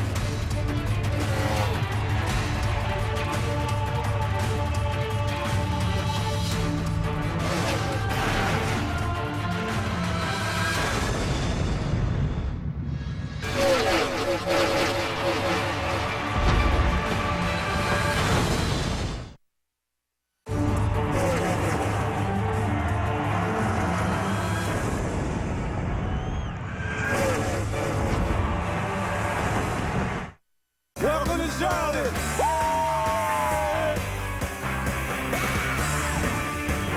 All-Star Race, baby!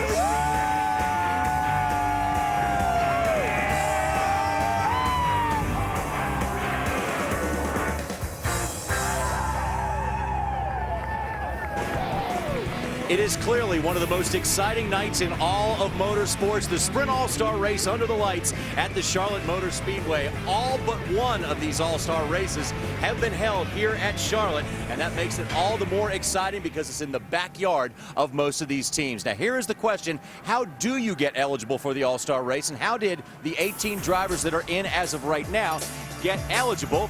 And, gentlemen, you had to win a NASCAR points race in 2011 or 2010, championship, all-star event within the last 10 years. A lot of different ways you can get into this thing.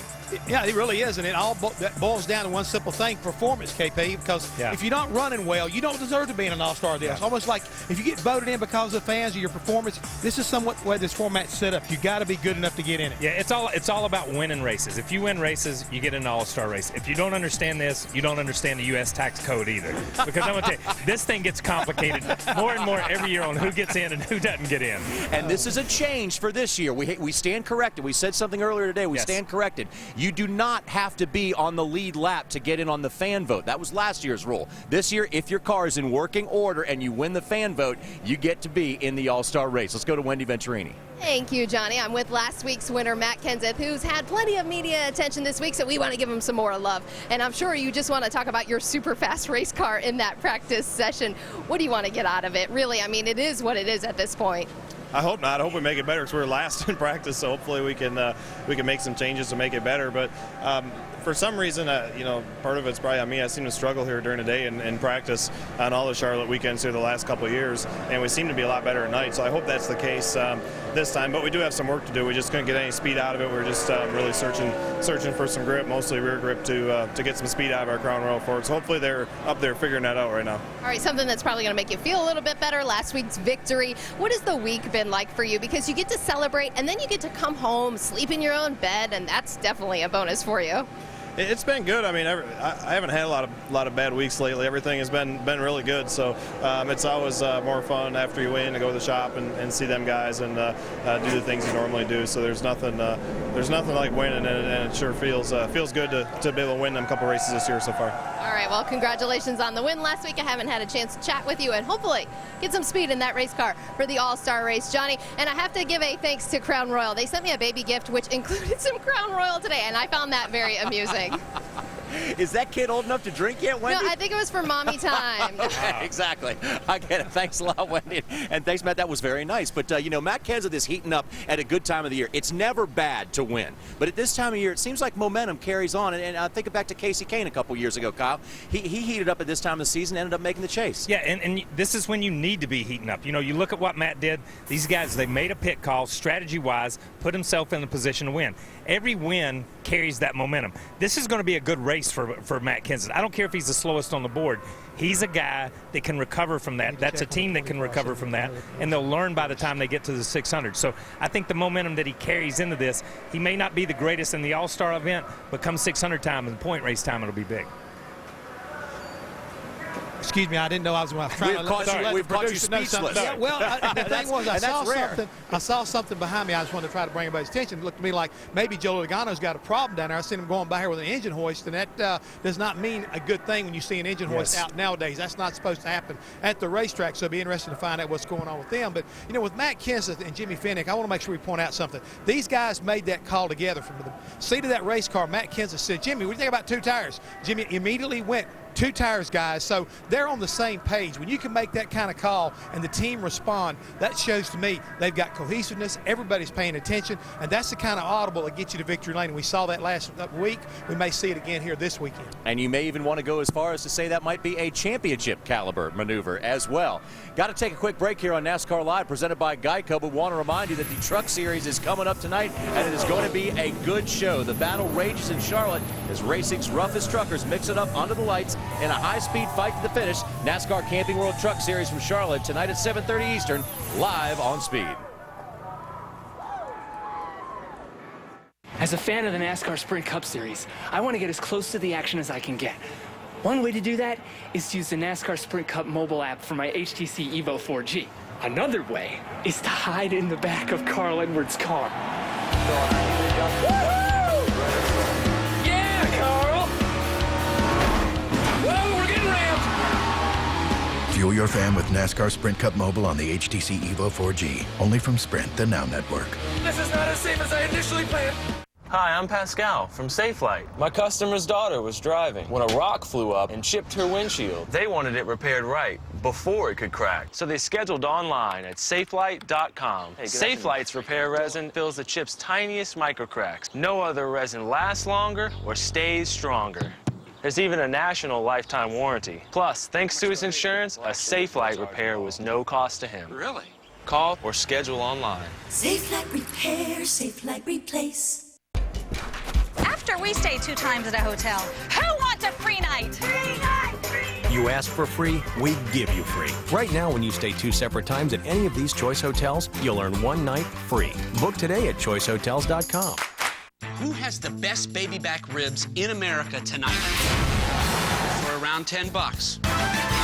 Only Golden Corral has non-stop baby back ribs, all on our endless dinner buffet, still for around $10. Only at Golden Corral. Well, everything looks good. Gamefly is perfect for our family. Real families talk about why they love Gamefly. With Gamefly, you go on, you select the games you want. One shows up, you keep it as long as you want. As soon as we're done with it, we put it back in the mail, and within a day or 2, we get the next game on the list. Join Gamefly now with this special TV offer and get all the games you want delivered right to your home for one low monthly fee. They have every game for every age group. New releases all the way back to classics. We were able to play a lot more games. I spent a lot less money. With no due dates and no late fees, Gamefly is the best way to rent video games. Gamefly saves us tons of money and time. I don't have to run down to the game store all the time. I go check the mailbox and the new game's there. Perfect. I'm saving $70. Go to Gamefly.com now. Click on the joystick in the top right corner. Enter reality in the box and get started with an extended free trial. And remember, you can cancel anytime. Product shown rated E through T. We started with just a trial 1-month membership, and we haven't looked back. It's race time at Walmart. From official gear to snacks for race day, you'll find everything you need. Gear up, stock up, and save. And we are here to get you geared up and stocked up for the All-Star Race Weekend. You can see it live on Speed, and we guarantee you the Charlotte Motor Speedway will be hopping for this race. It's an old-fashioned shootout, winner take all for $1 million. So let's show you the format as to exactly how somebody is going to walk out of here with $1 million. Kurt Busch did it last year, and Hammond, this is something the crew chief has to take a look at. We've seen some pretty cool strategies over the years, but segment number 1, pretty cut and dry, 50 laps, must take 4 tires. Yeah, I mean, again, that's really easy. I mean, that makes it to where the crew chief and everybody understands kind of like what's going on here in that first segment, because really this first segment, in my opinion, is all about learning what the racetrack's doing and what your car needs at the track conditions at that point in the race. And then it's segment number 2, 20 laps. Segment number 3 is 20 laps as well. And here's where you get into a little bit of strategy, Kyle. Yeah, you know, segment 2 and segment 3, just as Jeff said, you figure out what the racetrack's doing, and then you fine-tune it in these 2 segments. And you try to think, okay, that last segment is 10 laps, so we've got to be getting faster. And the other thing is, when you talk about these final 2 segments, it's all about positioning at that point right there. You have got to start thinking about where you need to be on these restarts. How far deep in the field can you maybe rebound and get back to the front, folks? I mean, that's what's going to come down to, because we know those final 10 laps. If the guys that start up on the front row, if they can get away from the rest of the field, they can settle between themselves. If they don't have a good restart, well, it's going to be a Donnybrook, I can promise you. And remember, this is the race that gave us the double file restart. Let's now check in with Randy Pemberton, who has an update on a little goings-on with the 20 in the garage area. Randy? We got something going on, no question about it. I just checked with Mark Cronquist, the chief engine builder on the 20. Believe it or not, they messed up the engine when they were tuning it. And you guys can speak to this a little bit, Kyle as well as Jeff. They did it when they were setting the lash. They're actually going to have to pull this motor on the 20 car. They're not happy down here. Absolutely not. You don't want to be changing an engine this close to the showdown. Like Joey Logano told us earlier today, he wants to get to the front and get there quick because he understands just how quickly this thing is going to go. Well, Dale Earnhardt Jr. has 3 different opportunities to make it into the Sprint All-Star race. In fact, a race he has won before. He can be one of the top 2 finishers in the showdown, or also he could get the fan vote, and there's definitely a high probability of that. But one thing we do know for sure is this weekend on race day, Kenny Wallace is going to have an interview with Junior and crew chief Steve Letarte, and here's just a taste. You know, something I noticed between you two, when I compare big team to big team, you know, I listened to Chad Knaus really get assertive with Jimmy Johnson to where it makes me mad. You approach Dale Jr. a lot nicer than I've heard crew chiefs approach him in the last 3 years. I think is that working for you two? Well, it's just kind of my style. I don't think I approach Dale any different than I did Jeff. It's just kind of how I crew chief. I think that's how Chad crew chiefs. I think whoever you put him with, he'd probably have the same style. That's why he might not be as successful with certain drivers, but I think it works really well with Jimmy. Dale and I don't know. I don't really think about how I talk on the radio. I just talk like I would if I was sitting next to him. When I was arguing with people that I worked with in the past, I was part of the problem myself, and I take all the responsibility for everything that didn't go right. I never really had this problem with Tony Sr. because he was my elder, you know, and he was like a father figure, and you wasn't gonna talk to him that way unless you wanted to run from him once you got out of the car. And I'm trying really hard to act my age and be responsible and treat Steve as he deserves to be treated, and talk to him with respect, and he gives it in return, and it's going really good. Is it fair for NASCAR to call you out and say that the sport, its success falls on one man, you? I find it pretty unique that that's the situation in this sport. To know that the man that steers this big old ship wants me to run good, I mean, that makes me feel awesome. That's flattering. A lot of people think it put a lot of pressure on me and make me feel like there's a ton of pressure, you know, I don't need any more pressure than I already got, but I like it, you know. When a guy like that says, we need you to run good, we want you to run good, it helps our sport when you run good. I want to be in that position. I feel like I can get it done, or I wouldn't even be trying. We got to take a quick break here on NASCAR Live, brought to you by Geico, but But coming up next, we'll have the Pit Crew Challenge winners joining us. And also, don't forget tomorrow, Speed's ultimate pre-race show gets you revved up for the NASCAR Sprint All-Star Race, from racing's biggest names to the Pennzoil Ultra Victory Challenge. NASCAR Race Day, built by the Home Depot, live from Charlotte tomorrow at 4 Eastern, live on Speed.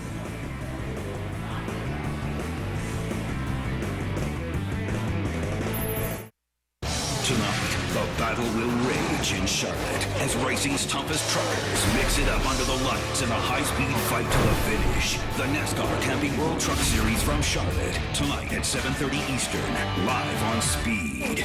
Saturday, it's an all-star edition of Speed's Ultimate Pre-Race Show. Tune in as Dale Jr. and crew chief Steve Letarte talk about what it'll take to break Junior's winless streak. NASCAR Race Day, built by the Home Depot, live from Charlotte, Saturday at 4 Eastern on Speed. Hi, this other store has these for 20 cents less. What? Match it. Match it. Match it. Match it. Match it. Match it. Match it. Match it. Match it. Match it. Match it. Thank you. Got it. I'll match that price right here. Cool. We won't be beat. We have low prices every day on everything, backed by our Ad Match guarantee. And then we have rollback prices that are even lower.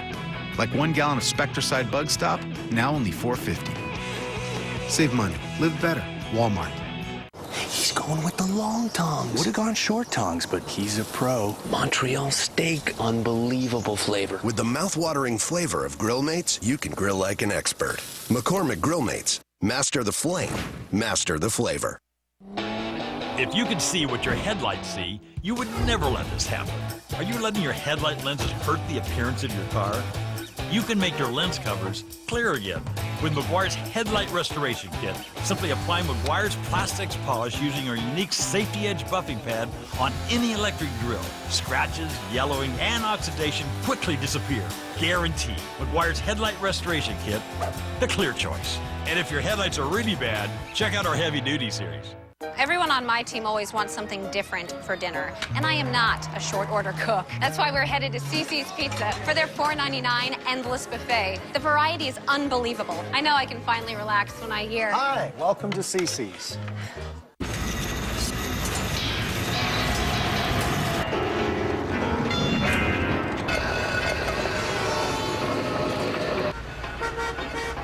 With deposits in your engine, it can feel like something's holding your car back. Let me guess, 16. Yeah. That's why there's Castrol GTX, with our most powerful deposit-fighting ingredient ever. Castrol GTX exceeds the toughest new industry standard. Don't let deposits hold your car back. Get Castrol GTX. It's more than just oil. It's liquid engineering. When you're racing for fans as hardcore as ours, you don't ask for respect. You take it. Welcome back, everyone, to NASCAR Live, presented by Geico. Coming to you from the Charlotte Motor Speedway. It is All-Star Weekend, and all the practicing is over for the trucks and the cars. It is all about qualifying and racing now. And one of the great parts of this All-Star Week is, of course, the Pit Crew Challenge. It gives the unsung heroes a chance to shine in front of their workmates, their drivers, their owners, and their family members as well. And we have had a repeat champion this year. Let's go to Wendy Venturini. Thanks, Johnny. Yes, it was a repeat winner. The first time ever for the Pit Crew Challenge. And race fans, if you were watching on NASCAR Race Day a couple weeks ago, we were promoting the Pit Crew Challenge on Race Day by interviewing last year's winning team, which was the 11 team. And on NASCAR Race Day, they said if they would win, every crew member would shave their head. Now, a lot of them already had shaved heads, but this guy next to me, who they call Hicks on the 11 team, obviously has a head full of beautiful, dark, gleaming hair with lots of hair product. And congratulations, my friend, because I think it's going bye-bye on race day tomorrow. It is. You know, it's called sacrifice. I had to make a sacrifice, and I'm going to do it for sure. I'm going to cut it off. All right, well, we're looking forward. We're going to line this up to do this on Race Day Live, the 11 crew members that are shaving their head. But on a more important note, really, I mean, awesome job by you guys last night. How cool was it? What was the atmosphere that you were feeling when it all was taking place and you guys just knew it was going to be wrapped up?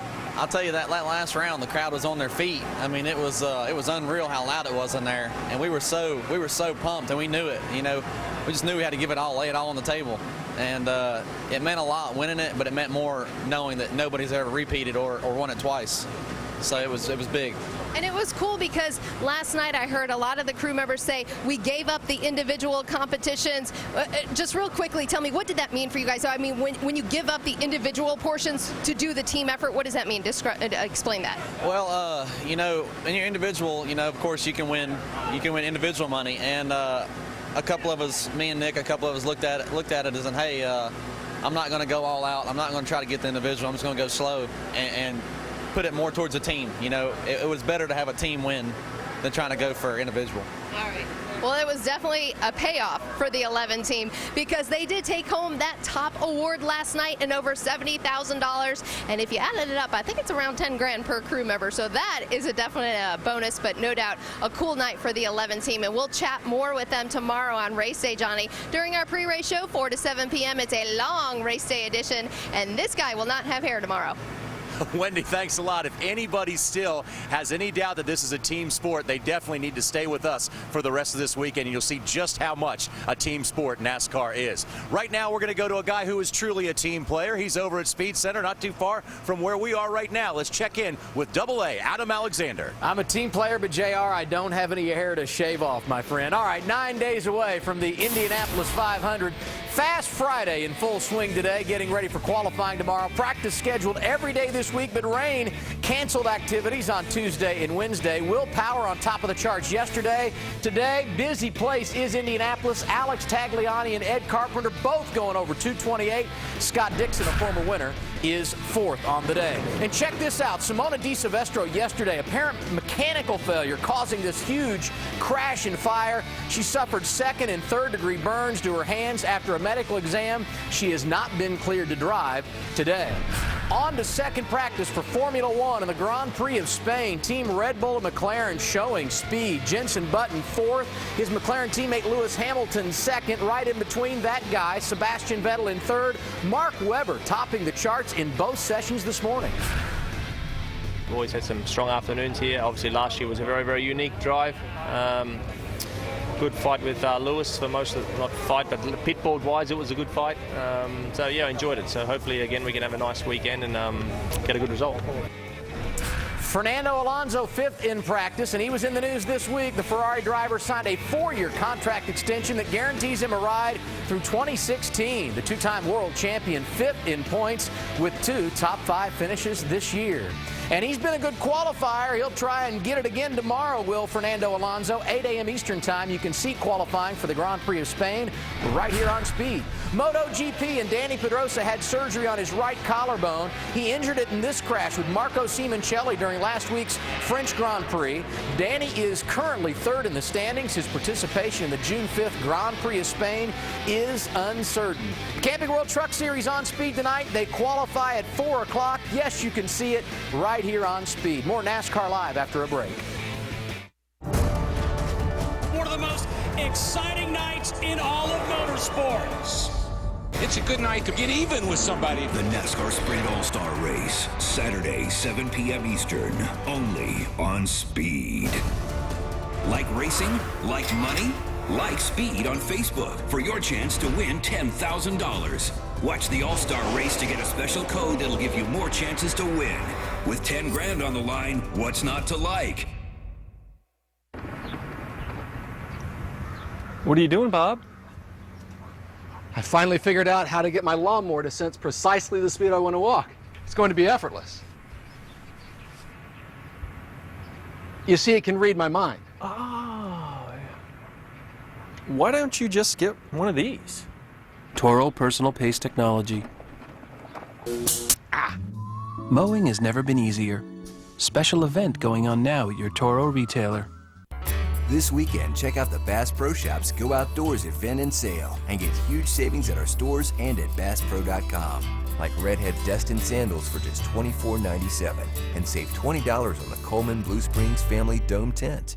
Hi, I'm Pascal from Safelite. My customer's daughter was driving when a rock flew up and chipped her windshield. They wanted it repaired right before it could crack, so they scheduled online at safelite.com. Safelite's repair resin fills the chip's tiniest microcracks. No other resin lasts longer or stays stronger.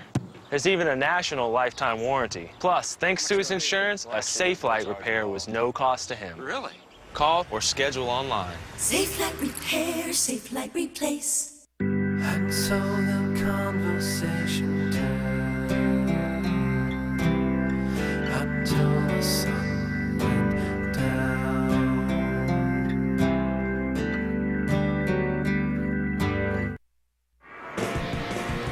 This is a very rare moment here this weekend at Charlotte Motor Speedway. It is actually quiet, but action is going to heat up on the racetrack tonight as we have qualifying for the All-Star Race, the Showdown, and also we have the Camping World Truck Series racing under the lights tonight. It is all here on Speed, so we're making it very user-friendly. Just put down your clicker and leave it there because we got you covered all weekend long. Now, had you watched NASCAR Race Hub this week, you would have already seen our top 5 moments in NASCAR All-Star history, but now let's take a look back to review just in case you didn't. The top 5 gentlemen as it goes. How about Casey Kane? Won the fan vote, then won the All-Star race. And this is what it's all about, JR. You see what the opportunity as far as the fans giving Casey Kane in that number 9 car an opportunity, and he capitalized on it. Our number 4 got to go into the Wayback Machine here. Kyle, they call it the pass in the grass. Wasn't really a pass, but boy, it was exciting. It was exciting. You know, those two guys beat on each other all night long. When it came down to those last few laps, you're right. It was the pass in the grass that never happened. Number 3, little not too ancient history, 1996, Michael Waltrip's first victory anywhere. It was just incredible right there. He got the opportunity. DW was racing against his brother that night, but Michael was able to bring home the checkered flag. Really cool for the Wood brothers, really cool for Mikey. Also cool for Darrell Walton. Well, not too cool for Darrell. Were you working on that car? Yeah, well, you were there, weren't you, Hammond? Did he really do that? Hey, where's Jeff? Were you in the middle of this thing? I'm not admitting anything. That was my evil twin. And number 1 involved our good friend Kyle Petty. Kyle, take us through this finish. First night race, man. You know, and Davey and I both talked when it was over. It was like 2 sprinters sprinting for the line. And when you cross the line, you just relax. And we got together. Davey ended up wrecking, and I hated that for him. He asked me to drive his Nationwide car the next week. That's how funny. Because it just wasn't a rivalry. Yeah. We just kind of got into each other, and it was a racing thing. You just kind of tripped him. You say at the start line, yeah, the guy's running, you know? When you get across there, that's it. Because second rarely means that much to any race car driver, but second here really doesn't mean anything. Well, I think you'll talk to any of these teams down here. When they get ready for the All-Star race, JR, you bring a really good race car because there is $1 million on the line. But you also understand, do not expect to take that car away from here rolling because you may wind up taking home nothing but a bag of junk. And let's not forget that there's $1 million on the line for the guy who wins it. That's why you go for broke. 18 different winners in this race, and every race has been different when it comes down to the wire. Let's go back to Wendy and Randy and check in with them. Guys, what's your favorite All-Star moment? Well, Johnny, mine came in 1993. Dale Earnhardt Sr. won, of course. Everybody loves when Dale would win that All-Star race. But what was more important about it was that was the year that I moved to the Carolinas. I can't believe I've been here 18 years. So it was the first race I got to watch live in person at Charlotte Motor Speedway as the All-Star race. I was on pit road, and I actually wasn't of age, and I got into the pits because I was a guest of NASCAR. And Kyle Petty, I got to hit you up because you may remember this. I'm not prepping Kyle with this, but I was in here because I was underage and I was soliciting sponsorships for a beauty pageant. For a beauty pageant, yes. I had a crown and a sash, and I went to one Mr. Kyle Petty and asked him for some sponsorship money because I won the North Carolina division. I was going to going to the national, and how funny is that? Because I know there's a photo floating around of me, probably 14 years old, with Kyle Petty, one of my sponsors. And we'll get that on race day, I promise you. No, never. It's never going to be found. It's burned up. Randy.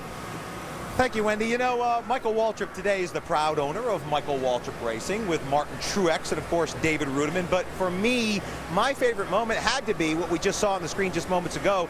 Michael Waltrip and the Wood brothers coming out of the open to win the All-Star race. I mean, that was just great theater for everybody up in the stands, and certainly for Michael Waltrip to win that first race. We couldn't have had a better time out here watching that. It was a heck of a race, and really, Michael made us proud. Johnny? Randy, thanks a lot. And by the way, for that underage trip into the garage, Wendy, NASCAR wants to see you in the hauler after the show is over. We got to take a quick break, but we cannot forget to remind you several more times before the weekend is out that this is the place to be for the All-Star race. Tomorrow night on Speed, it's checkers or wreckers. The stars come out, the gloves come off for the NASCAR Sprint All-Star race on Speed with $1 million on the line. It's no holding back for NASCAR's best. 7 Eastern, live and only on Speed. We'll be back. Hi, this other store has these for 20 cents less. What? Match it. Match it. Match it. Match it. Match it. Match it. Match it. Match it. Match it. Match it. Match it. Thank you. Got it. I'll match that price right here. Cool. We won't be beat. We have low prices every day on everything, backed by our Ad Match guarantee. And then we have rollback prices that are even lower. Like 1 gallon of Spectracide Bug Stop, now only $4.50. Save money. Live better. Walmart. Engines are tuned. So are Mobil 1 motor oils. Tuned for blistering performance. Tuned for everyday extremes. And with Mobil 1 Extended Performance, tuned to keep your engine running like new for up to 15,000 miles between oil changes. Mobil 1 Extended Performance, from the motor oil brand designed to keep your engine running like new. Everyone on my team always wants something different for dinner, and I am not a short order cook. That's why we're headed to CC's Pizza for their $4.99 endless buffet. The variety is unbelievable. I know I can finally relax when I hear. Hi, welcome to CC's. He's going with the long tongs. Would have gone short tongs, but he's a pro. Montreal steak, unbelievable flavor. With the mouth-watering flavor of Grill Mates, you can grill like an expert. McCormick Grill Mates. Master the flame. Master the flavor. I am a non-attorney spokesperson. 1, 2, 3. If you need dental insurance, Humana One Dental has coverage you can count on for the whole family. There are a lot of great reasons to get a Humana One Dental plan. First, there's price. Dental coverage for as low as $15 a month. 15. Then there's easy enrollment. All it takes is a phone call or visit online. 16. This is my sweet tooth. And the reasons to choose Humana One Dental keep adding up, like coverage for exams, cleanings, and x-rays, discounts for most major services, and you get to choose from a large network of dentists and specialists. 20, 21. Humana One Vision plans are available too, with coverage for exams and eyeglasses, and discounts on LASIK procedures. 23. When you count the reasons to count on Humana One Dental, and a half. It just makes sense to enroll today. To enroll, call 1-877-211-5477. That's 1-877-211-5477. Car Live presented by Geico. The cars are starting to trickle out on the pit road area and getting ready for qualifying here as we have qualifying for the trucks, the Sprint Cup cars for the All-Star race, and the showdown as well.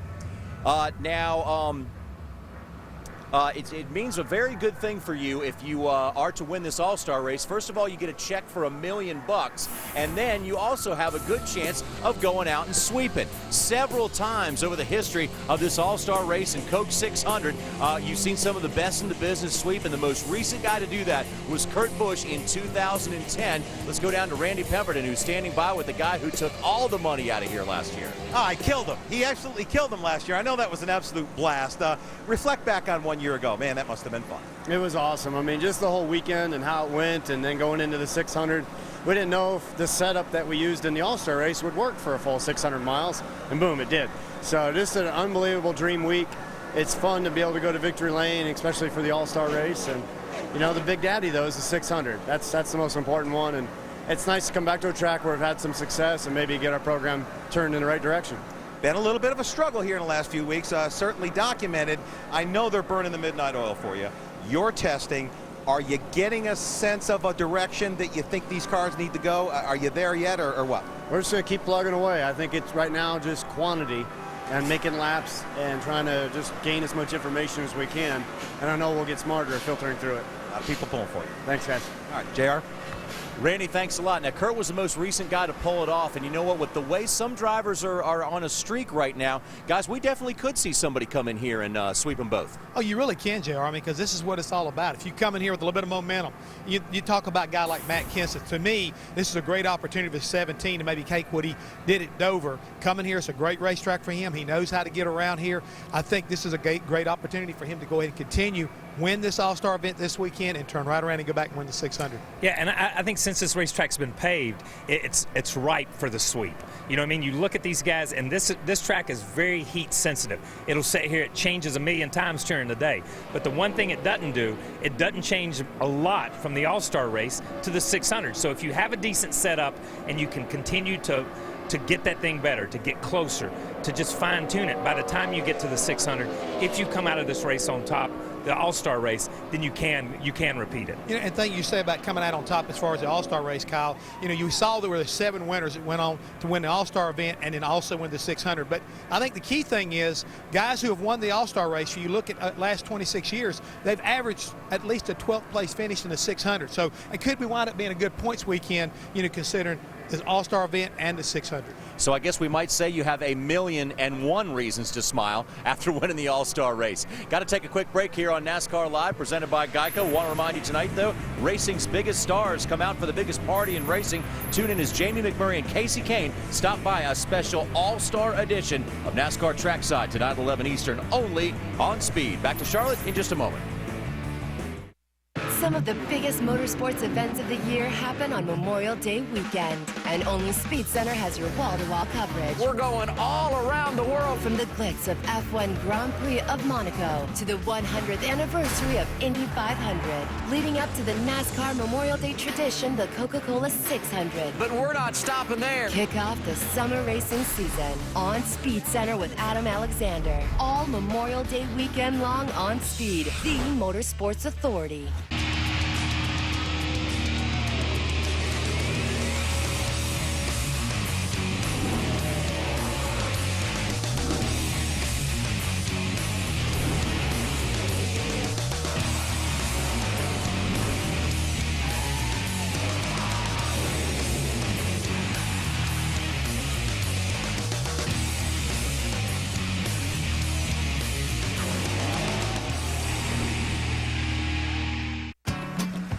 With its turn-on-a-dime maneuverability, new Smart Speed technology, and easy-to-use controls, the new Toro Time Cutter SS is the perfect mower for almost anybody to cut their mowing time in half. The new Toro Time Cutter SS. It may look professional, but anybody can operate it. Special event going on now at your Toro retailer. Hi, I'm Pascal from Safelite. My customer's daughter was driving when a rock flew up and chipped her windshield. They wanted it repaired right before it could crack, so they scheduled online at safelite.com. Safelite's repair resin fills the chip's tiniest microcracks. No other resin lasts longer or stays stronger. There's even a national lifetime warranty. Plus, thanks to his insurance, a Safelite repair was no cost to him. Really? Call or schedule online. Safe like repair, safe like replace.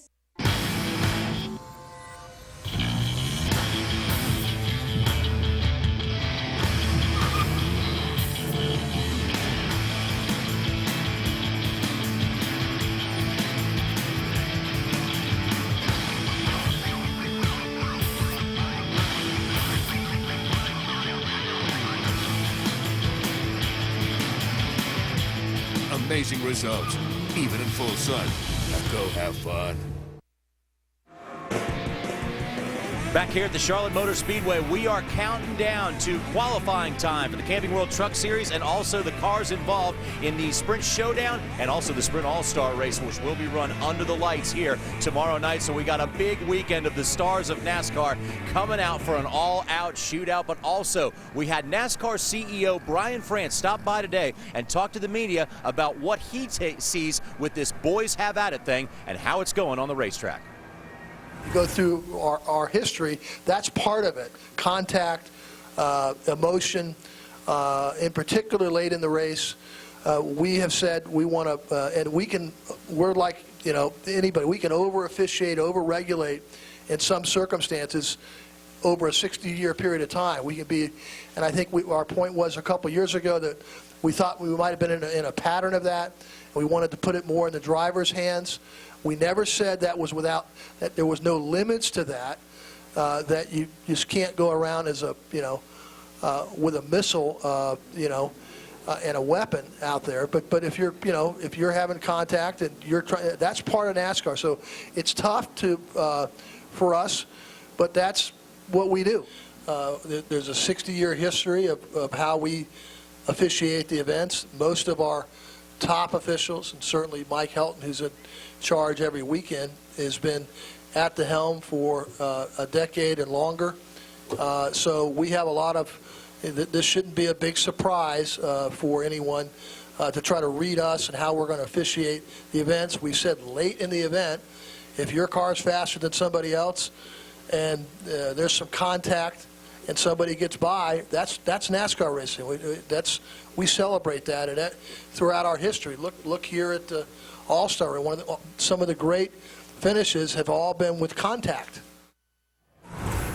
Yes, and we expect to see much more contact, and we also expect to see the raw emotion. You guys have both been involved in it for years. This is a very emotional sport, and there's no cooling off period in the locker room afterwards like there are in other sports. It's right there. It's right out there, Kyle. You jump out of the car and you handle it. Yeah, and we're there. You know, speed's there. The networks are right there in your face saying, what just happened out there? And really, realistically, what just happened out there happened 45 seconds ago. Okay, so you're still mad. You're mad at everybody. You're mad at the other driver. You're mad at that it took you out of a chance at winning. But I applaud what Brian said. That has always been a part of the sport. Laying on each other, leaning on each other. I think NASCAR stepped over that line and began to officiate, and they made the sport so squeaky clean that nobody wanted to pay any attention to it because there was no controversy. All the drivers looked alike. All the drivers talked alike, all the drivers walked alike, all the races were alike. Now we've gone the other way, and there is that happy place in the middle. And he said it has limits, and I think they're expressing that they're going to look at those limits. I think you put it very well, because again, this has been NASCAR racing, JR. This is what we're used to doing when it comes to, you know, having you boys have at it. I mean, we've done it ever since the day I joined, NASCAR. We rub on one another. We beat on one another. Sometimes we get out and smack one another. But that's what we are and who we are. And when you try to change that, you hurt the sport. And I'm glad to see NASCAR back off a little bit, go the direction they're in. Yes, there is a fine line. You know, you can't have like a hockey game and not have a certain amount of fighting and go, well, otherwise it's not hockey. So, you know, they've done the right things, and I think the cool thing about what Brian's saying is that we're going to adjust whatever the fans need so we keep our fans, and I think that's important. Yeah, and Hammond hasn't given it up yet just because he's doing TV. Hammond and Kyle mix it up all the time during the commercial breaks. They say rubbing his racing. You want us to drag you into this? No, I do not, please. Camping World Truck Series qualifying is coming up in just a moment, and there's a new kid on the block there. Kimi Räikkönen's Formula One statistics speak for themselves. He was definitely a star of that series, and now he is going to be the latest so-called crossover driver to give this Camping World Truck Series and NASCAR a try. Right there, you're taking a look at the 15 truck getting ready to roll out on the speedway. And the thing about this guy, you got to understand, JR, he comes from Formula One, and he's probably never, ever, unless it's running like a rally car, he's never been anything this heavy and probably this non-responsive. What do you think, Kyle? Yeah, brake-wise, acceleration-wise, what the car does. These cars are so heavy, and the trucks are so heavy compared to a Formula One car, compared to a rally car, that is sluggish, and you've got to adjust your driving style accordingly. And then one other thing, too, when we talked to Juan Pablo Montoya about, as you see him sitting there talking to Kyle Busch, it looks like they're trying to learn something about what to expect with his vehicle, is that he's used to going to a simulator before he goes to a Formula One track and running for 3 days, to where when they get to that racetrack, they've gone through all their qualifying setups, their race setups. He knows where every corner and where every rock and pebble is on that racetrack. He doesn't have that luxury here. We have simulations here in NASCAR, but nowhere near as sophisticated as Formula One. So he's a little bit, I think, behind the learning curve, and I think that's one thing that's going to hurt him maybe here tonight. Many drivers have tried to make the transition from the open wheel to stock car racing, or in this case, stock truck racing. So let's hear what Kimi has to say about the huge learning curve that's in front of him. I'm not so much I didn't drive. I hope to have a little bit more during the practice, but I mean the handling of the car was not what I wanted. In the end, was a bit better. So. I mean, I'm still not happy to. It would be still nice to have some more practice, but anyhow, it is what it is, and it will be interesting to see how it goes in a race, because then it's really the first time. Now you had some cars beside you, and you could go and overtake some guys, but it's a different thing once we go all together in the start and the first laps. But we have to learn it, and hopefully it goes smoothly.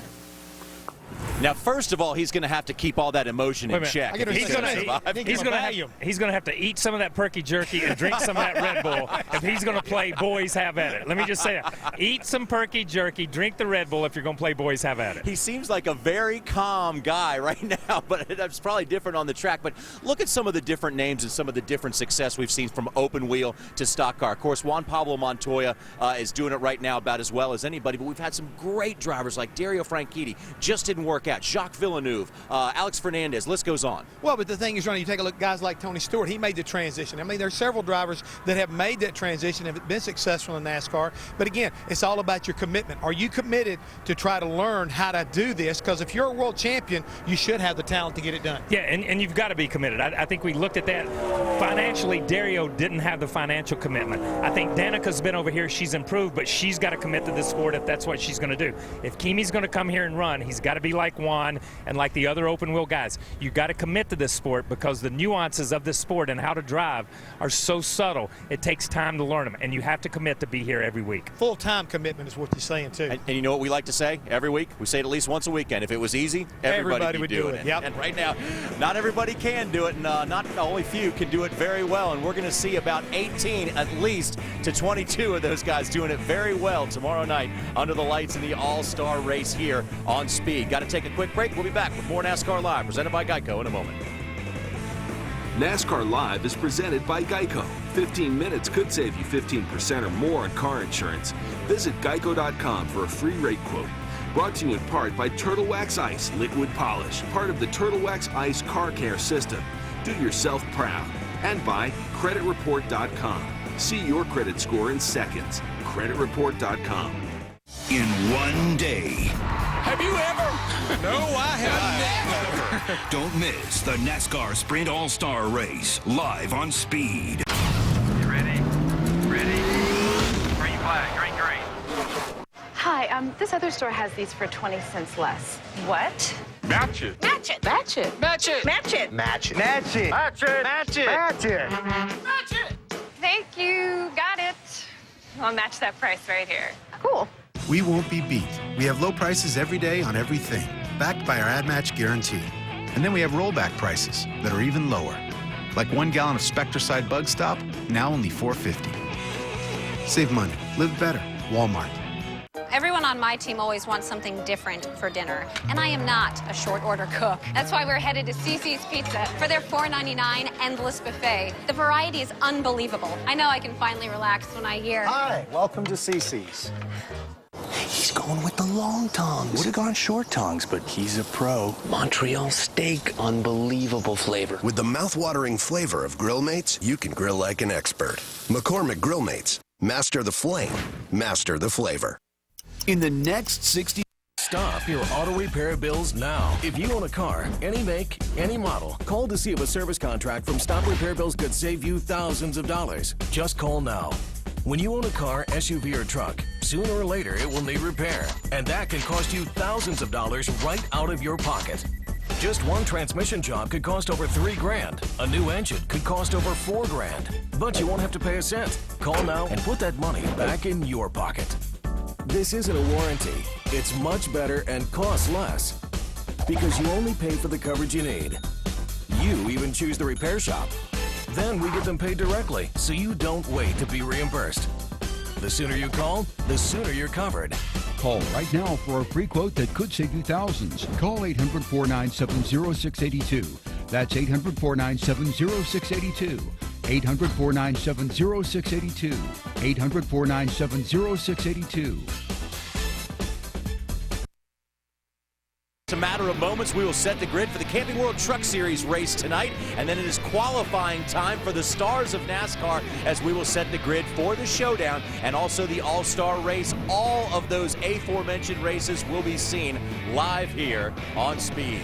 Let's get some final thoughts before we head to these qualifying sessions, starting out with Wendy Venturini. Thanks, Johnny. One of my favorite parts about the All-Star race is actually tonight on qualifying when these teams have to go to work on pit road and do a pit stop during their driver's qualifying effort. Well, we are in the staging area, essentially, where a lot of these crew members have brought out the pit boxes. They've been here for about 2 hours now, and the 11 team has just pulled up their pit box, of course, the winning team from the Pit Crew Challenge last night, but they are getting prepped, and all these teams here on pit road that are in the All-Star race will be doing their pit stop, and it's one of the most exciting parts of qualifying to get us all started for that All-Star race tomorrow, live on Speed at 8 o'clock. Randy?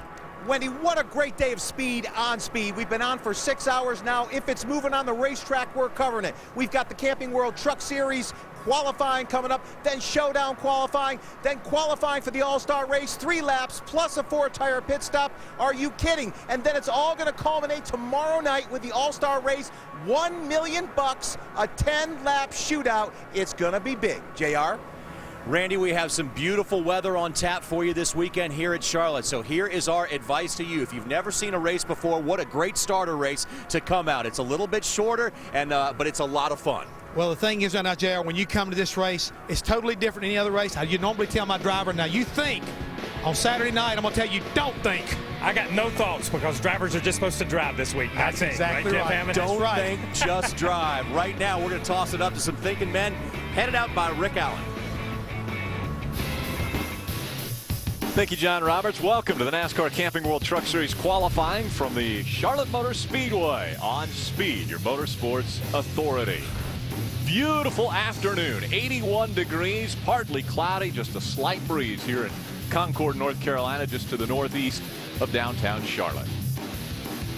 Hello, everyone. Rick Allen, Phil Parsons, and Michael Waltrip with you once again. We're about to set the field for 36 trucks for our race tonight. Phil, what is it going to take to go around here fast? Well, I think right now the biggest thing is it's probably 10 degrees warmer than the last time these guys were on the racetrack, and girls.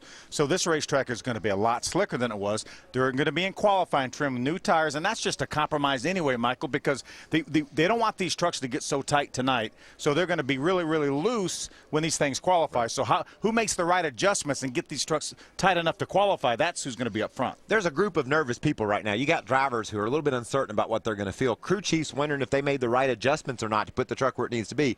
And now as an owner, I know the owner's thinking, I hope we don't crash. And that's what can happen right now. You got to throw it all out there. You're going to run wide open pretty much around this racetrack. And when you figure out something's wrong, it's usually too late at these speeds. So stay tuned. There's one cat who's a world champion going to try this for the first time. It's going to be fun to see how he does. He could be very nervous when he gets ready to qualify. Actually, his day started this morning with him walking onto the grounds, and right away the paparazzis and the cameras came out as he climbed into the truck for the very first time. Kimi Räikkönen, the F1 world champion, is now headed onto the track for his first time. Pretty eventful practice for Kimi. Watch this now. He had a handful of steering wheel there several times. Yeah, that was okay. This wasn't. I mean, the first time got his attention a little bit, but that's dirt tracking. That's rally car racing right there. He's so far out of control. He comes in, tells his crew chief, talks to Kyle Busch, explains to these guys what he's going through. They did a great job adjusting that truck. They switched it around. They got it to be not loose anymore. So much so he ran into the wall because it was pushing. The opposite, the exact opposite, but that truck looked a lot better even after he hit the wall. But how about this guy? Does he come with impressive credentials or what? 2007 Formula One champion, 18 wins in the F1 series, and he's making his first NASCAR appearance right here at Charlotte, Ray. And guys, I wanted to talk to Brendan Gaughan as we get ready to go qualifying, because when it comes to mile-and-a-half racetracks, here he comes back. I'll tell you what, now that fire suit, that even looks better than yours, Papa. Yeah, I think Grandpa's ready to fire me and start hiring him, but Kelly McMahon from Impact had this made for us. Really freaking cool. Great day to debut it, and a good Toyota for practice. Don't know about qualifying, but practice. Does he have a sunglass deal? No, but I think we can get him on one. I need to call up my boys at Oakley and see if we can't get him on. Yes. On it. He's ready to give his interview. Just like his daddy. That's right. All right, we'll have to see if he gets a scuba set, too. Hey, we'll talk to Todd Bodine, to Jermaine. Hey, look, there was a time, Todd, when we came to a mile-and-a-half racetrack, we put your name on the trophy. How about this weekend? I know you love this racetrack. Yeah, I love it here. We struggled a little bit in practice, but right at the end, we only got like a lap and a half of qualifying run because we took all of practice working on our race stuff. And it was a good thing we did, because right at the end we found 2 adjustments that really made the truck drivable. You know, for whatever reason, when it's kind of like Dover last week, when the racetrack took rubber, everybody's handle went out the window, and you were really loose in and pushing in the middle. I mean, it was doing all kinds of crazy things. So it did the same thing today, and we worked on it, and we made it drivable. So I think we got a good Tundra. You know, everybody, Jermaine Racing's done a great job. Well, these guys get ready to qualify. Don't know really what to expect. A hot, slick racetrack. We'll see what Todd's able to do. Craig Gose sets the pace on his second lap. Actually, first lap was fast. The second lap just a little bit slower. 31.432 for Craig Gose. First out on the racetrack. Yeah, and that was a couple tenths of a second slower than Craig Gose's fastest practice time. So again, completely different conditions, Michael, than what we saw in our first two practices earlier today. But you know, Phil, as this session goes along and the drivers get feedback, they hear that other guys say the track's okay or the trucks did this or that. I wouldn't be surprised if the guys at the end of this session that are going to fight for the pole don't run faster than they did in practice today. They just have the veterans, the guys that sort of expect what the track's going to do and are comfortable with it. They're liable to put down a lap here today. And you hate to, especially Craig Gose, first time ever here, you hate to be the first guy in the racetrack anyway, and he was. Get a reminder, the way the qualifying will work, we have the fastest locked-in drivers in qualifying going at the end of the qualifying session. What that is the 25 owner points that are locked into the field. They will go first, and it goes from slowest to fastest, whatever they did in practice. Then we have the ones who have to qualify in on time. They go at the end of the qualifying session from slowest to fastest. But we were told earlier today that NASCAR is changing that back to what we did a year ago, where it was no matter what, if you are locked in or not, it will go slowest to fastest when we go to Kansas qualifying. I like that. Yeah. I love it. That's a great call. We are going to see 14 or 15 different pole sitters during the course of a qualifying session. And you know, Rick, if you say, well, it's sort of unfair for the go or go homers not to be packed together, that's not really true. They have a chance during practice to go out, run a fast lap, and get the same kind of track conditions and go late. And go late. The same conditions the guy that's going to shoot for the pole has. So I love this call by NASCAR, and it's going to make our job fun getting to call all these different guys that set the fastest time throughout the session. Joey Coulter on the racetrack now. Craig Gose still with the fastest time. Shane Sieg went out, couldn't run as quickly as Craig Gose went. 31.633 for for Shane Sieg, and Joey Coulter on his first lap goes to the top of the chart. 31.185. That's the second pole winner at this point of three. And what a good run he had last week at Dover. Came into his own second top 10 of the year. Hear the call. Keep going if everything's fine. That's Harold Holly, crew chief. A lot of experience on that pit box with Harold Holly. A lot of wins out of Harold Holly too. There was a point in time when they dominated in the Nationwide Series, and lending his talents to a very talented young driver in Joey Coulter and a great team. You know, he's got a lot of assets there to work with. Confidence, such a big thing in this sport, and Joey Coulter got that confidence in our last race at Dover, where he got his career best finish of 6th. So trying to build on that. His second lap a little bit slower, 31.241. So his fastest lap, 31.185, still the mark that everyone will be shooting for. Justin Marks on the racetrack now in the number 66. Justin's our pole sitter from last week at Dover, as you can see right there. Had a great run, first top 10 of the year. So